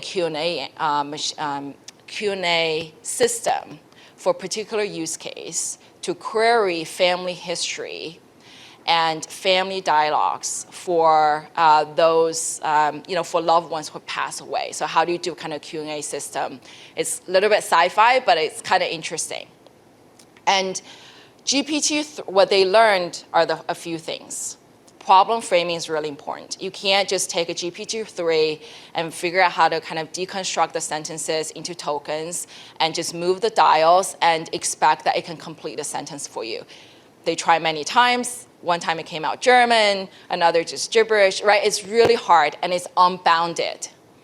And so what we worked with students on is how do you actually build guardrails, right? This went back actually very much resonating the responsible AI discussion prior, is how do you actually build guardrails for these kind of general AI systems so that you can actually evaluate what it is that it's doing, because it's a black box.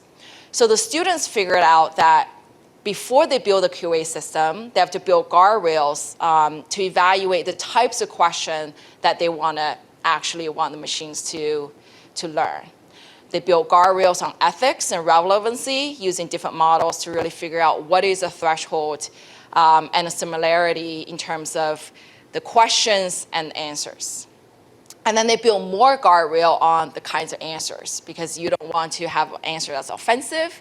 You don't want to have vocabulary or language that you don't want people to see.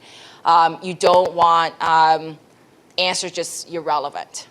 But you don't know what GPT-3 is going to produce, and so you have to actually, a lot of the work is not about kind of moving the dials, right, of GPT-3 and say this is the temperature, this is the granularity. It's more about, from a domain expert perspective, as people who are solving particular kinds of problems, how do you scope the problem? How do you build guardrails to implement responsible AI? So I think this is going to be a really interesting problem for investors that are looking at investing in general purpose AI. It's a lot of opportunities, a lot of investments still in this space. But I think in practice today, I haven't seen just out of box, off the shelf model that can be implemented to enterprise problems really well. And the second learning, which I already touched on, is apply AI to impactful use cases. And this is one of my picadillos. Is I have students come to me and say, I just want to build something with the latest and greatest machine learning, deep learning models, and I ask them why. What is the outcome that you want to drive with the product that you're building? And there is so much opportunity in machine learning, deep learning, but I think with a lot of the technical community, people forget that they have the responsibility to build something that's really useful for human beings, for organizations, and not another science projects. And this is where interdisciplinary and cross-functional collaboration is really helpful, because you actually need the functional leaders and domain experts to help frame that problem, to understand what is the right problem to solve before you pick the algorithms, which I know a lot of the folks actually have the tendency to be, let's apply this algorithm and then feed back to the problem they want to solve. That's the wrong approach. So that's the second key learning that I want to share. Now let me turn to kind of where the ecosystem is. So I shared this slide in 2018 when I was giving a talk to a number of investors here in the city.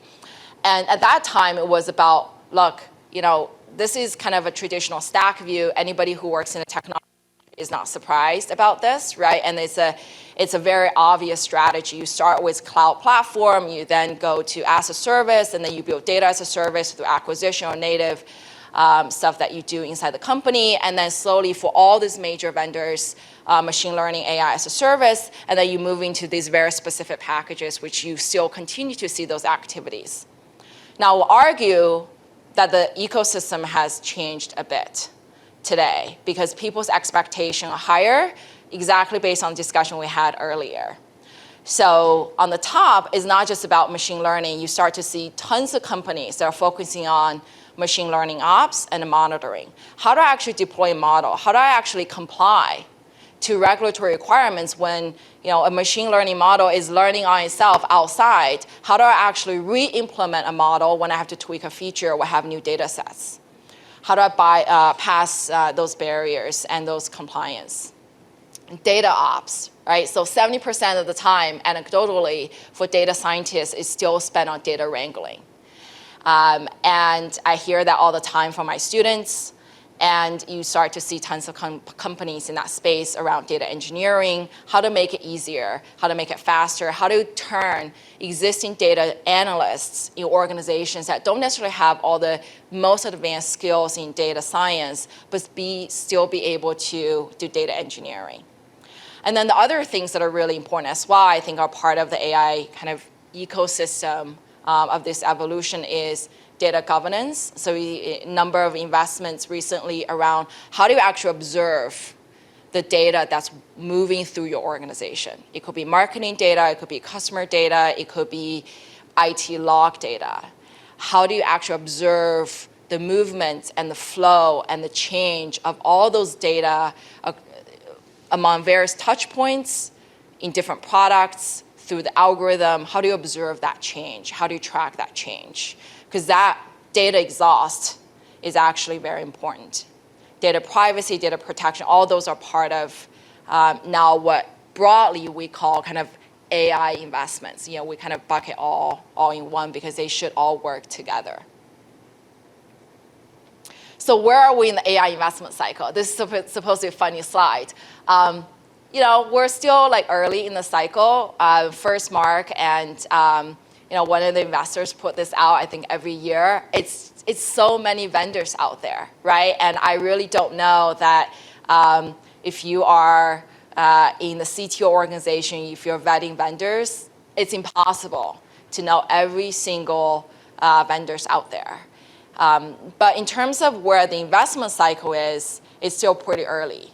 I would argue that every 10 years, there's going to be a huge consolidation wave. You saw that earlier with BI tools, with predictive analytics, with some of the applied AI that we start to see. I expect that in a lot of the more kind of infrastructure layer, if you will, the machine learning ops, the data ops, those will be the early candidates in my mind that will go through consolidation. So what I want to leave you with, and I didn't memorize the slide, so I'm going to look at too, is how do you grow with the investment cycle? If you're a woman, if you're a minority, if you're not in data science, right, you're not where a lot of the capital is, how do you grow? I think you can. So what I tell people is that you don't need to know how to actually code. We have tons of people who are doing that. We have tons of data scientists, people who want, but you have to be able to explain how the algorithms work, to be able to explain to clients, to be able to talk about the trade-offs of different models, be able to ask business and technical, semi-technical questions about the trade-offs and how do you evaluate the model? How do you evaluate the product? What happens to this model after 3 years? How do we these questions are open-ended questions, but someone in the organization to ask that, and that's actually a very important role. Get into product innovation products. And so, for a lot of the professionals who want to get into AI and machine learning, and they don't know how in the organization because they're in a different part of the organization, there's lots of opportunities. In fact, every product now has some kind of machine learning. So if you're able to participate in product innovation, you're able to kind of move more into that innovative area. And I think lastly is for functional areas, I used to be a CFO a long, long time ago. So I talk to and I still lecture some of the organizational groups with CFOs, and they ask questions, how do I participate in AI and machine learning in my organization? And I said, it's not easy, but it's obvious. CFO organization or finance organization have a really critical role to play in data governance. So if you're selling your AI product to a financial organization, you should be at the table. If you're a controller, if you're in risk management, you should be at the table talking about compliance and machine learning product. There's a lot of opportunity to do that. I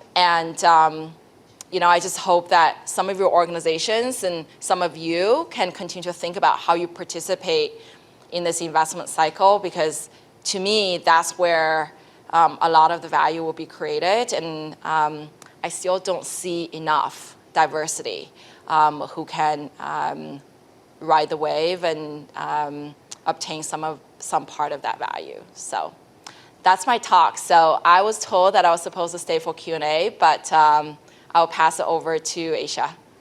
Thank you.